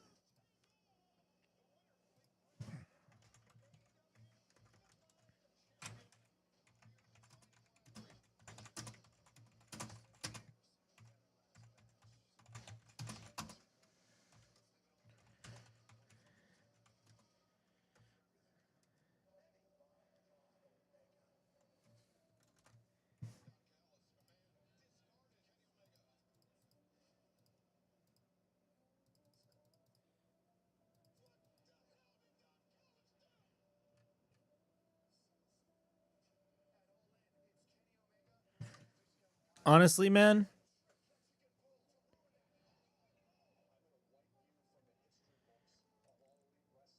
I think we're going to be getting a rematch between Mercedes and Toni Storm. That's what I see happening.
Oh, Jim Ross is calling the match. Jim Ross is coming out. My boy Jim Ross, man. My boy Jim Ross. All right. We're going to get Okada versus Omega, which I'm really excited about. These guys are going to tear the house down. I'm telling y'all. These guys are going to tear the house down.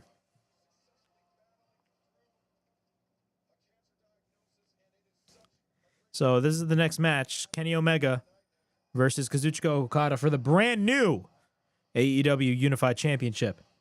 I will say, though, I'm not a fan of the Unified Championship name. Now, they're not retiring the Continental or international titles. It's essentially going to be like a trophy title, which I don't know. You didn't need another belt, but it is what it is.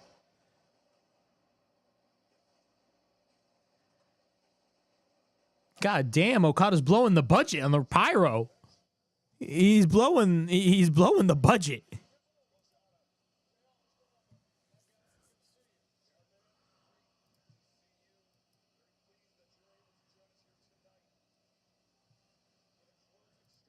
Okada's blowing the budget on the pyro.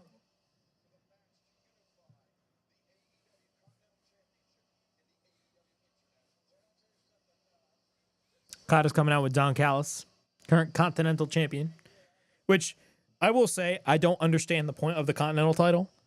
Like, whoever wins the Continental Classic should not win a title. They should win a number one contendership at Revolution or some shit. You know what I'm saying? I don't know. Maybe it's too much. Maybe it's too much work. I don't know. These guys are going for an hour. I would definitely see that. These guys can definitely go for an hour.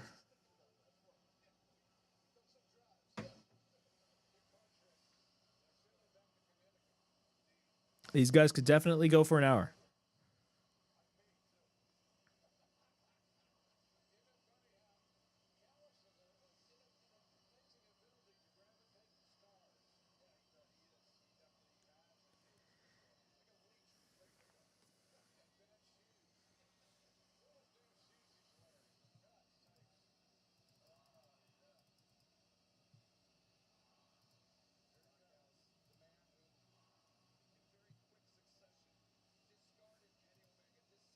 Ibu tweeted something very interesting. He stated this, and I quote, "I feel like this is the wrestling main event, that being Okada versus Omega, and the following match will be the spectacle main event of this show, which is Jon Moxley versus Hangman Page," which I definitely do see being the case.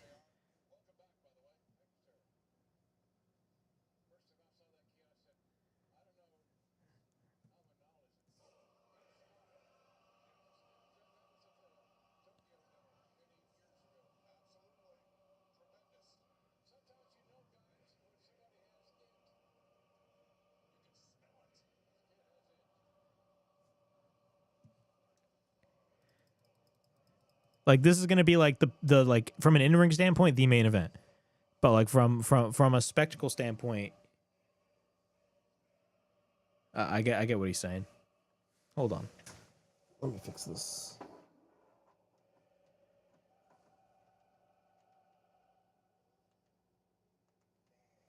For some reason my lighting is not working. Jesus Christ.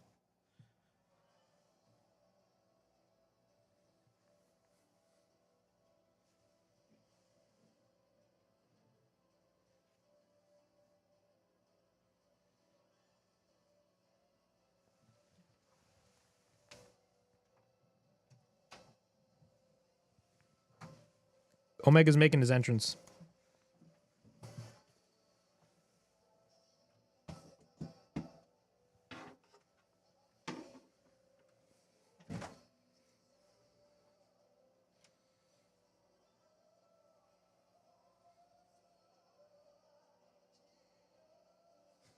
Hold on.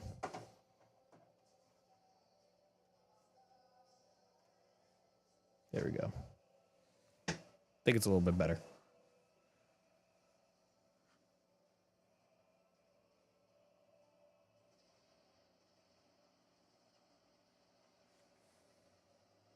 Omega's entrance is fire. Bro, he blowing the budget too.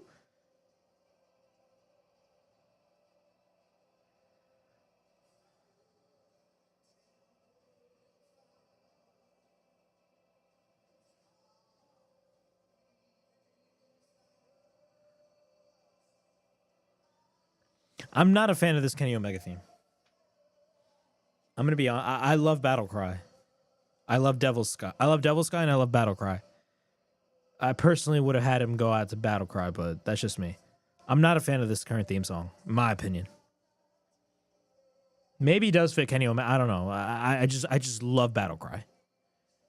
Hell, I love again, I love Devil's Sky as well. I love his New Japan theme.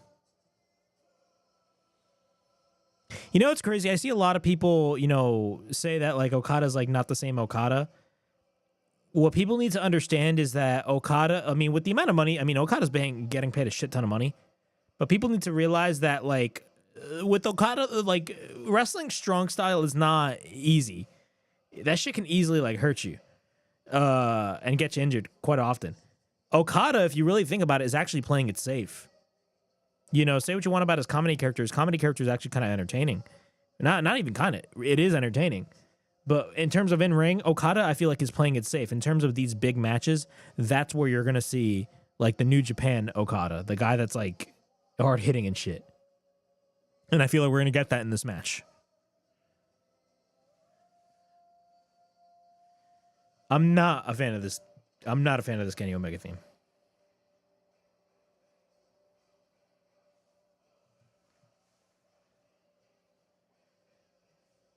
It's 7:30. Saturday night's main event starts in 30 minutes.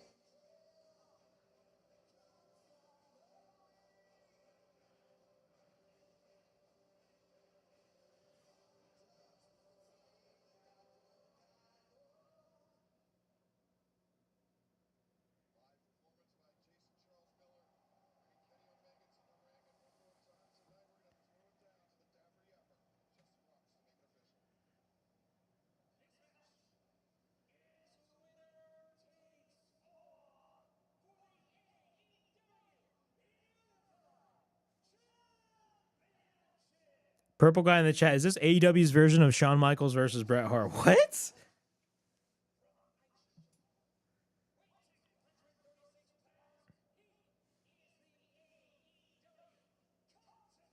We're doing the they're doing the introductions right now.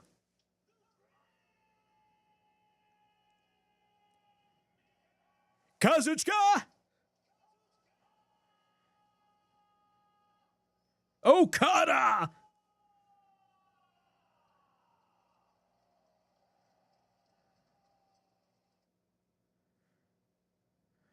Oh my god. Why am I getting buffering during this match, bro? Jesus frick.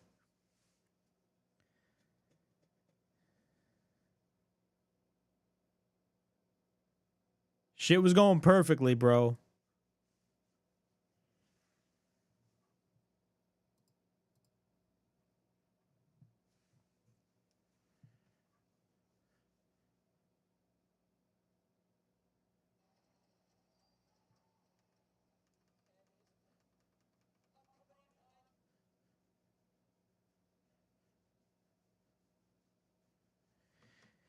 Okay, here we go.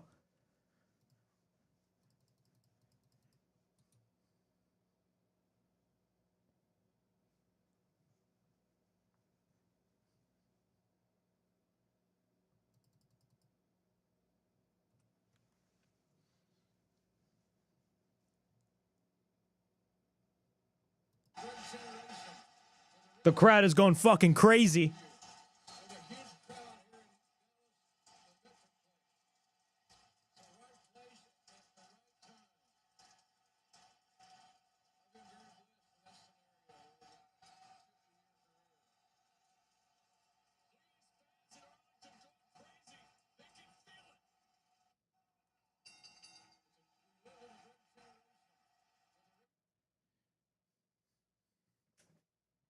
I love that shot, by the way.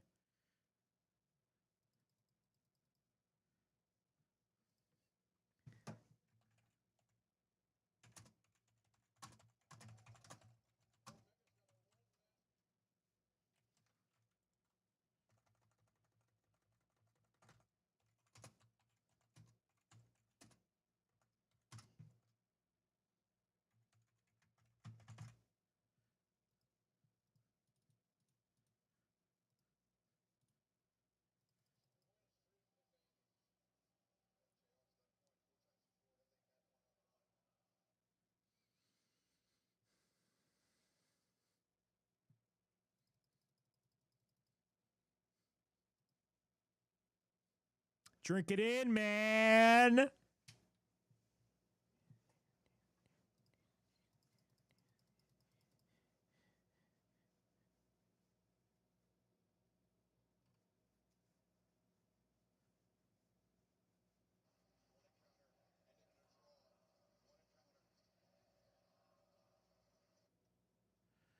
Oh my god, this fucking thing, bro.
All right. Omega's in control. Kota Ibushi is in the corner of Kenny Omega, by the way.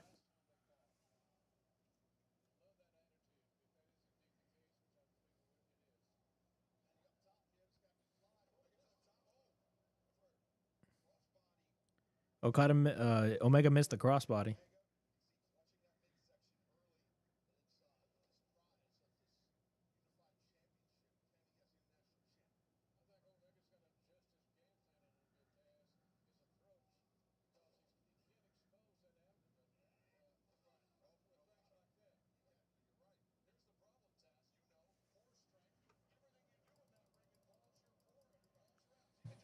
Okada's he hit the elbow drop on the stomach of Kenny.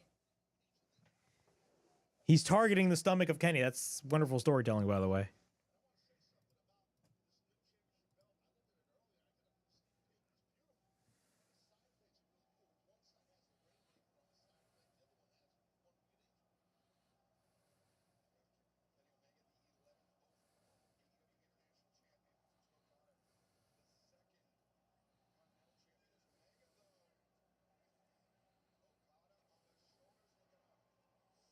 Oh, so Kenny did the "you can't escape."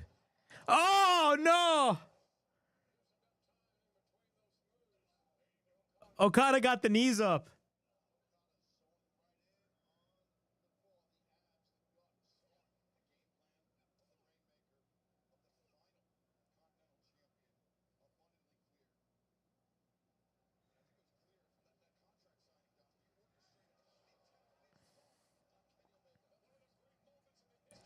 Oh shit!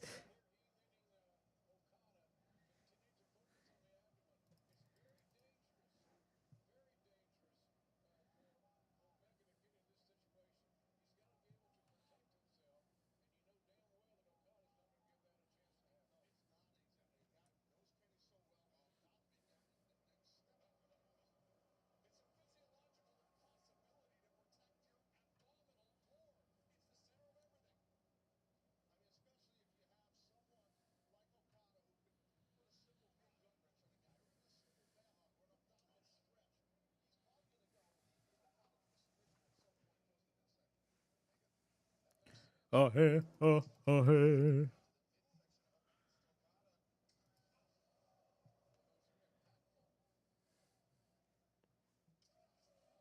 Omega with the chops.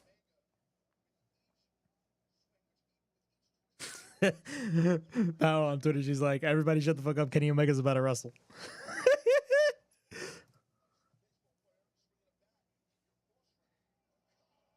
Okada hits the dropkick on Kenny.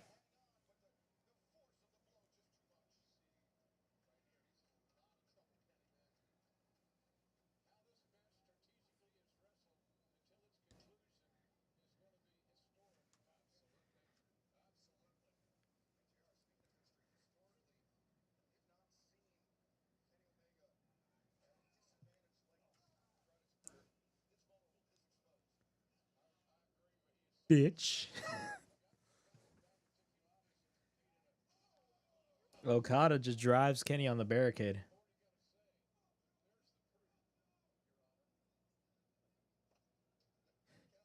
Oh, you asshole. Bitch, Don Callis. What's wrong with you, Don?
Omega's just like daring Okada to like hit me, bitch.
Hurricane Rana by Kenny.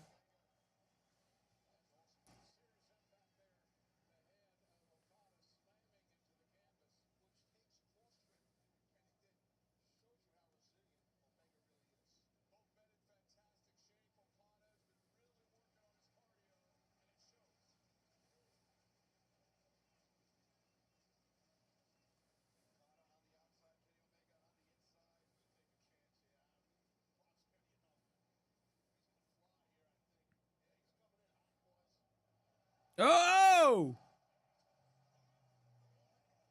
Okay, Doc Alice is running away.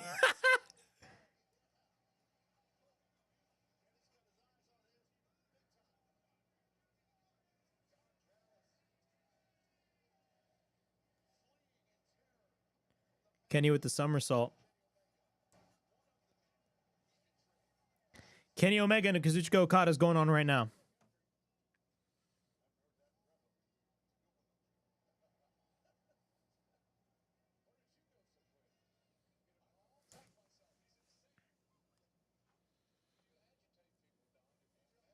Drop kick by Kenny. On the back of the shoulder of Okada, by the way.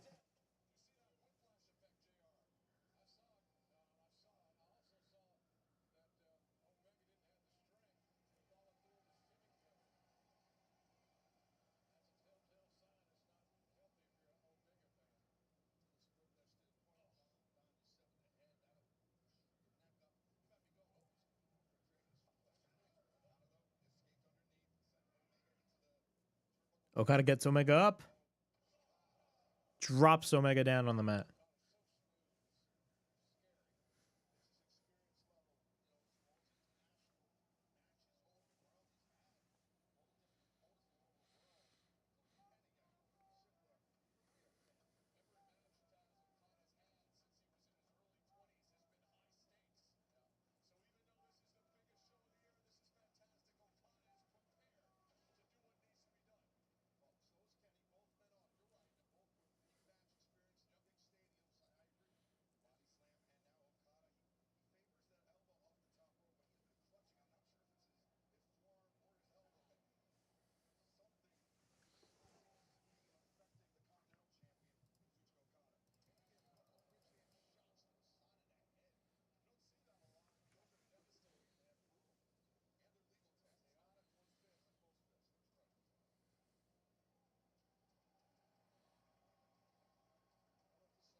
Both Omega and Okada are on the top rope, by the way.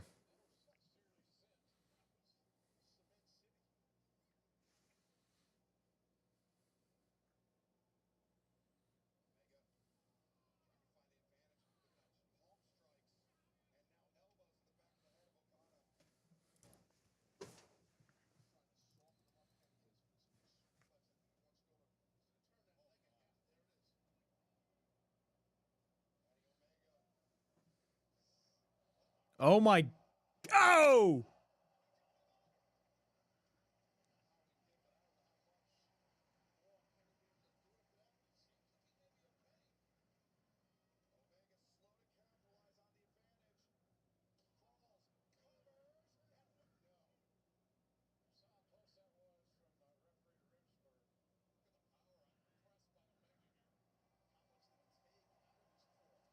Mm-hmm.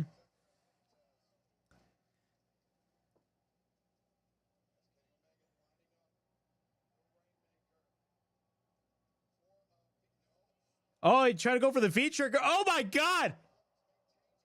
Oh man, he's going for the Germans. Oh, I missed the Rainmaker. Oh, Okada missed the drop kick. Oh, roll ups.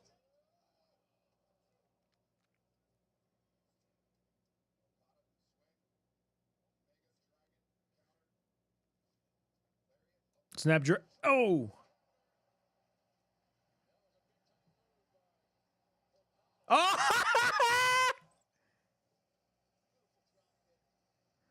Drop kick by Okada.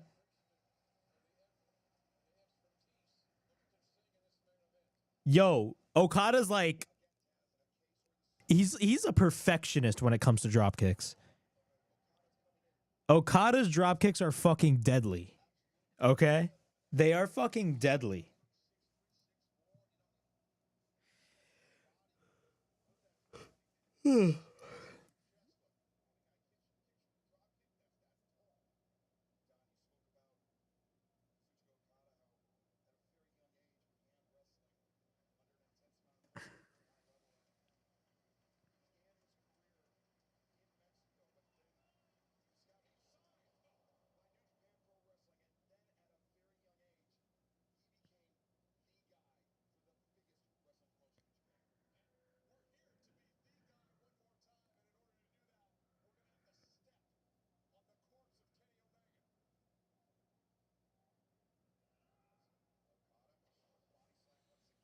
Okada slams Omega.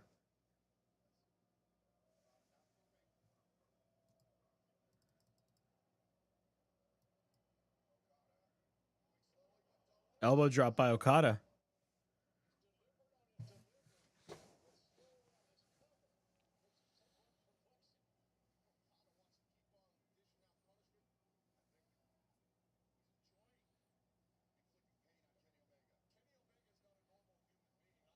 Kenny Omega's not a normal human being.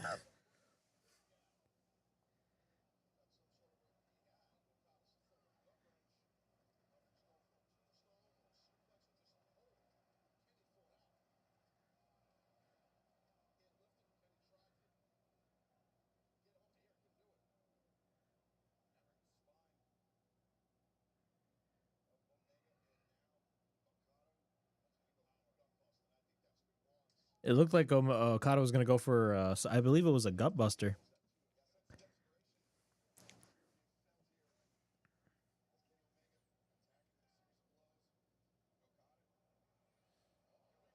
Oh, Okada got him up.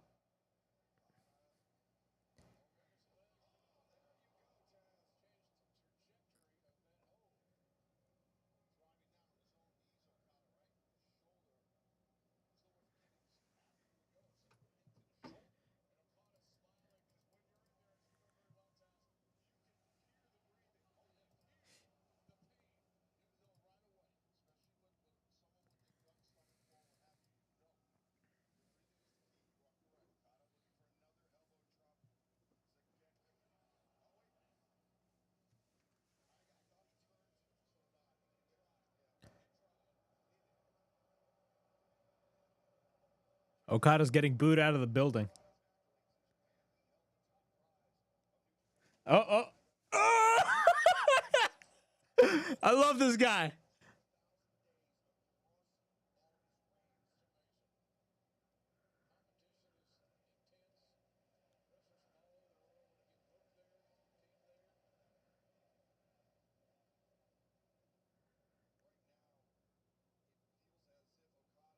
He's going to go for the Rainmaker, but Omega's blocking.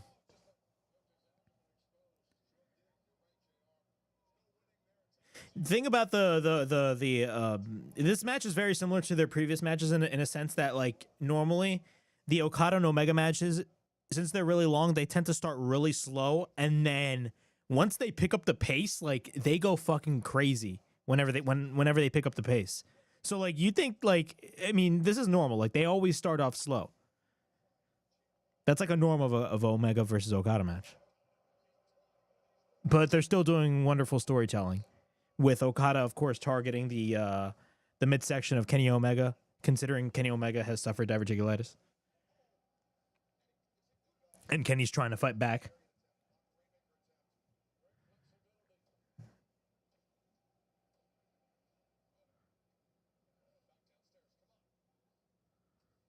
Knee by Kenny.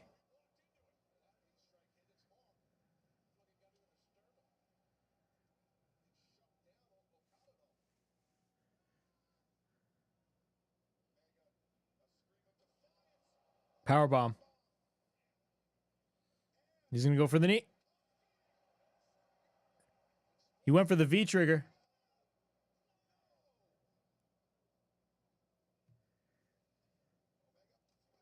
Oh, hit another V trigger.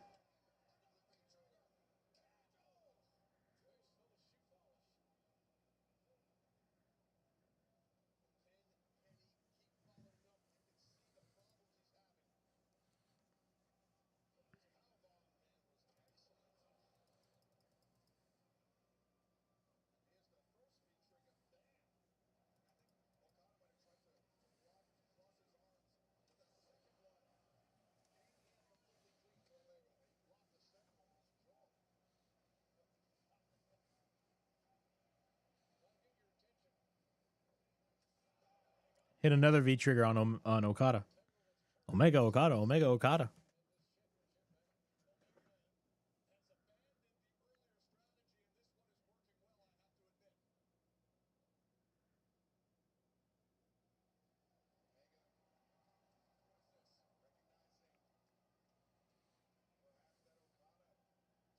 He's going to go for like a super Snapdragon suplex right now. Look at this shit.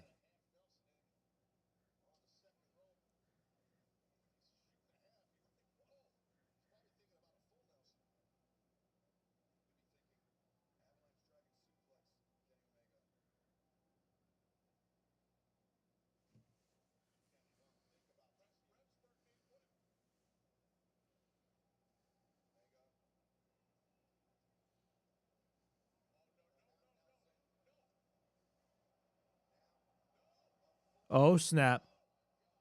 Oh!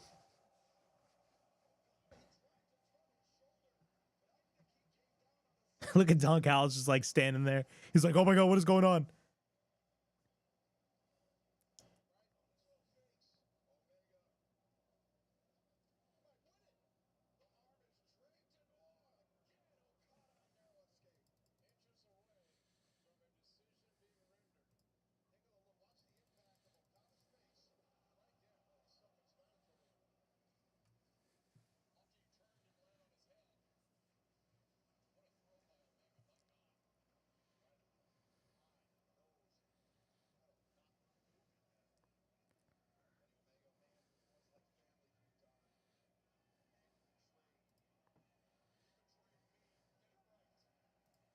Kenny's going to go for the V trigger again.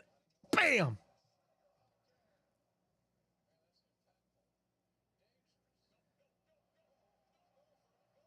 He's going to go for the one-winged angel. Oh, God got him up. Bam! Pile driver. Tombstone.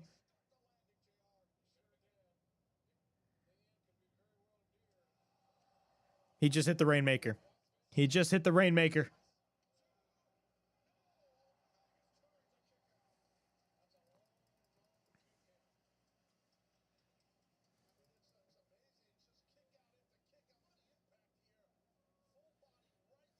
Jesus Christ.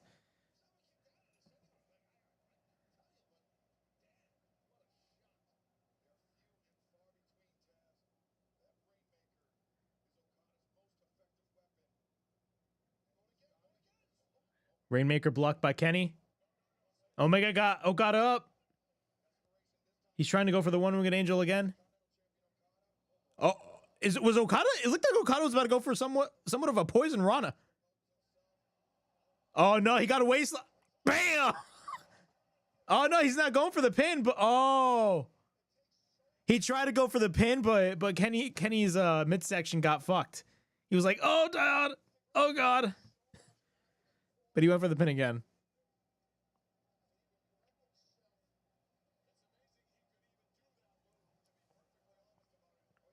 Oh my God, Rocky Romero.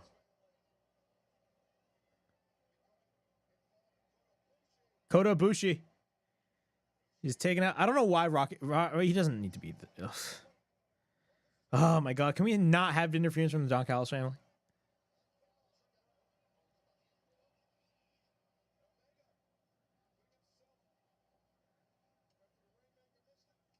Oh, V-trigger.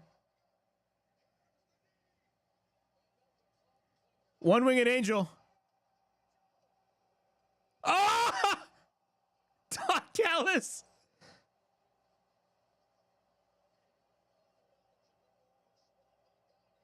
Don Callis just dragged the referee out.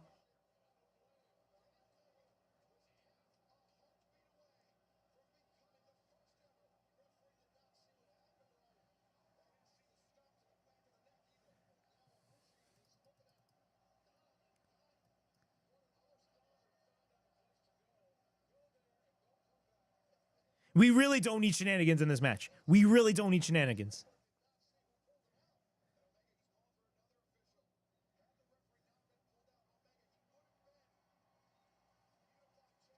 Fucking Aubrietta was just running in. She acting like Charles Robinson.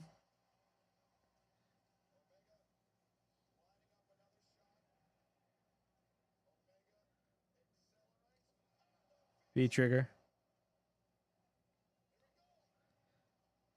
Oh, Okada counters. Rainmaker!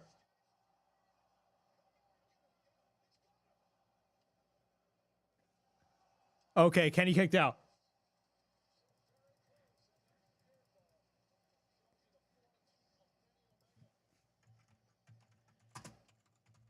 We really did not need interference.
Fucking God, the Austin 316 shirt.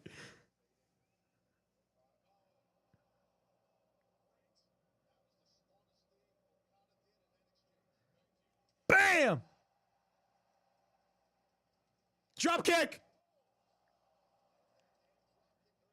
Rainmaker! Inside cradle! Oh, kick out! Oh my God! Okada just dropped Kenny!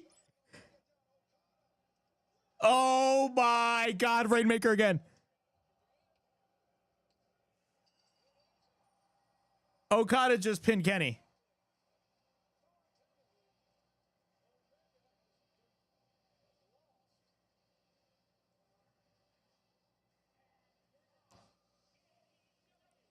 Honestly, if you were to compare this to like their other matches, this comes nowhere near. And honestly, I expected that. Like their Dominion match is a fucking classic. Like literally, bro. Because normally, again, when I said this earlier, the beauty of the Omega and Okada matches is that they normally start slow and then they pick up the pace. Ibu said it best. It felt like it ended right when it was ascending to the next tier. This match kind of ended abruptly, I feel like. I feel like it could have gone a little bit longer. Like, if you watch their first match, you know what I'm talking about. Like, heck, even watch the Dominion match. I mean, that match ended in a time limit draw. But still, I mean, out of all the matches, this was probably... Like, if you compare this match to their other matches, nowhere near. But I feel like this match did not need interferences. Also, this goes back to my discussion on match placement. I feel like if they had gone way too much balls to the wall in this match, it would have essentially affect the main event, which, if you really think about it, is what everybody is wanting to watch.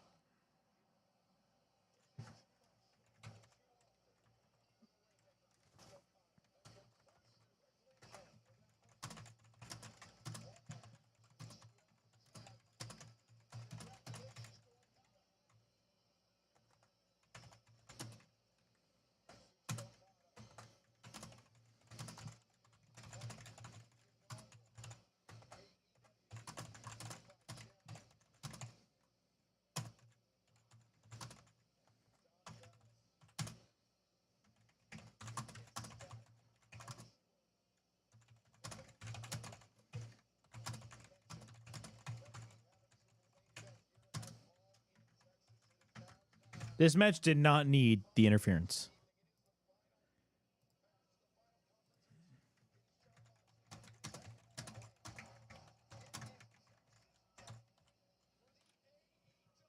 AEW really needs to really work on their match placement.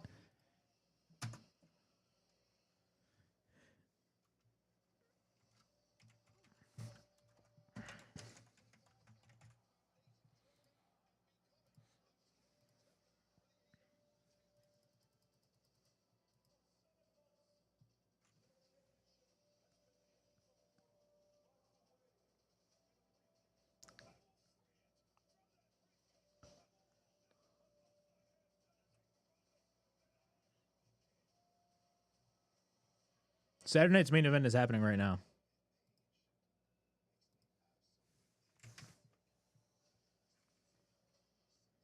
Let me actually go on Peacock right now.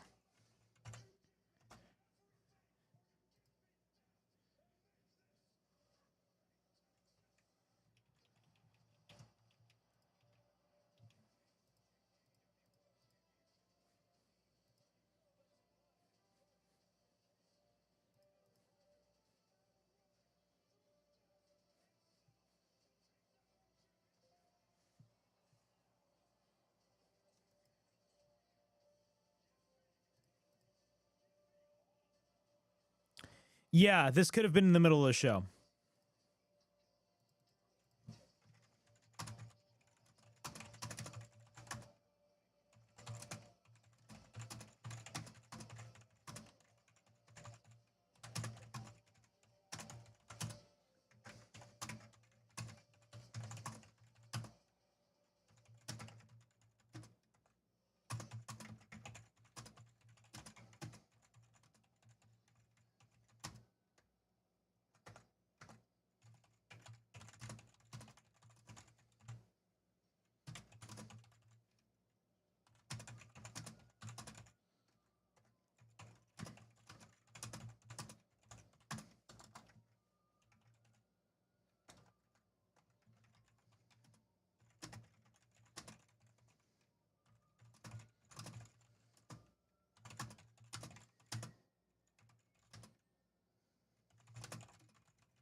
Oh my god, the crowd is shouting cowboy shit.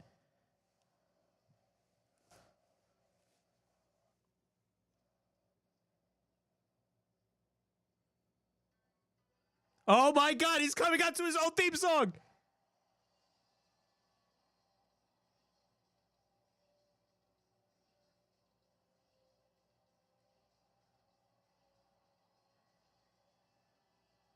Hangman is coming out to his old theme.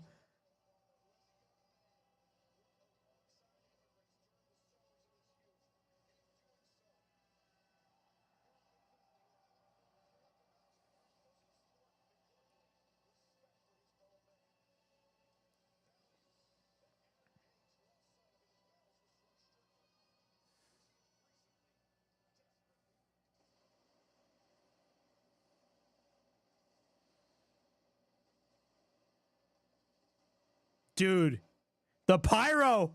The pyro.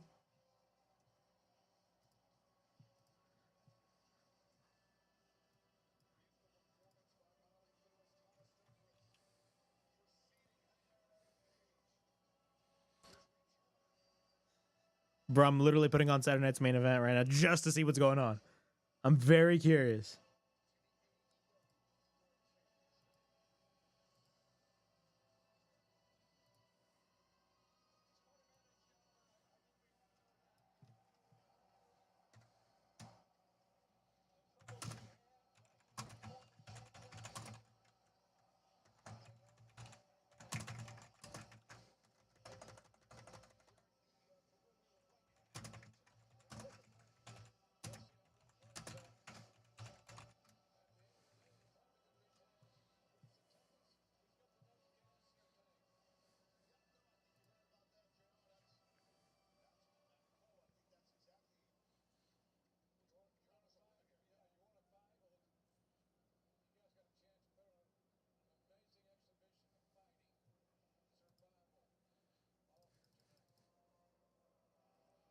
Hangman is going to win the AEW World. He has to.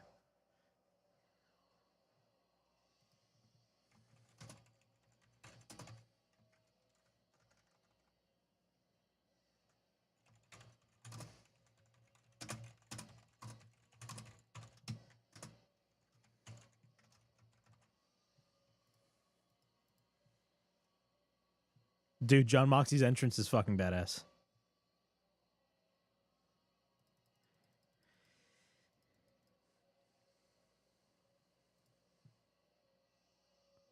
You got Logan Paul and you got Randy Orton and Drew McIntyre kicking off the show.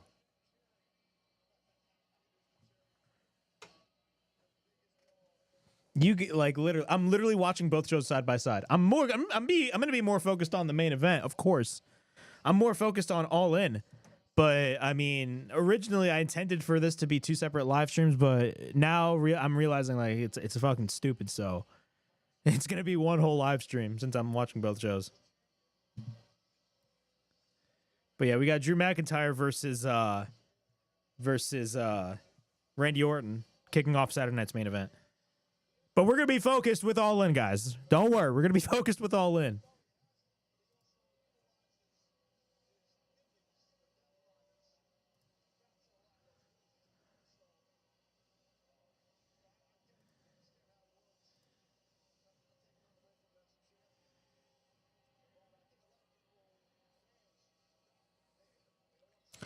Guys in the chat, I'm very curious. What are your thoughts on the Death Riders? Do you think that they have, in a way, found their footing? I'm very curious. The floor is all yours. You guys want to answer? You guys can answer in the chat if you guys want.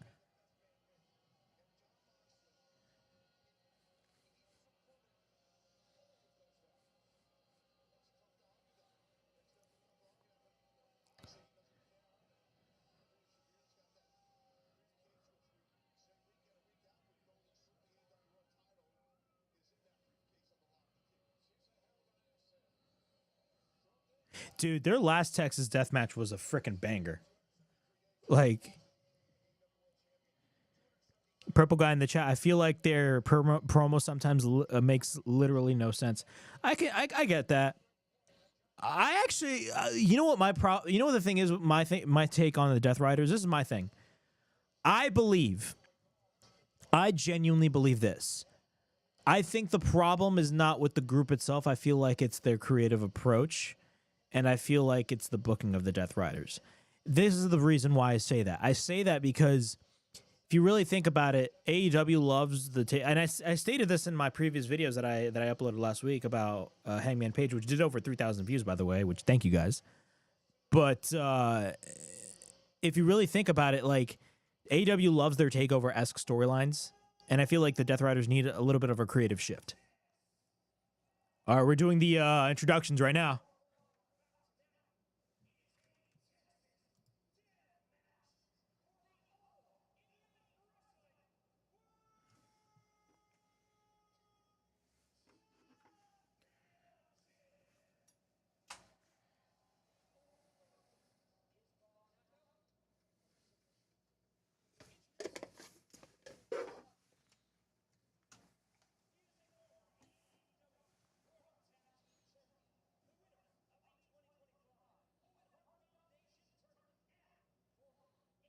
Noticed how Hangman kind of shaved a little bit, especially when with his mustache.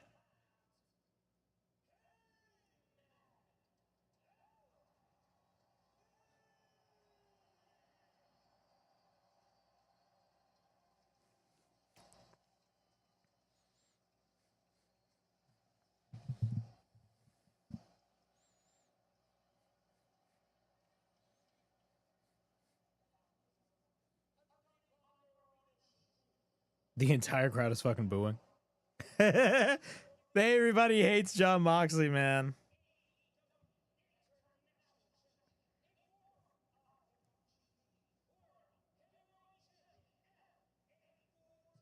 Bro, they got a whole barbed wire fucking board with... Oh, my God.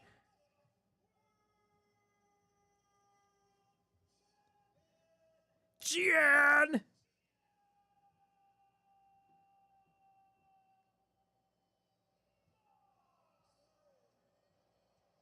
Moxley's flipping off the crowd. Dude, I loved the visual of this show. The production of this show is fantastic.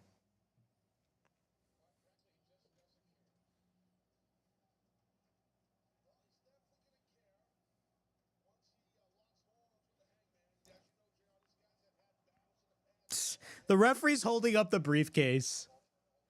Dude, I'm telling you, even though I hated the fact that the AEW World Title has been hidden in the briefcase, I feel like you know, the moment when AEW like brings out the belt from the briefcase, I think it's gonna look fucking fantastic.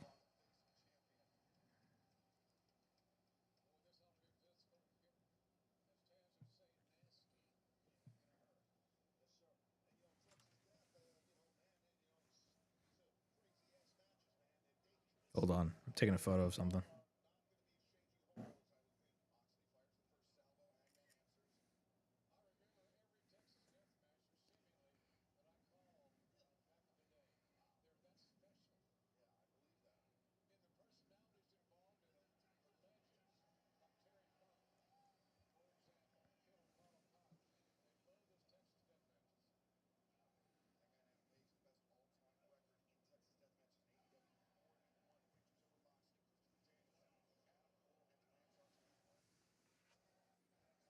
Both men are exchanging strikes.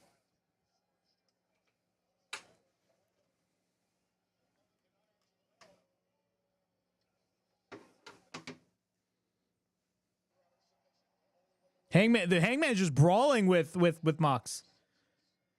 Meanwhile, at the moment, also Randy Orton is facing Drew McIntyre.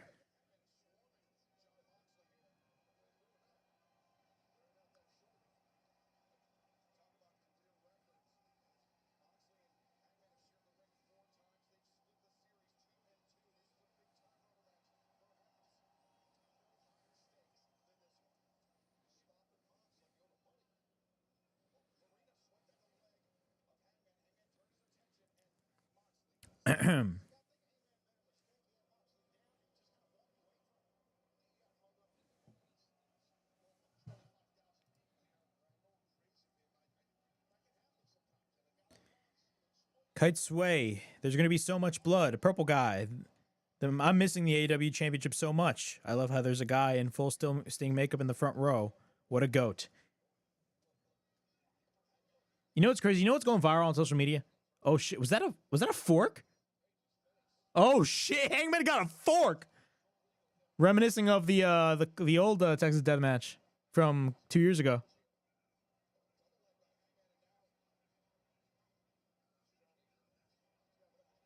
Oh! Oh my god, he's actually stabbing Jon Moxley! Oh my god!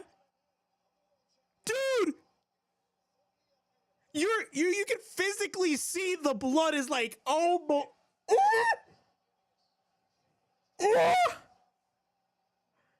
You can literally physically see the blood coming out. Like, this guy is sick. You can literally see the blood literally see the blood coming out. It's crazy. It is crazy.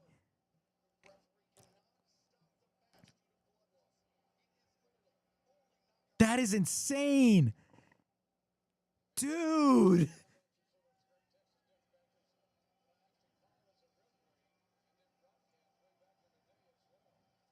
Hangman got barred. Bro, not even like, what was it, like 5 minutes? Like, it's...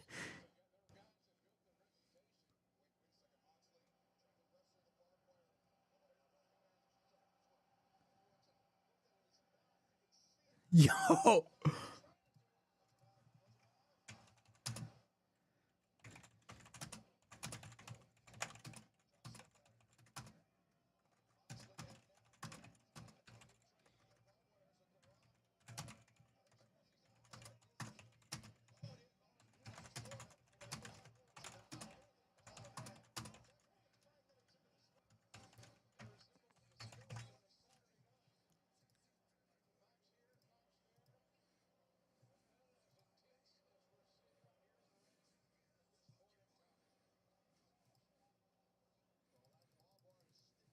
Oh, Marina Shafir.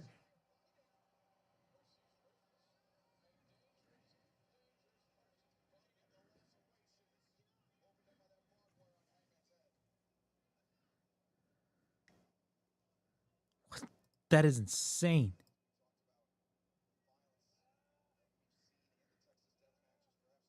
This match is already fantastic, bro. This match is already fantastic. I don't care what anybody says. This match is already fantastic. What's going on? Randy Orton just beat Drew McIntyre. I don't know how, because I wasn't paying attention, but I'm gonna go back and watch. Oh, and Logan Paul just attacked Randy Orton. It's so weird seeing wrestling shows like side by side next to each other. Like, it's weird. It's weird. And Jelly Rolls on the outside. Meanwhile, Jon Moxley has a barbed wire chair. So you got on one side Logan Paul beating Randy Orton to shit. Meanwhile, on the other side, Jon Moxley has a barbed wire chair. And Jelly Rolls interfering.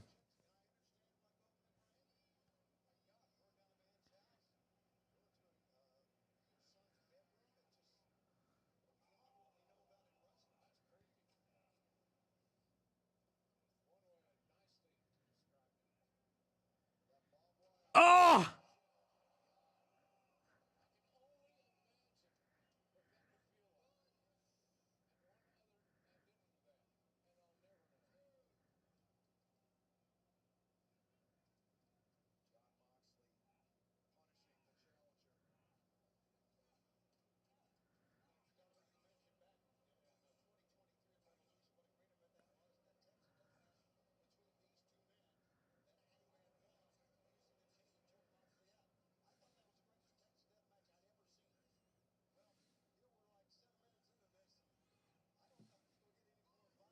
And Drew McIntyre just took out Jelly Roll.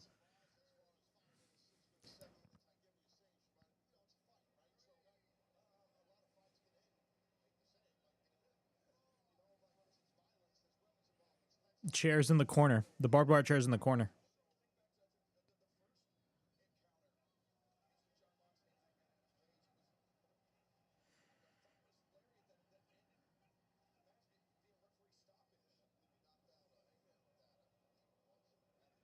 Ah! Oh, wait, no! Hangman got the chair! Oh, Moxley ducked. Mox just booted Hangman. Oh, my God. He's going to lose a lot of fucking blood. It's crazy. Moxley is going to lose a lot of blood. A lot of blood, man. He's going to lose a lot of blood.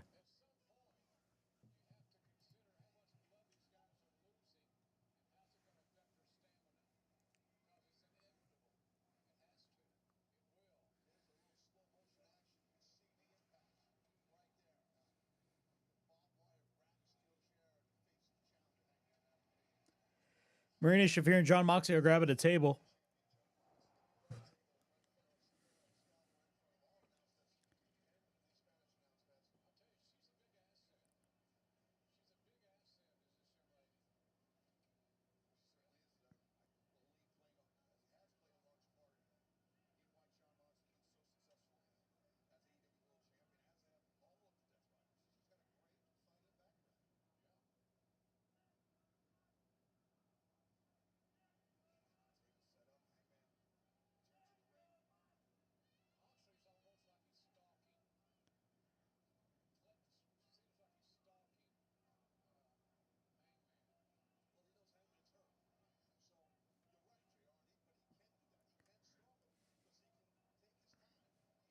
Mox and Hangman are on the top rope.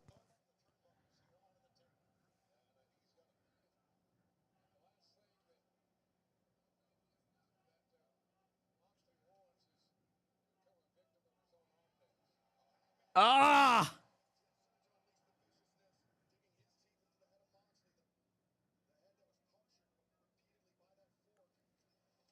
Cutter by Mox.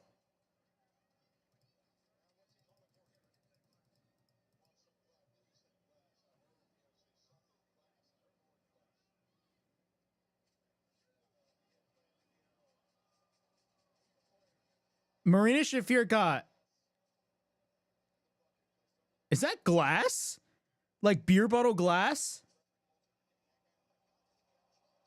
Beer bottle glass. That is brilliant storytelling because, like, you know, Hangman would be drinking. Oh my God, that is actually brilliant stuff. Holy shit. It's sadistic, but it's brilliant stuff.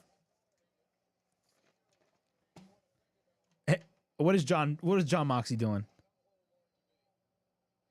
Ah! He's shoving it in the face of...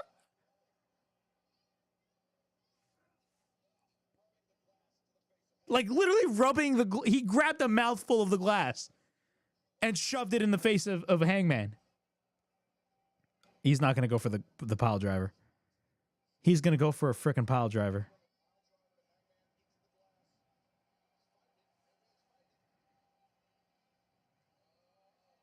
Oh no, Hangman's reversing. He's trying to go for the Deadeye. Moxley reverses. Oh no, he's dragging him on the glass. Oh my God, he's dragging him on the glass. Oh my God.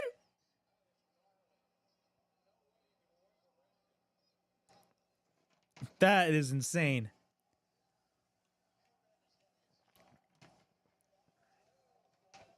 Moxley, you sick fuck.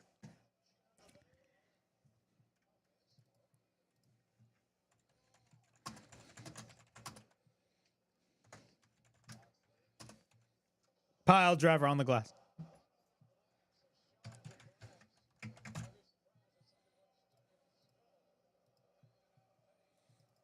Moxley's in control, guys.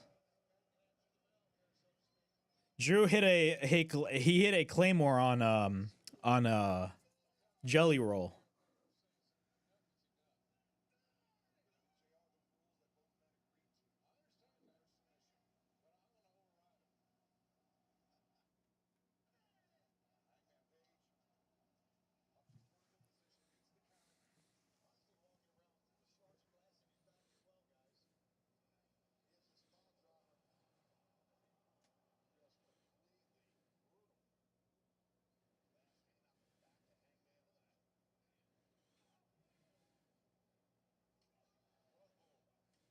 Dude, Hangman's just slapping the shit out of him. Oh my God.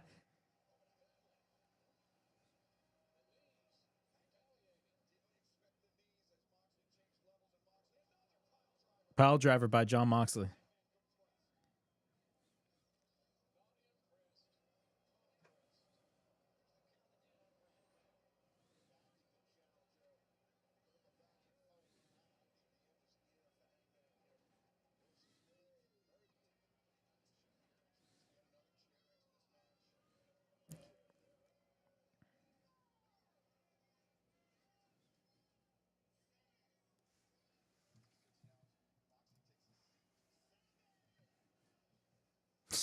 Sway in the chat. Glass, OMG. Purple guy, why? Moxie's sitting in the chair.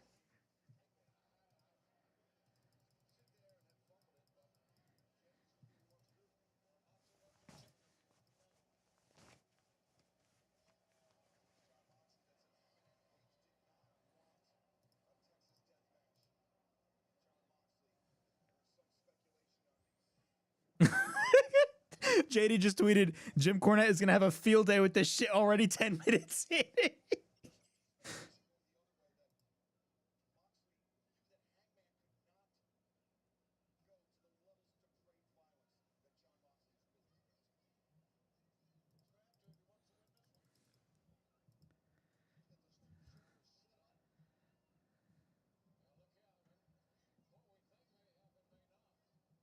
Both men are on the top.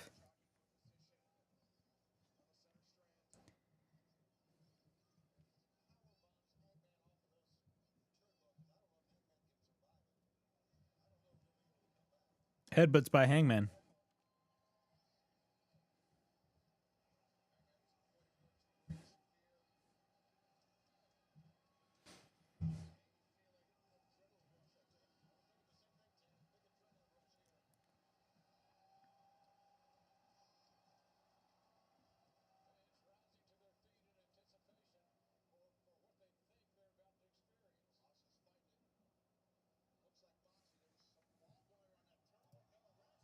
Oh my God! Moxley has barbed wire. He's wrapping it around the back of Hangman.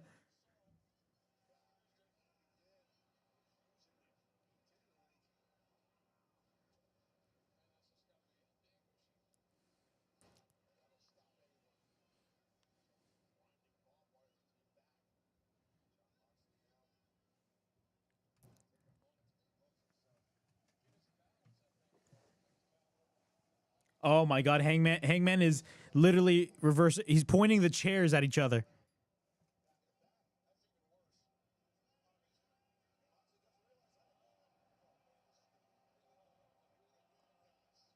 Ah!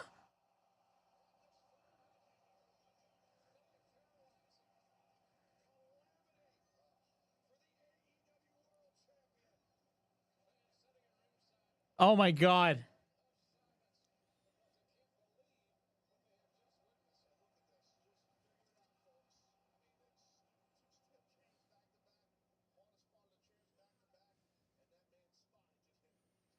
Oh my God. Bro, Moxie's like just drenched in shards of glass. He's just drenched in it.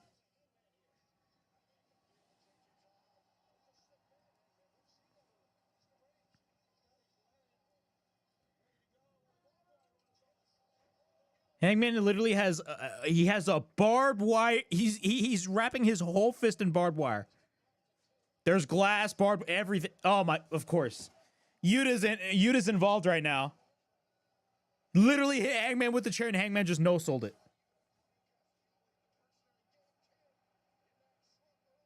All right, Hangman just took out Yuta.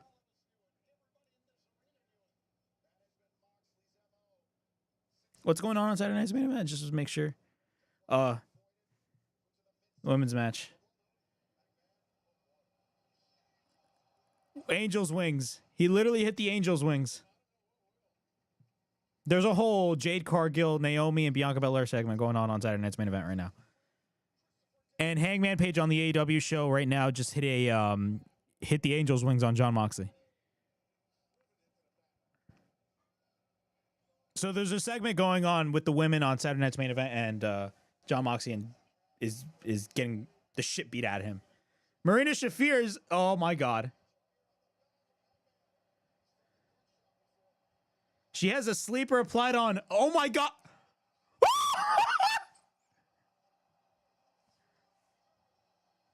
He just dropped Marina Shafir through a table.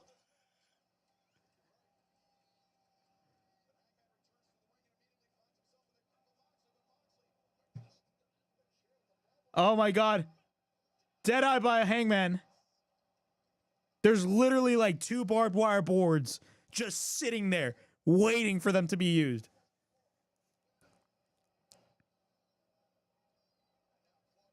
Oh, Claudio's coming in. God damn it. You knew this shit was going to go down. You knew this was going to happen.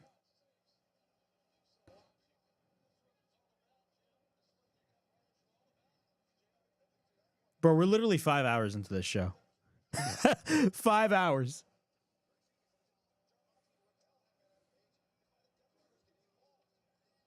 Wheeler Yuta's just name me another downgrade example than Wheeler Yuta. Like, dude, he has fallen off tremendously.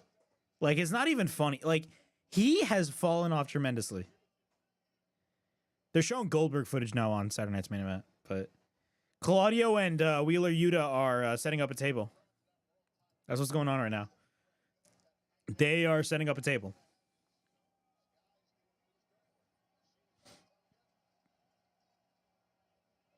Will Ospreay's coming in.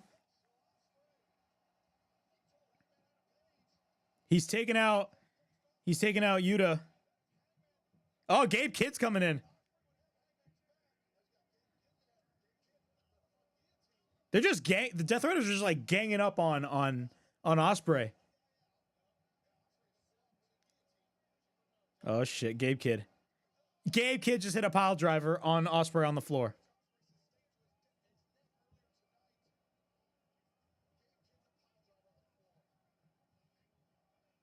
Oh shit. Dude, Claudio just put the chair on Ospreay's head. He didn't put it on his head, but he stomped the back of Ospreay. It wasn't necessarily his head. And Moxie's just drenched in blood. It's like a freaking murder scene. It's crazy.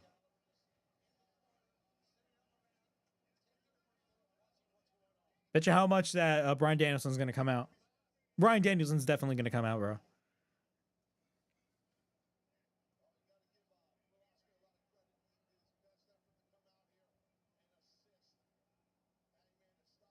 Meanwhile, Moxley is in control of the match. Oh, he has Hangman up in a pile driver position, but Hangman reversed. Oh my god, he's gonna go for the dead eye. Nope, Moxley escapes. He's like, nope. Oh shit, they're bringing in a stretcher for Ospreay.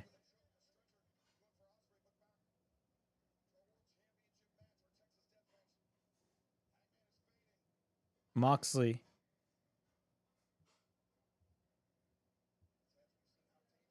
Moxley has a sleeper applied.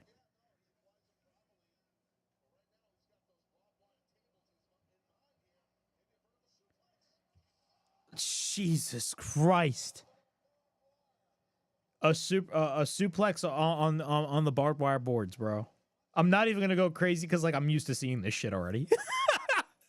I'm used to seeing this already.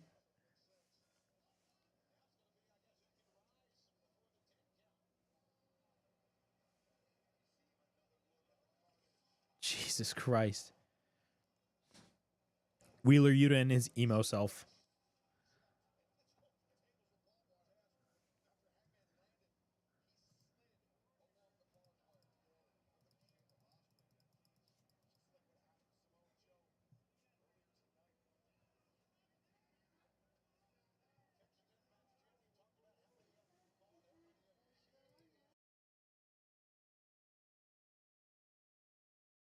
Dude, look at all the blood on the back of Mox. Look at the blood on the back of Mox. Look at the blood on the back of Mox.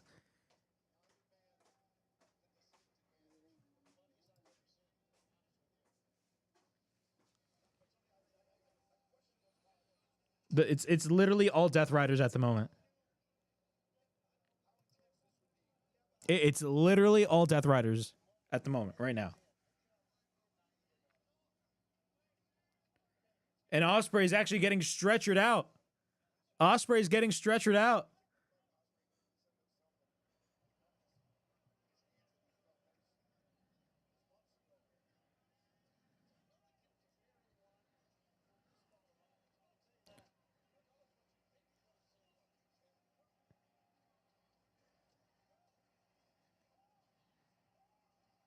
Oh, snap. Oh, snap.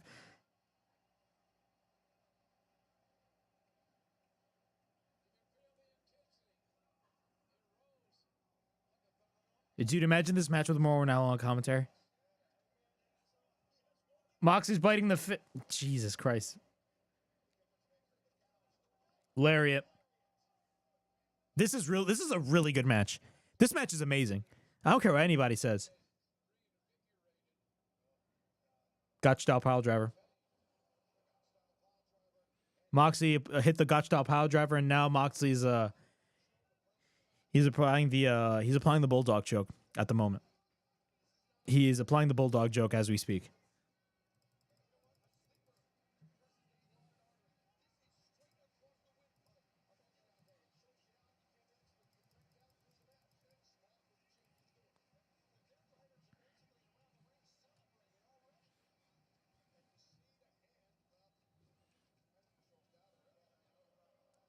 Oh my goodness.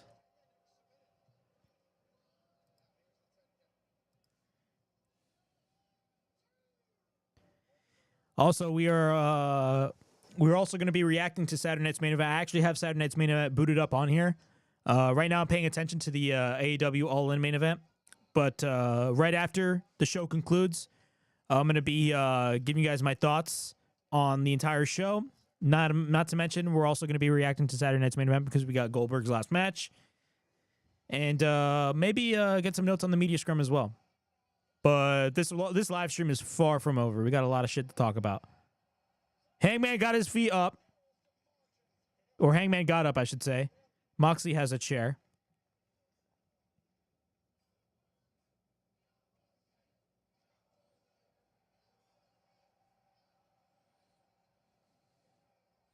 Oh, shit.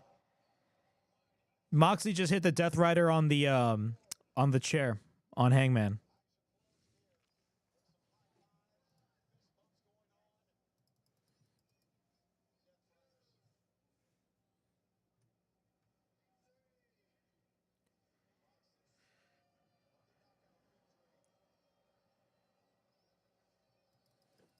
Dude, I still can't get out of my head the fact that they literally showed Hangman stabbing Moxley in the head and the blood coming out of Moxley when Hangman was stabbing Moxley with the fork.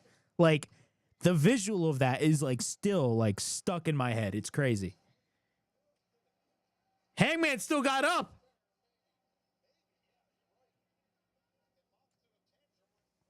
Moxley's pissed now. I assume we're probably going to get the return of Danielson and Darby Allin. We have to. We have to. I mean, this match is still like relatively amazing, but like, oh shit. Oh, they got a paper bag. Oh, Claudio's making Wheeler Yuta do it. He's making Wheeler Yuta do it. He's like, Wheeler Yuta, do this, suffocate Hangman, put a plastic bag over his head. Oh, God.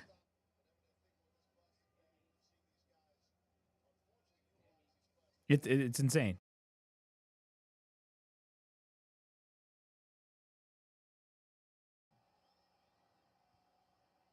What the hell's going on?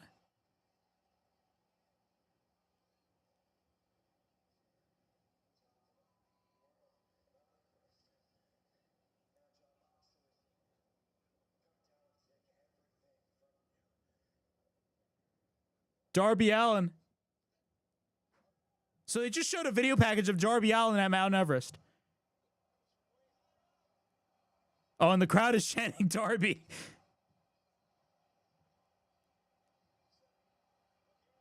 Oh my God, Bryan Danielson! Bryan Danielson! Psycho! Yeah! Oh my God! Bryan Danielson!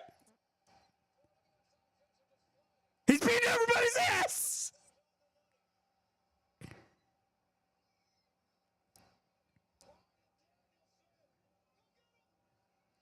Oh shit! Danielson is whooping everybody's ass. He's kicking Gabe Kidd's ass, Claudio's ass.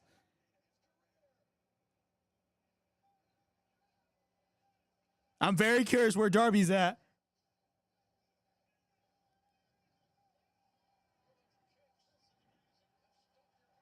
Oh my God, Darby! Darby's at the top!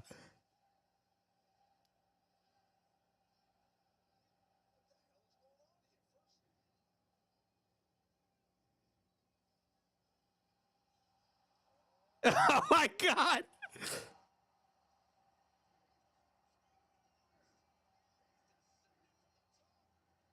I mean, they kind of showed it earlier, though. They kind of spoiled it. They fucked it up. The production team fucked it up.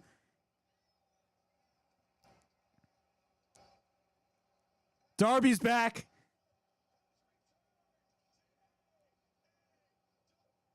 Oh, buckshot!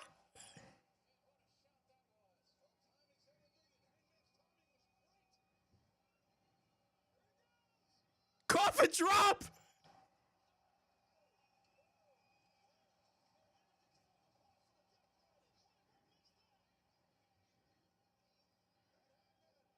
Buckshot!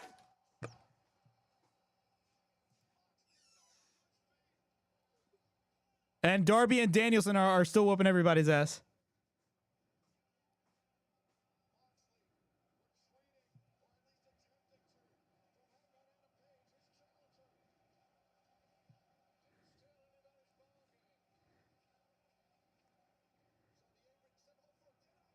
Deadeye through the table. Deadeye through the table. Now, I'm very curious. Where's Swerve Strickland? Is Swerve Strickland actually going to... Well, I mean, to be fair, I mean, the Death Riders are gone. So, like, Hangman doesn't really need saving. But I'm very curious where Swerve's stance is in this whole thing. Meanwhile, you got Solo Sikoa versus Jim Uso. Nobody gives a shit about Solo Sikoa and Jim Uso, especially Solo Sikoa, with all due respect. This match is fucking awesome. This match is the shit. it's overbooked to hell, but honestly, the pacing of the match was pretty good.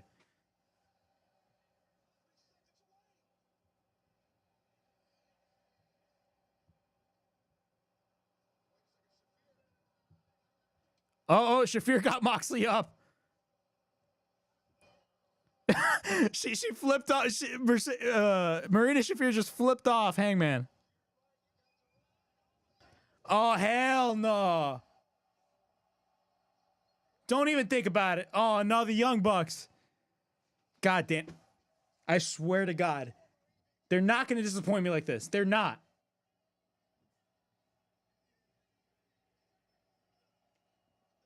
They literally just hit the EVP trigger on Hangman. What? Marina and Jon Moxley are bringing out a board of spikes. Holy shit. Dude, they literally like thought of every idea in the book and decided to implement it in this match. It was like, what didn't we do in the last Texas Death Match that we can do in this Texas Death Match?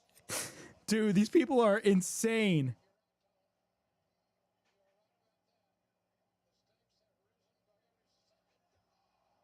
He just stomped Hangman on the spikes.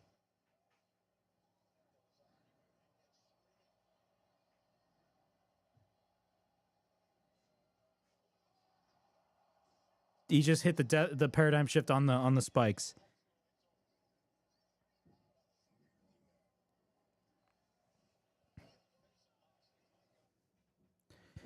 I'm very scared right now what's happening.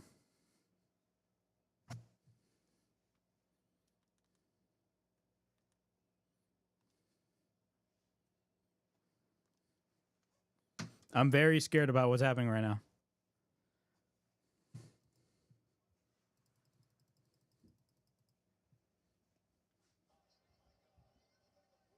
I'm like so nervous right now.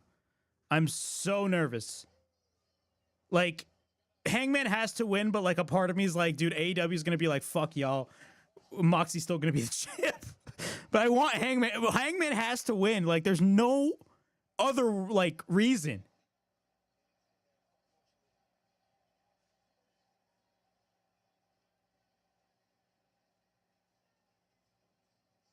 We're at the count of 7 right now.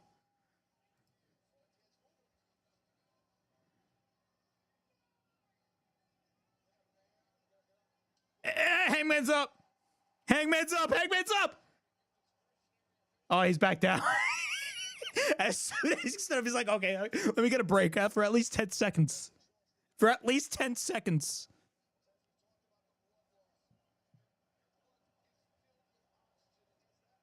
Dude, Hangman is just like, he's dying, man. He's dying. He's full of blood. He's exhausted. Same as Moxie, but like the punishment that Jon Moxley's taking. Marina Shafir is coming in.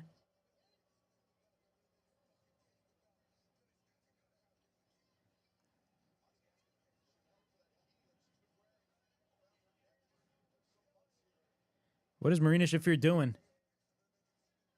So Marina Shafir is now grabbing the briefcase with the belt. The belt is in the briefcase, by the way.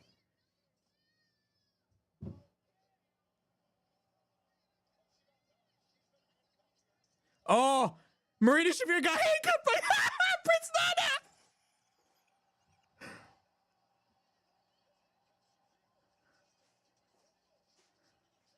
Moxie's pissed.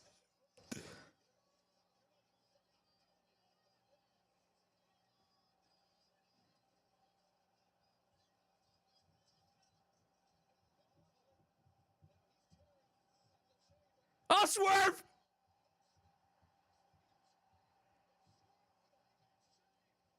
Swerve just took out the Young Bucks.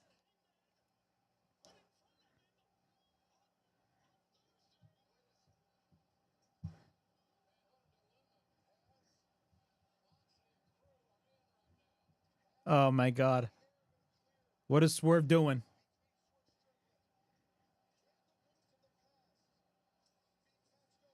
Oh my God, he gave the chain to Hangman. He gave the chain to Hangman.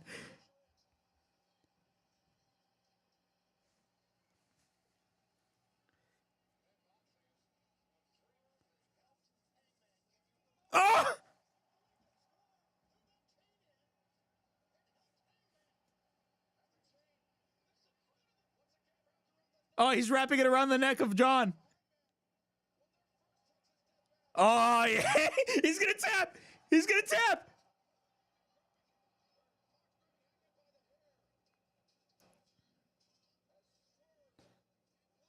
Oh, okay, wait. Buckshot! Oh! Oh my god! Oh my god! Right on the nails.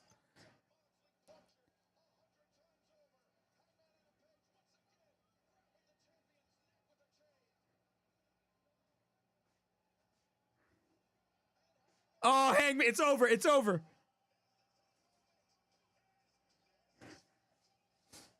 Come on, come on. Tap, tap, tap. Choke, choke, choke. Yeah! Yeah!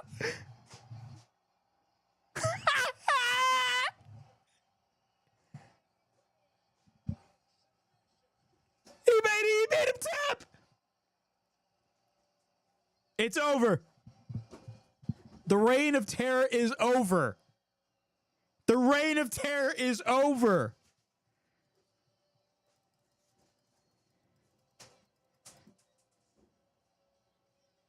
Bro, this match was amazing. I'm not like, dude, you can't say otherwise. This is arguably the match of the year. This was like, and I hate comparing this to like Cody and Roman, but this was like a more violent version of their WrestleMania 40 match. Like that's what it was. Like AEW was like, you thought that match was great. Let's ramp it up. Let's ramp up the violence like 100 times more. Because if you really think about it, the last Cody and Roman match did not have any violence at all. Well, I mean, of course it's wrestling. Of course there's violence, but like there wasn't like any blood or anything. This match was like, think of the Cody versus Roman match from WrestleMania last year, but implementing like weapons and shit. That's exactly what it was. But Hangman's the world champion. No more Death Riders. No more of that. I'm sorry, the failed experiment.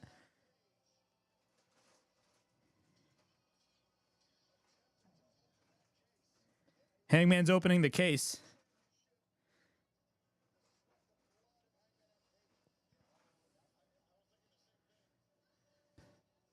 Hangman's trying to open that case.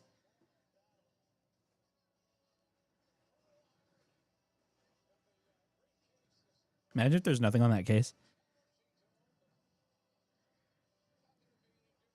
Dude, that belt has been in that case for months.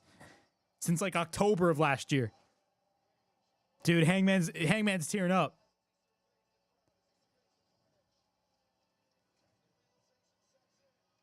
Oh. Yeah! Hangman got the belt!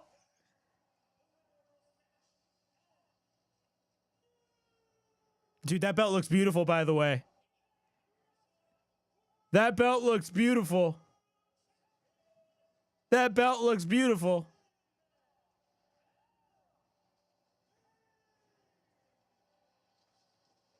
They're busting out the pyro.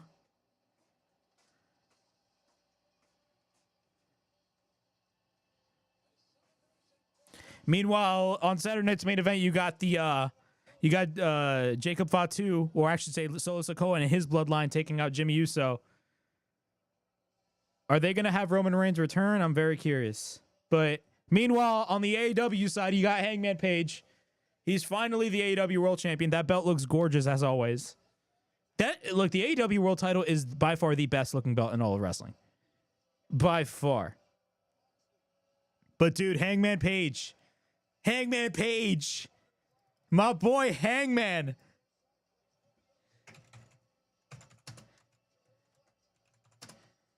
Hangman is the face of AEW. I don't care what it... Bro, from the moment this company started in 2019, the main character of AEW was essentially Hangman Page. He is AEW. That's what it... I don't care. Like, everybody's like, oh, no, no, fuck you. It was Hangman Page. Hangman Page is the main character of AEW. This was his story.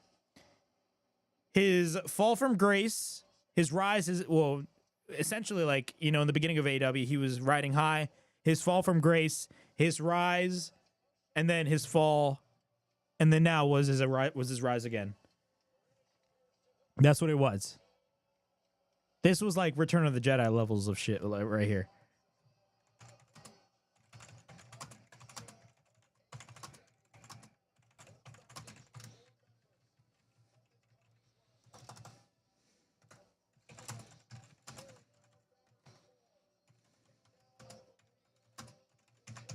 Hangman deserves it, by the way, too.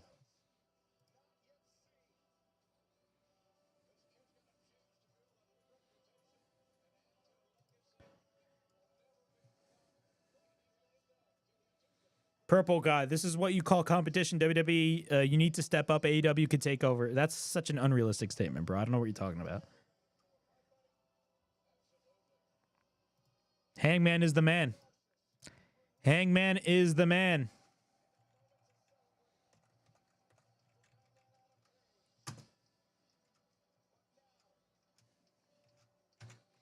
Now we're gonna gear up with the Hangman versus MJF feud. They started teasing it. But man, Hangman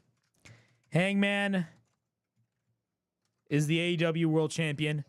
The belt is finally free from that briefcase, and the Jon Moxley reign of terror is over. It is over. It is dead. You know how the Death Riders have death in the beginning? Yeah, the Death Riders are dead. DEAD. No more bullshit with the Death Riders, bro. The Death Riders are dead. Dead. Literally, this is match of the year. I don't care what anybody says.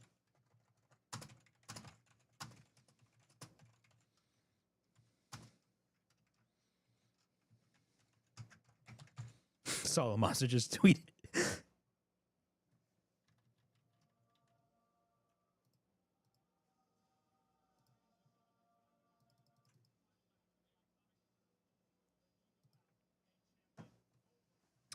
Meanwhile, it's 9 o'clock, and we all know Goldberg and Gunther is going to be essentially 5 minutes. Goldberg can't work that long. You know what I'm saying? But Hangman, bro. Hangman is the man. We're going to stick around. This is not the end of the live stream, guys. We still got Saturday night's main event. We got 1 hour left for Saturday night's main event. Also, I'm going to be tuning in into the AEW All-In Media Scrum because I'm very curious to see what guys like Hangman Page, Tony Khan is going to say. Plus, we need to find out more information about Adam Cole because one of the big stories today was Adam Cole was not cleared to wrestle. And it's very unfortunate because Adam Cole has had a slew of injuries in AEW. This is the third one to be exact. We don't know the condition of his injury, but we hope to find out. But overall thoughts on All In as a show. I thought this was a pretty good show. Easily, in my opinion, probably their best pay-per-view of the year. And that's not saying much considering this show was not perfect. If there is any complaint that I have for this show, it's the, I don't want to say pacing because like going into an AEW pay-per-view, you kind of know that these shows are going to be long. But I will say this, AEW has two problems when it comes to their pay-per-views. They need, they really have to make these shows a little bit shorter. I understand that this is their biggest show of the year, but this is a problem with every single pay-per-view. Like, these pay-per-views are more than 5 hours long, and they really shouldn't be. I understand that you are paying, $50 for these shows, but again, you don't need to have these shows be 5+ hours. It's insane. It's really overkill. Imagine if this show started at 8 p.m. The reason why the show flowed much better than it would normally was because the show started at 3 p.m. If this show had started at 8, like this match would have, this show would have ended at midnight, probably even beyond midnight. You know what I'm saying? But the fact that these shows are long is a major problem with these AEW shows. Not to mention, and this is another issue, match placement. I think match placement is a big problem running roughshod when it comes to the AEW pay-per-views. We had 3 literal main events. Now, granted, there's only one main event, but they promoted it as 3 main events, which was Moxley versus Hangman, which we just saw, Okada versus Omega, and Toni Storm versus Mercedes Moné. I'm going to go more in depth in these matches tomorrow night on the podcast.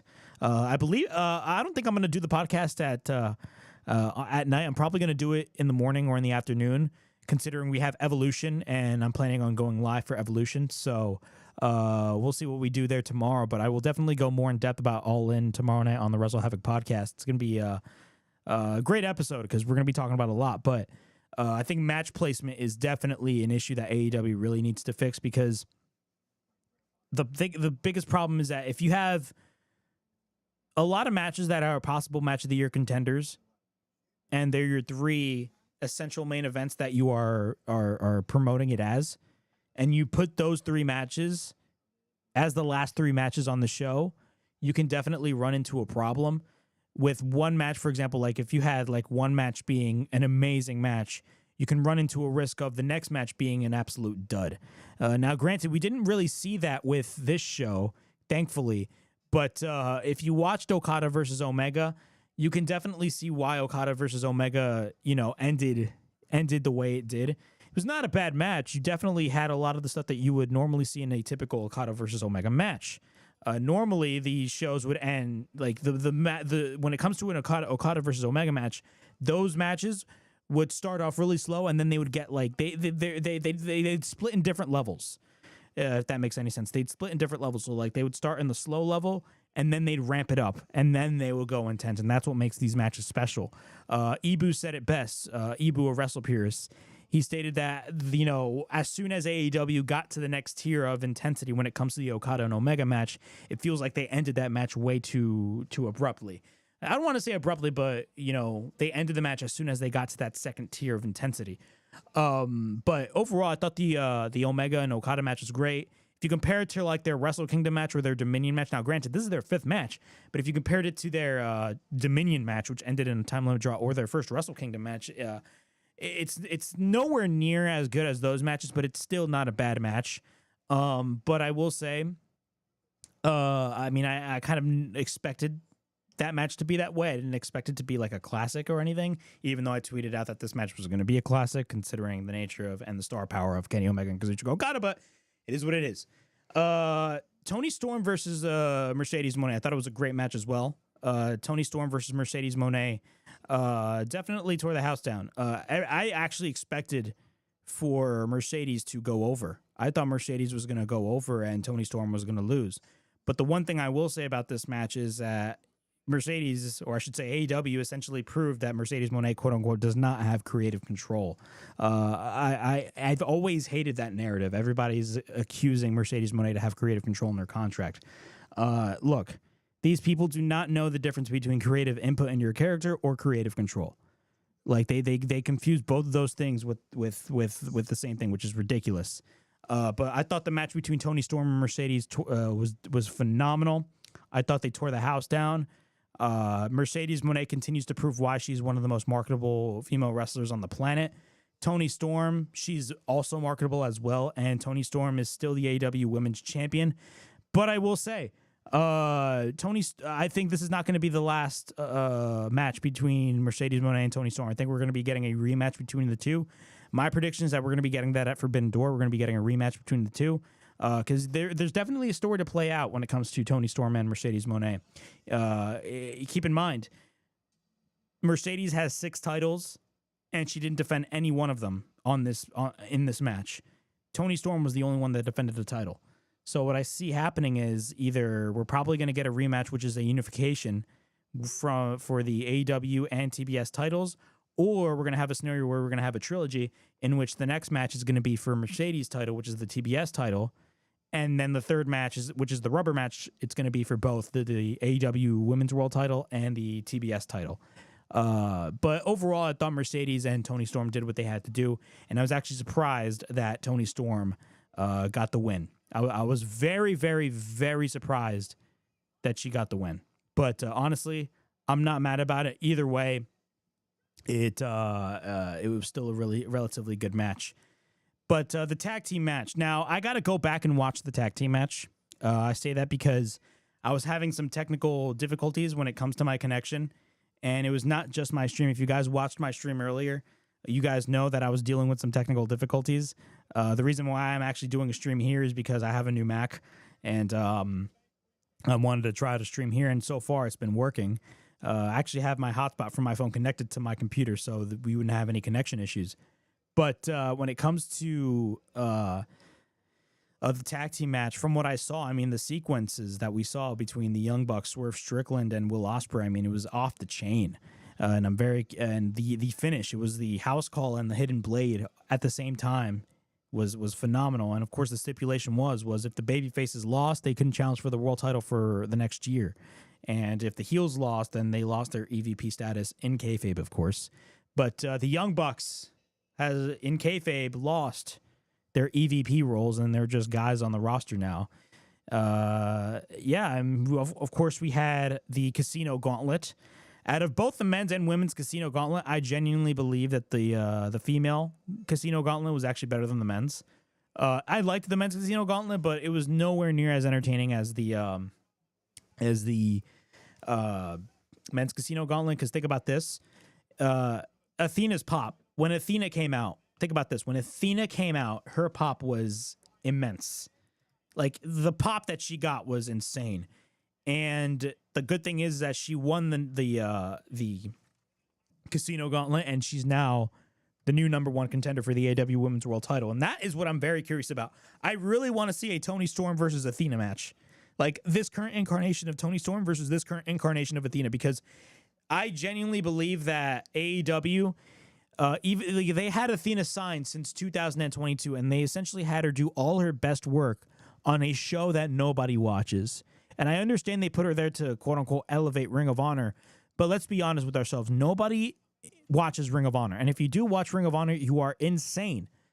But the fact that they have Athena do all that her best work over in Ring of Honor, she could have easily done that in AEW, in my opinion. Easily could have done that in AEW, but she hasn't. Now she finally has a chance to do so, and in exchange, well, not in exchange, but and what's even better is that she's going to be most likely the AEW Women's Champion, and we're probably going to be getting a full-fledged feud, not only with Athena and Toni Storm, but if Toni Storm drops the title to maybe Athena, because of course she does have the contract, we could be seeing a full-fledged feud between both Toni Storm and Mercedes Moné. The men's Casino Gauntlet match, I really, really, really enjoyed the men's Casino Gauntlet match, considering, even though it was not as good as the women's, the right man won. I stated this out on my podcast. I stated this, it was either going to be Darby Allin or MJF. Literally, it was either going to be Darby Allin or MJF. And if Darby Allin, like I've stated this in my podcast, whoever won the Casino Gauntlet determined the winner of the main event. It determined the winner of Jon Moxley versus Hangman Page. Because I say that because if Darby Allin showed up and was the quote-unquote Joker in the Casino Gauntlet, and he ended up winning the Casino Gauntlet, you knew for a fact that Jon Moxley was going to go over, and it was not Hangman Page. But Darby Allin was nowhere to be seen during the Casino Gauntlet. He ended up showing up at the main event. And we'll be talking about the main event right after I talk about the Casino Gauntlet. MJF ended up getting the win. Ended up getting the win, and that is the right call. It is the right call because MJF, it's been well over a year that he hasn't even sniffed the World Championship. And, of course, he was the international champion last year, and he had a great run. He dubbed the international title the American title. But I think it's time for AEW to really put more of an emphasis on MJF and bring him back to that main event scene.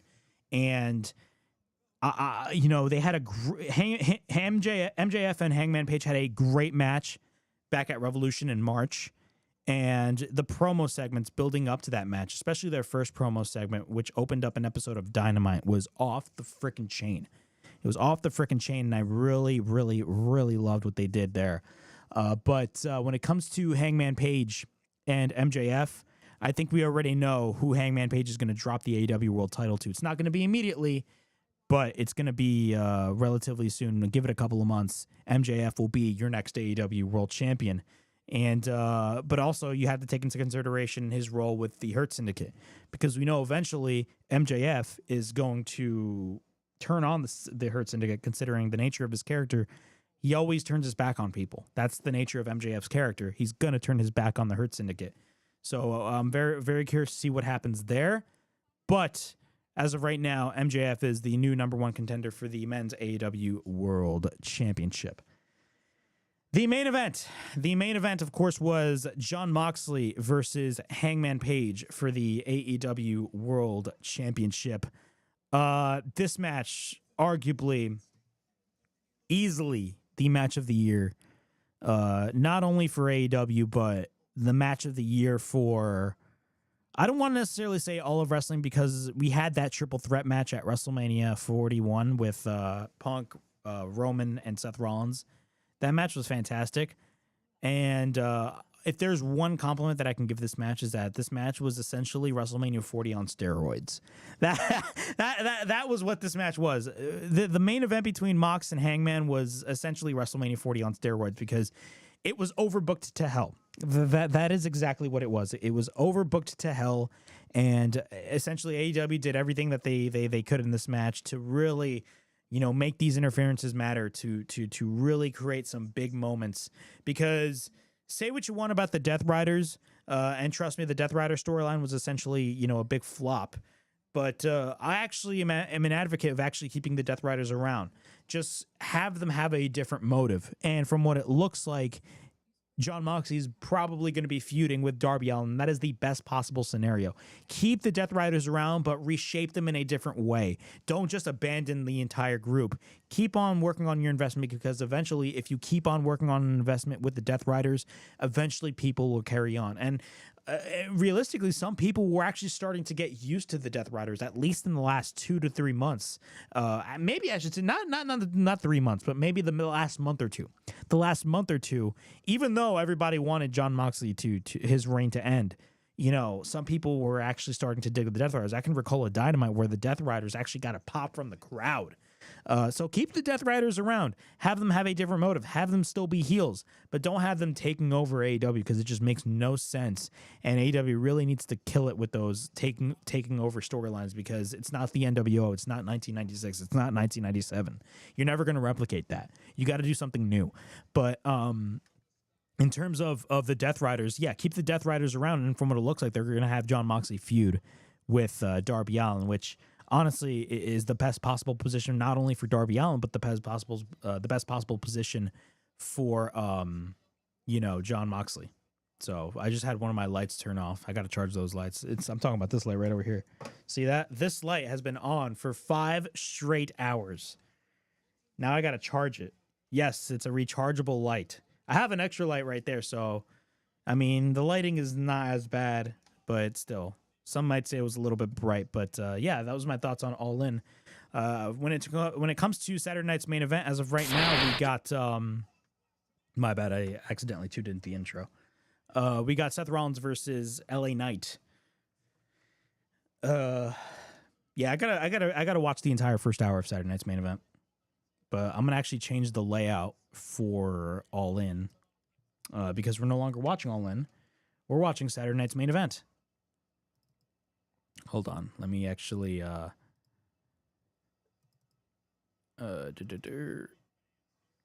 let me actually add a new layout.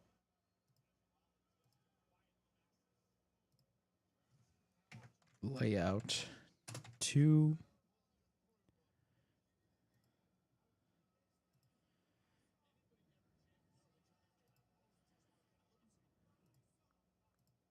There we go. There we go. Yeah, there. That's my new layout for Saturday night's main event. I'm probably going to change the title of this live stream. Goldberg's last match, plus Hangman Page wins. But overall, thoughts on All In. I thought All In was a very, very, very good show. Was it a perfect show? No. The show, I felt like the show had a problem with it being way too long, but it would have been way worse if the show started at 8 o'clock. So I think it was a smart move on AEW's end to move the show from 8 to 3. So overall thoughts on AEW All In, I'm going to give it a thumbs up, simply because of the fact that the reign of terror of Jon Moxley is over. Let's celebrate. Let's celebrate that. And as of right now, we got Seth Rollins versus LA Knight. And from what it looks like, they're actually working a pretty good match. Now, I mean, they are great workers, but you never know. You could always have a dud there and there, but let me actually go tune into the... Oh, wow, the media scrum is actually happening right now. The media scrum is happening right now.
Bro, I'm just texting friends right now saying like, oh, the Reign of Terror is over.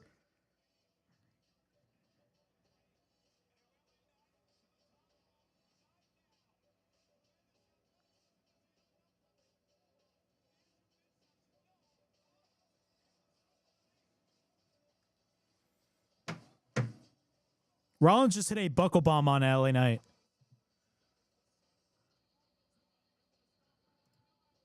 JD tweeted this out. For what has been through for what we have been through for 9 months with Moxley taking their TV show into the depths of terrible for so long, and I may be in the minority here, but this was incredible.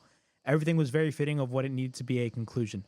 Darby Allin's inclusion was a complete botch and a waste of time. Honestly, you know, if you want to call Darby Allin's inclusion a botch, honestly, I mean, number one, the production team fucked up.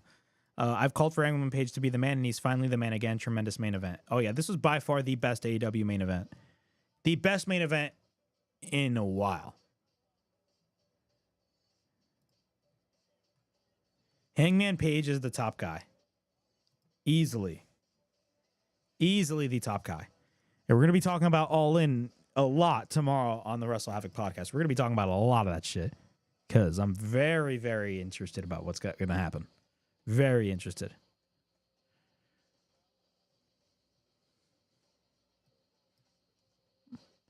Bro, you know what's crazy, man?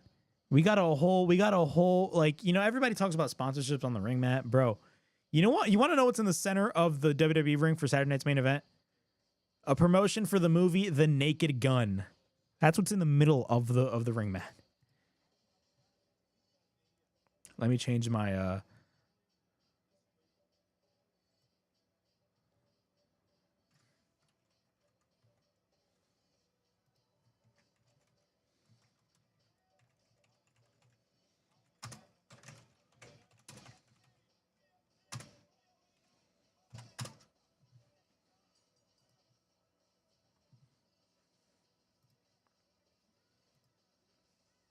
LA Knight got the win.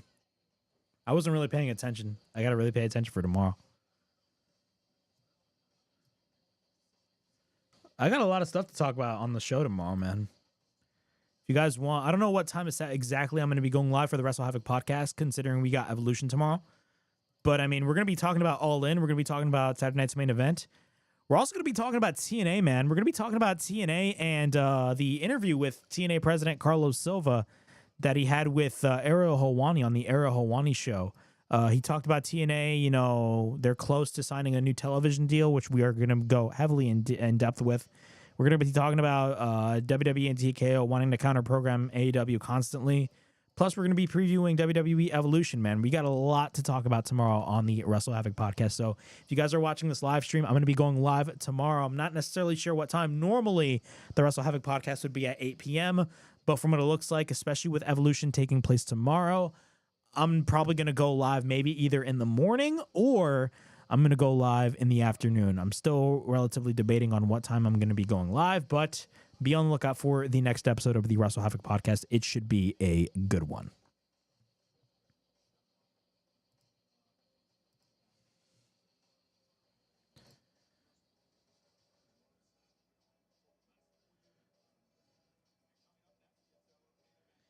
Also, I forgot to mention this about the Okada and Omega match. We did not need interference when it comes to the Okada and Omega match. We realistically did not need interference at all when it comes to that match.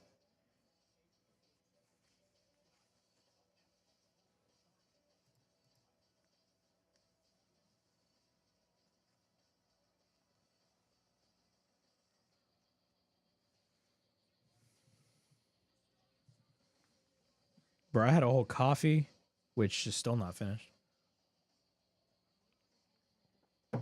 I love iced coffee, by the way.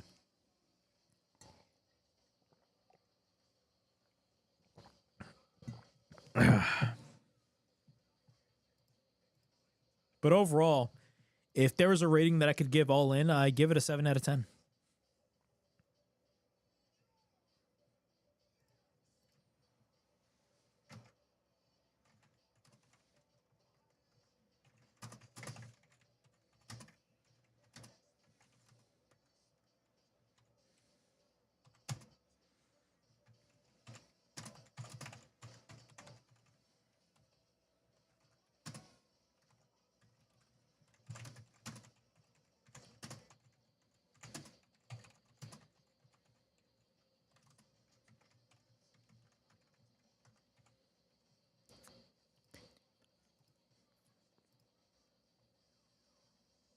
They've been airing video packages of Goldberg and Gunther throughout the majority of this whole show.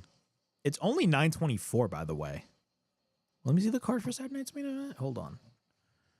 Saturday night's main event card. So we got Goldberg versus Gunther, of course. Oh, all of these matches already happened. That's interesting. All of these matches. So we already had Randy Orton versus Drew McIntyre, LA Knight versus Seth Rollins already happened, and the U.S. title match. So I feel like right now WWE is just trying to kill time. WWE's like trying to figure out a way to kill time, because they know for a fact Goldberg ain't going to be working a 20-minute match. He can't.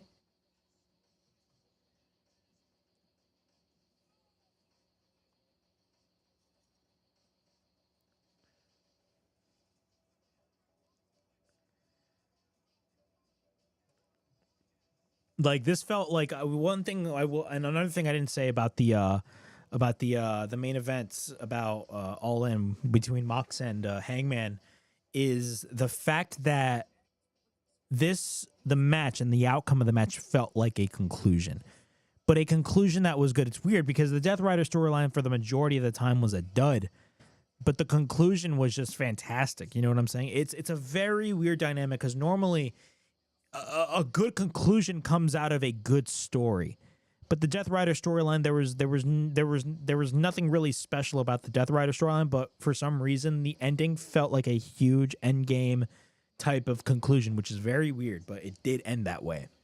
Now we just got to move on, and AEW needs to really focus on the future. You got people need to understand that AEW's main event scene is like super stacked. You got Hangman, MJF, Ospreay, Swerve, Jay White whenever he's going to come back, Darby Allin. I mean, Darby Allin, say what you want, Darby Allin does not want to win the world title, but eventually Darby Allin, is going to go after the world title. If Darby Allin hadn't gone to Mount Everest and he would have been on television constantly, he would have been the guy to win the AEW World Championship. You know what I'm saying? But right now, Saturday night's main event is in a commercial. They're right now just trying to fill time, because all the other 3 matches were already done.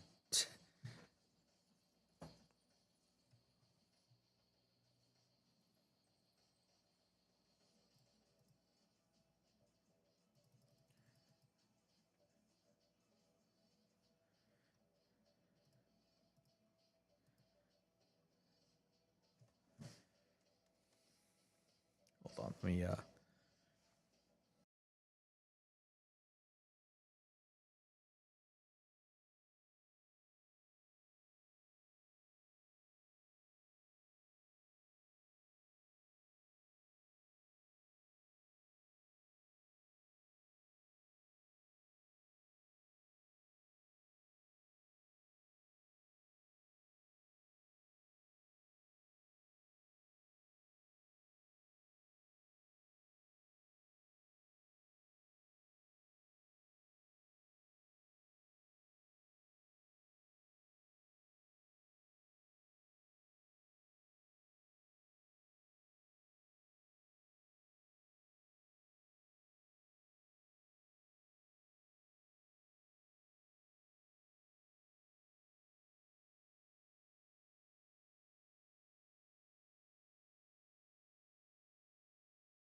I'm gonna change the thumbnail real quick because I want to get more people in for Saturday night's main event.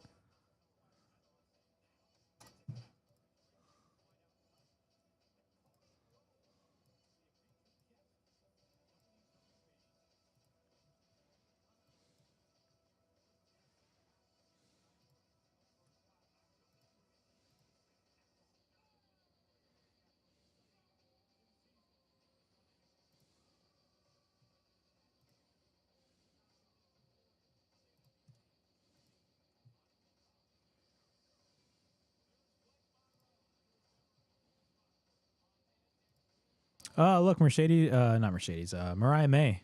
I still call her Mariah May.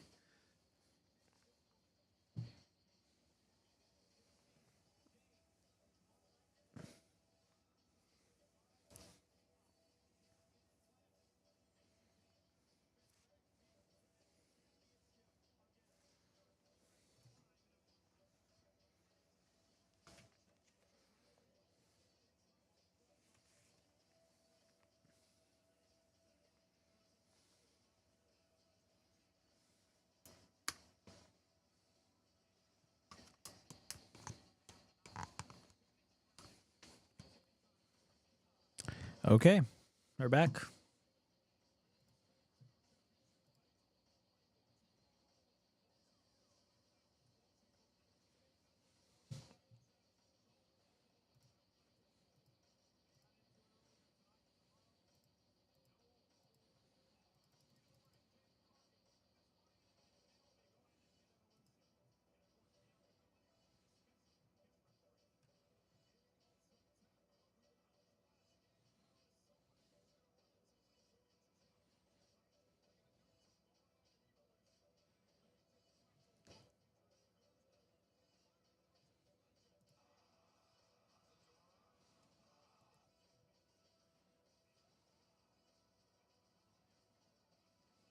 Wait, Seth is hurt?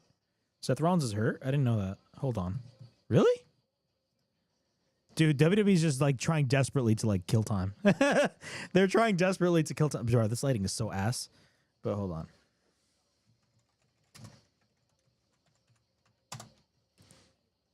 Hold on. Oh shit, Seth Rollins was helped backstage after injuring his knee. Fuck. First Adam Cole, now Seth Rollins. Oh shit. I didn't know that. I didn't pay attention to the match. That's the problem. 2 Chainz is in the crowd. Holy crap.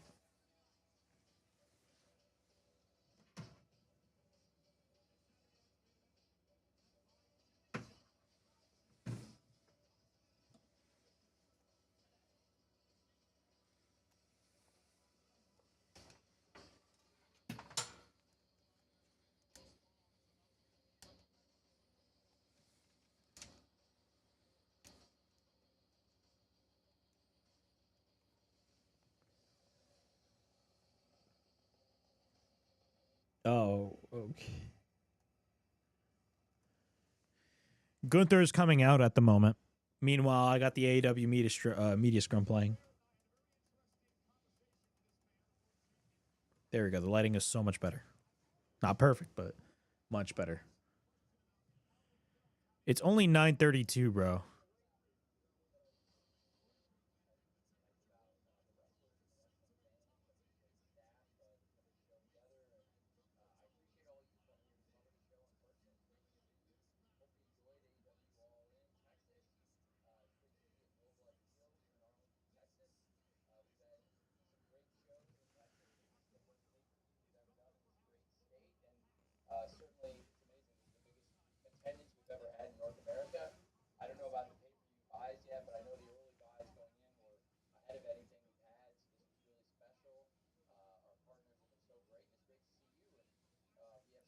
Tony Khan is at the media scrum right now. He's speaking. I'm literally watching the Goldberg match and the Tony Khan media scrum at the same time.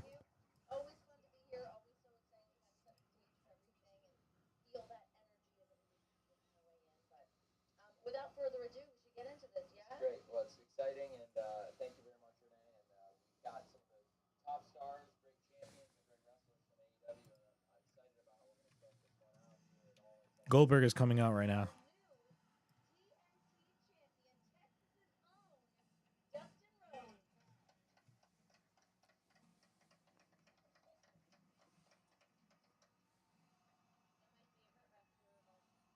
Goldberg is on Gage. Is that Norman Smiley? Oh, no, that's not Norman. It's the cat. Sorry, I got them confused. That's the cat.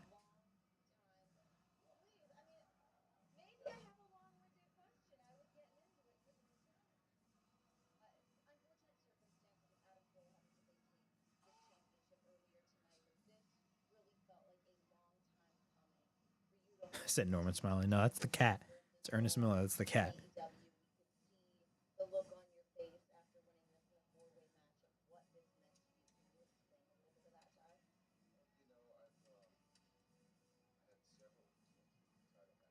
Dustin Rhodes is in the media scrum. Meanwhile, Goldberg is making his entrance from what it looks like is going to be his final entrance.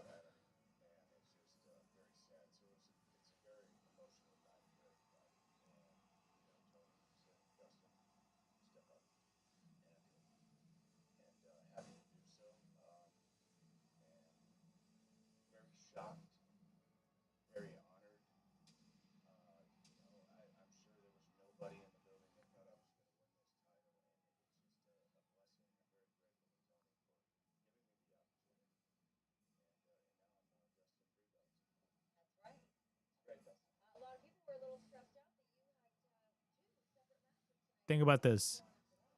Dustin Rhodes or Cody Rhodes was the very first TNT champion. Now Dustin Rhodes is the TNT champion. That's crazy. I was kind of upset when Dustin Rhodes won the title because I really wanted the belt to go to Kyle Fletcher, and you can definitely see my reaction earlier in the stream. But knowing about the Adam Cole scenario, it makes I come to the realization that I guess it was probably a good idea to really put the belt on somebody and essentially have that match end on a high note, which I totally understand.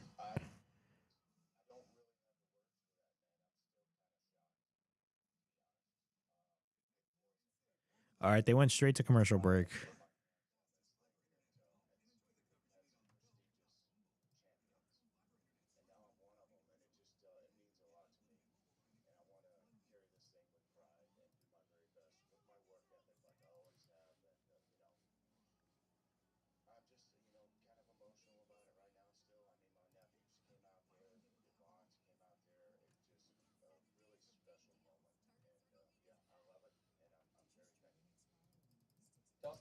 Dustin, you've been in AEW since day one.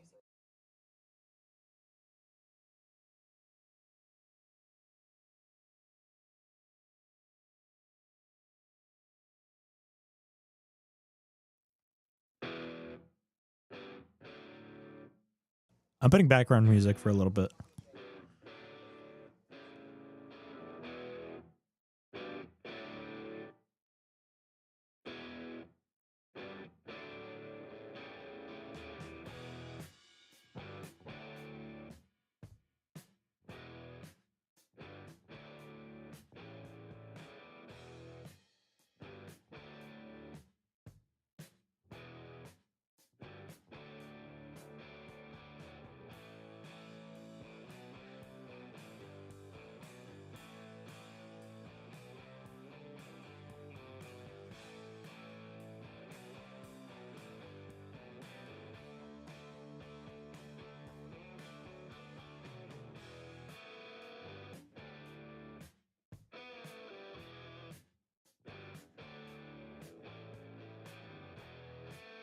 Bro, I've been live for like 6 hours, bro. Well over 6 hours. It's about to be 7. It's crazy.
So Seth Rollins, from what it looks like, he kind of messed up his knee.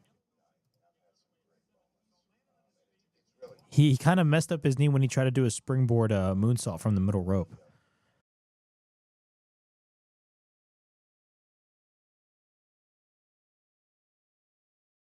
We're getting ready for Goldberg versus Gunther. We're getting ready for Goldberg versus Gunther.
I don't know how they're gonna have Goldberg go for 20 minutes.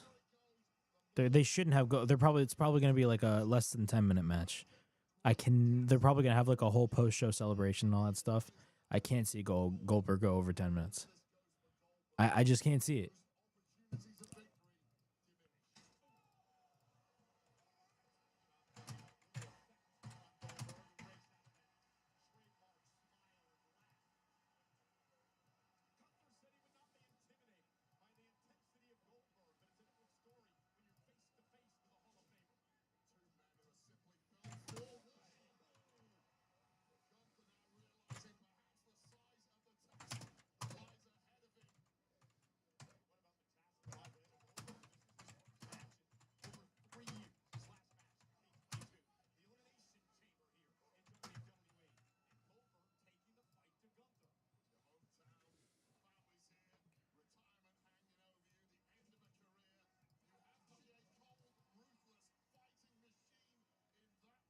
Justin Rhodes is still in the media scrum.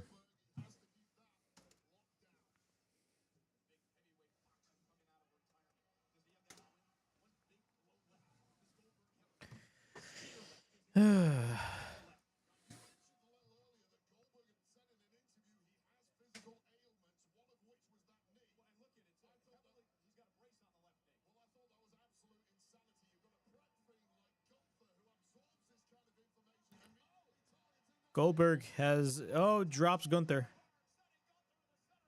He drops Gunther down. Oh, he's gonna spear him.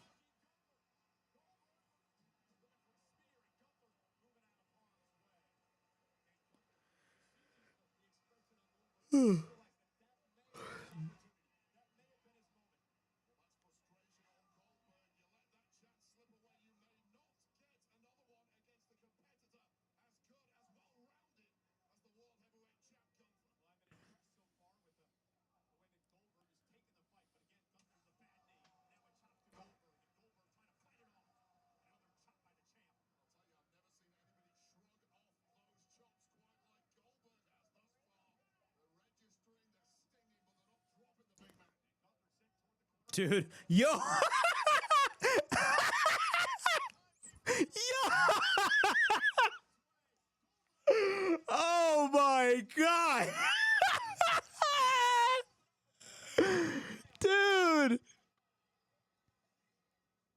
Dude, Goldberg tried to send Gunther to the barricade. Gunther rolled over. And then Goldberg tried to go for the spear, and Gunther just ducked, leading to Goldberg to just fucking land on the through the barricade, which is hilarious. That was so funny, bro. That was so funny. I'm just dying of laughter at the moment.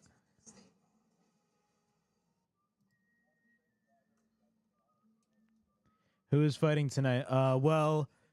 We had two shows happening. Well, actually, if you watch, I mean, there's technically three shows. There's there's NXT Great American Bash.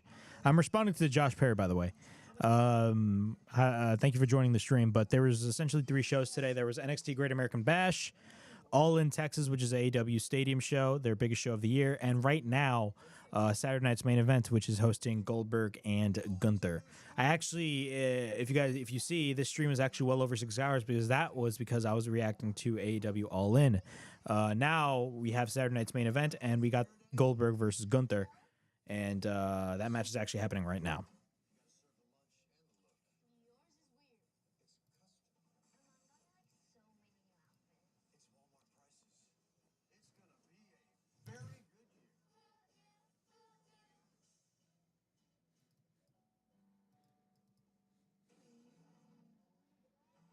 Ibu from Wrestling Peers is like, a Goldberg match with 18 minutes left of TV time, something doesn't add up here.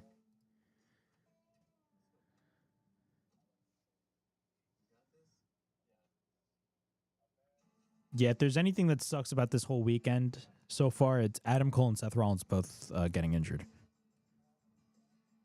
Adam Cole's is worse, though.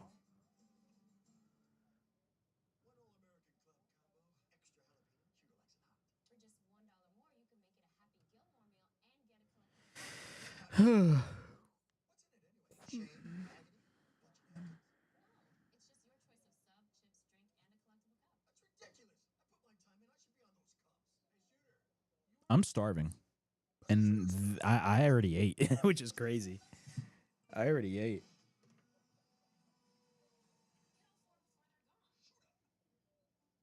It started. It's the side hug. Tween milestones like this may start at age 9. HPV vaccination, a type of cancer prevention against certain HPV-related cancers, can start then too. For most, HPV clears on its own.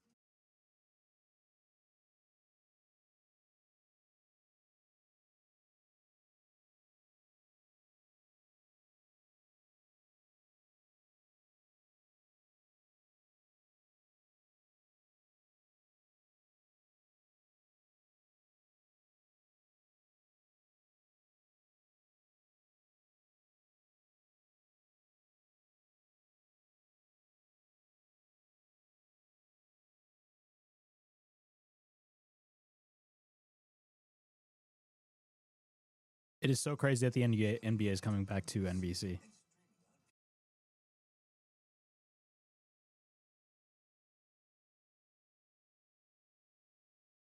All right, we're back from commercial break, by the way. It's already 9:49. This match started at like 9:38. Like 9:37, 9:38. It's crazy. That's not even including the entrances.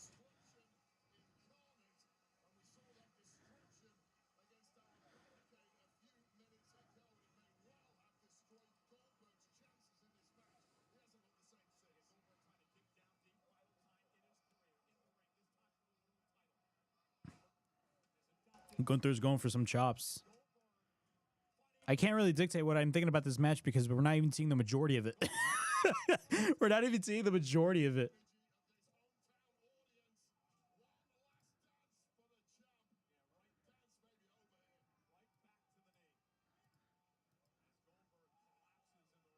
Bro, not to mention we had Bryan Danielson.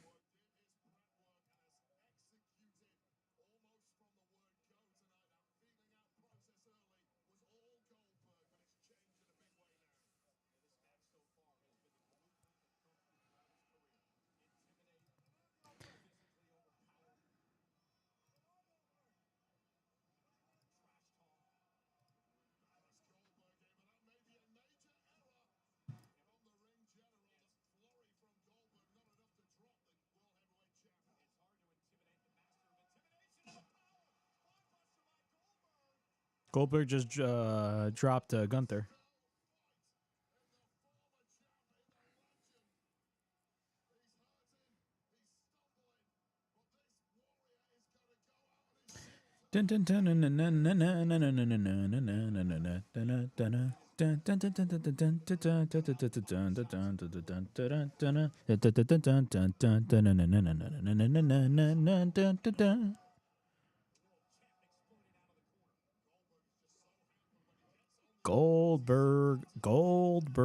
Goldberg. Bro, I got 3 belts with him.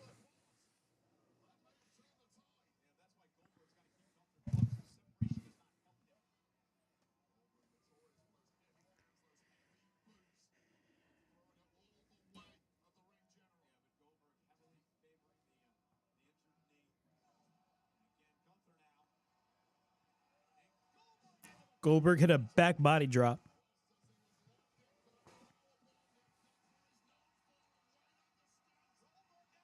Oh, he speared Charles Robinson.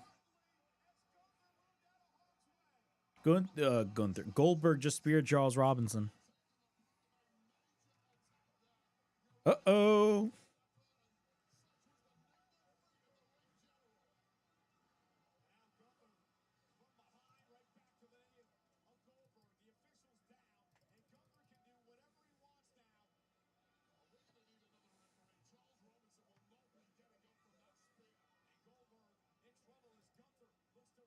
I will say, this is not a bad match.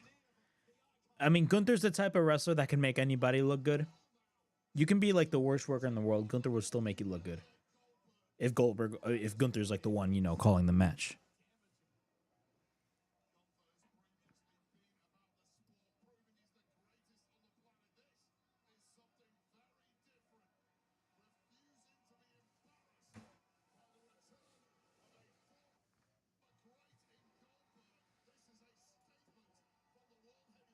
Gunther removed the kneecap.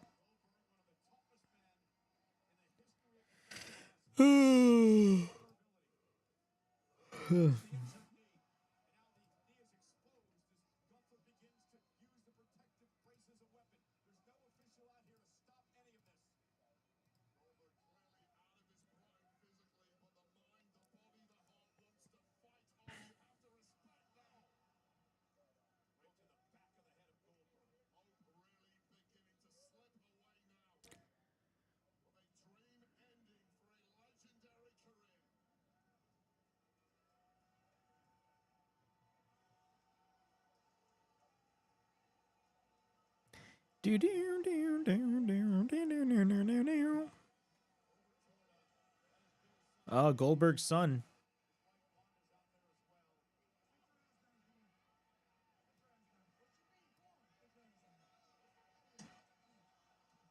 Yo, Gage he better square up.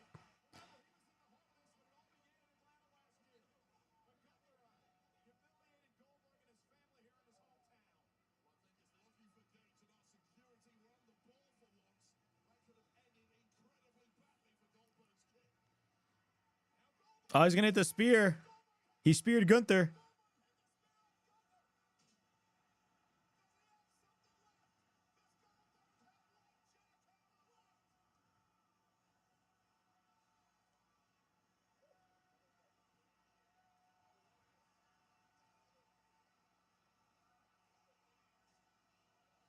He's gonna hit the jackhammer.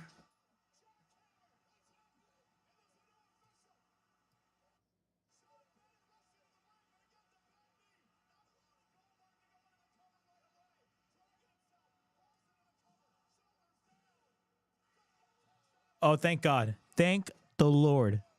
Thank the Lord. I was about to go ballistic. I was about to go ballistic if they had Goldberg pin Gunther. I was about to go ballistic, man.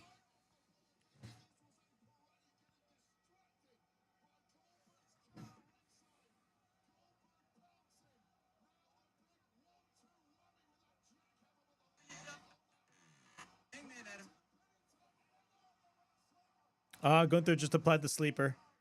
It is already. It is over. Yep. It is all over for Mr. Gunther.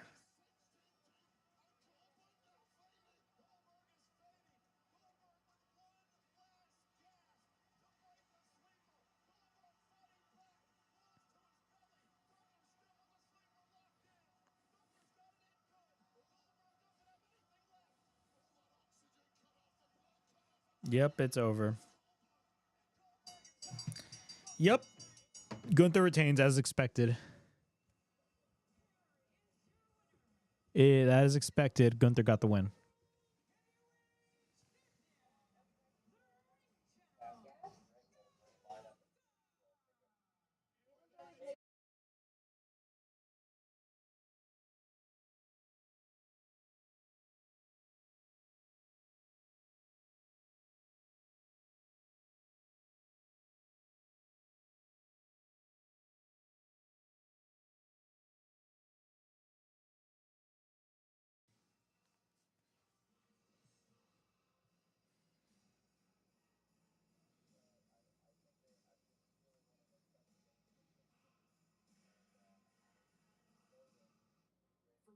Bro, they went straight to commercial break.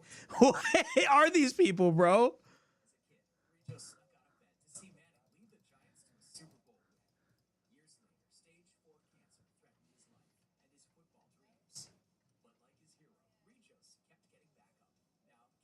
James Storm was backstage at All In. Holy shit.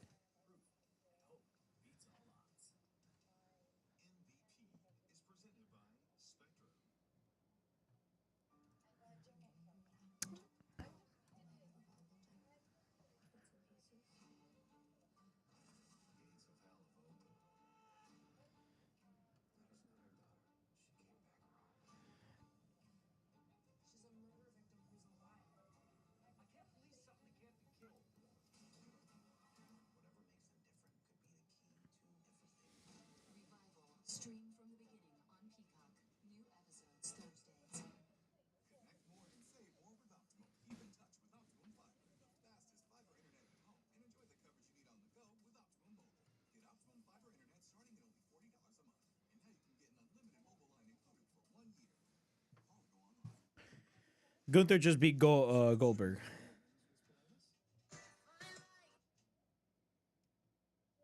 Sé el héroe del momento. Usa la tarjeta Bank of America Customized Cash Rewards y elige ganar 6% en reembolsos de dinero en compras en línea con streaming en vivo el primer año después de abrir tu cuenta. ¿Qué quieres lograr?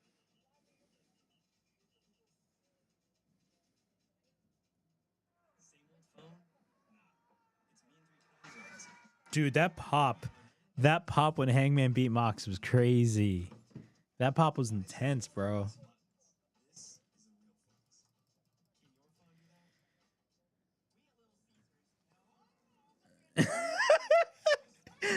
Oh my god, that was a funny tweet. Goldberg looks like he already wrestled a match at All In.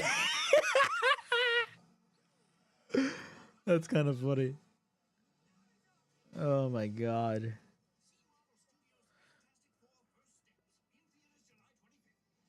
I still gotta get. I guess I still gotta watch Superman. I'm hoping that I can watch Superman maybe like Monday. One day, Richter, I'm gonna fuck you up.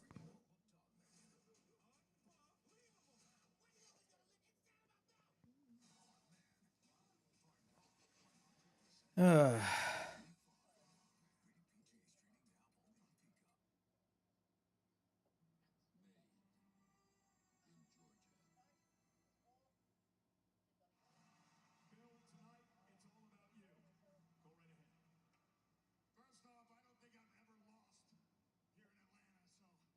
do apologize for going out a little subpar. Goldberg is with a lot of people in the ring now. Over 100 friends and family that came in from all over the world. And I just gotta say, I cannot thank y'all enough. The fans in Atlanta have been absolutely wonderful. I love you. I couldn't have done it without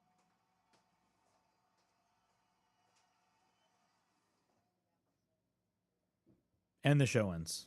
They immediately, because like of course NBC has like the 10 o'clock news, but the show's over. Yeah, the Goldberg match. What are my thoughts on that? It was what you would expect. It was not a bad match, but like it was nothing really special.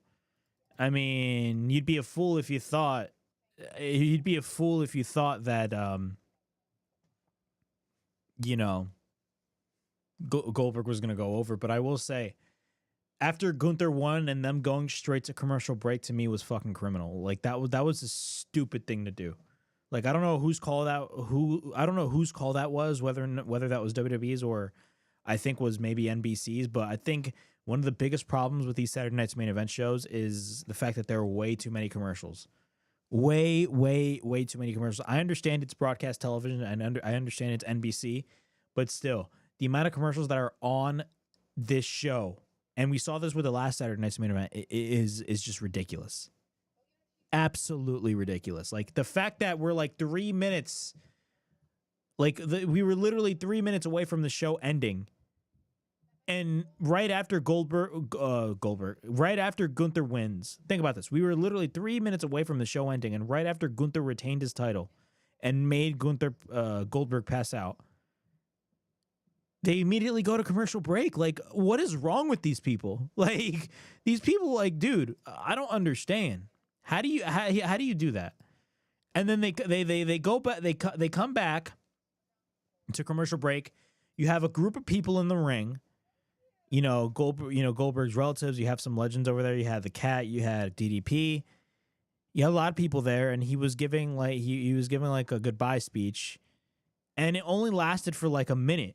And then the show goes off the air. They're probably going to post everything on social media, but still, it would have been so much better if, it would have been so much better if they had just stayed and not go to commercial break.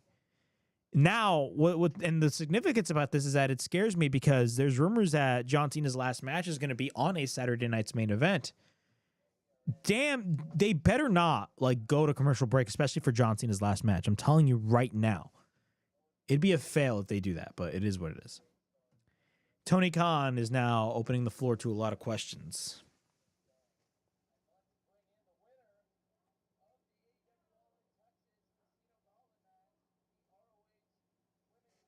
Never mind. Tony Khan is not. Tony Khan is never mind. Tony Khan's not speaking. Athena's coming in.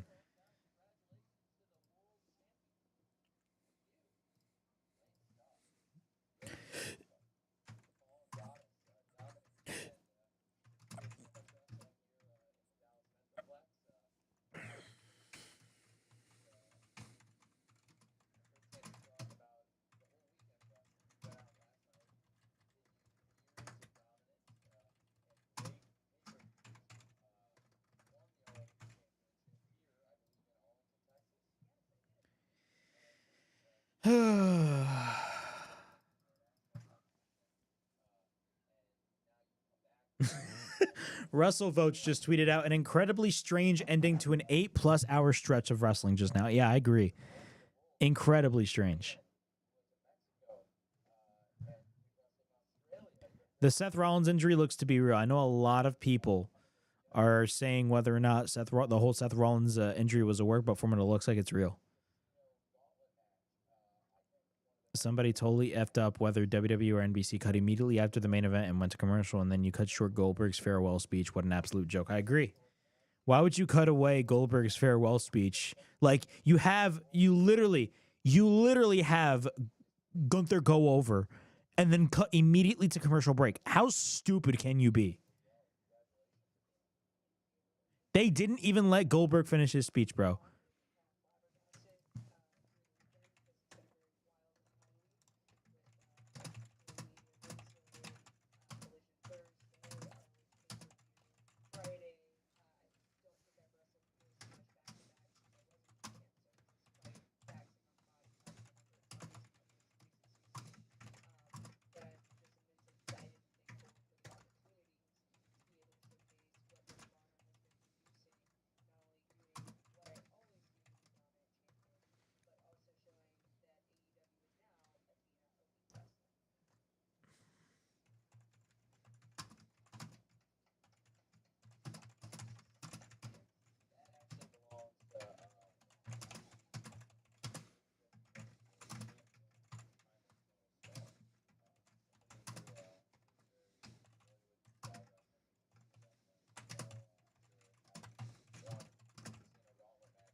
According to Wrestle Ops, Goldberg versus Gunther lasted 14 minutes and 18 seconds.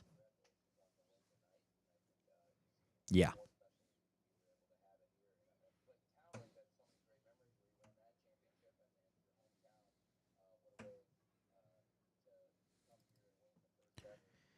Dun, dun, dun, dun. Oop, my bad.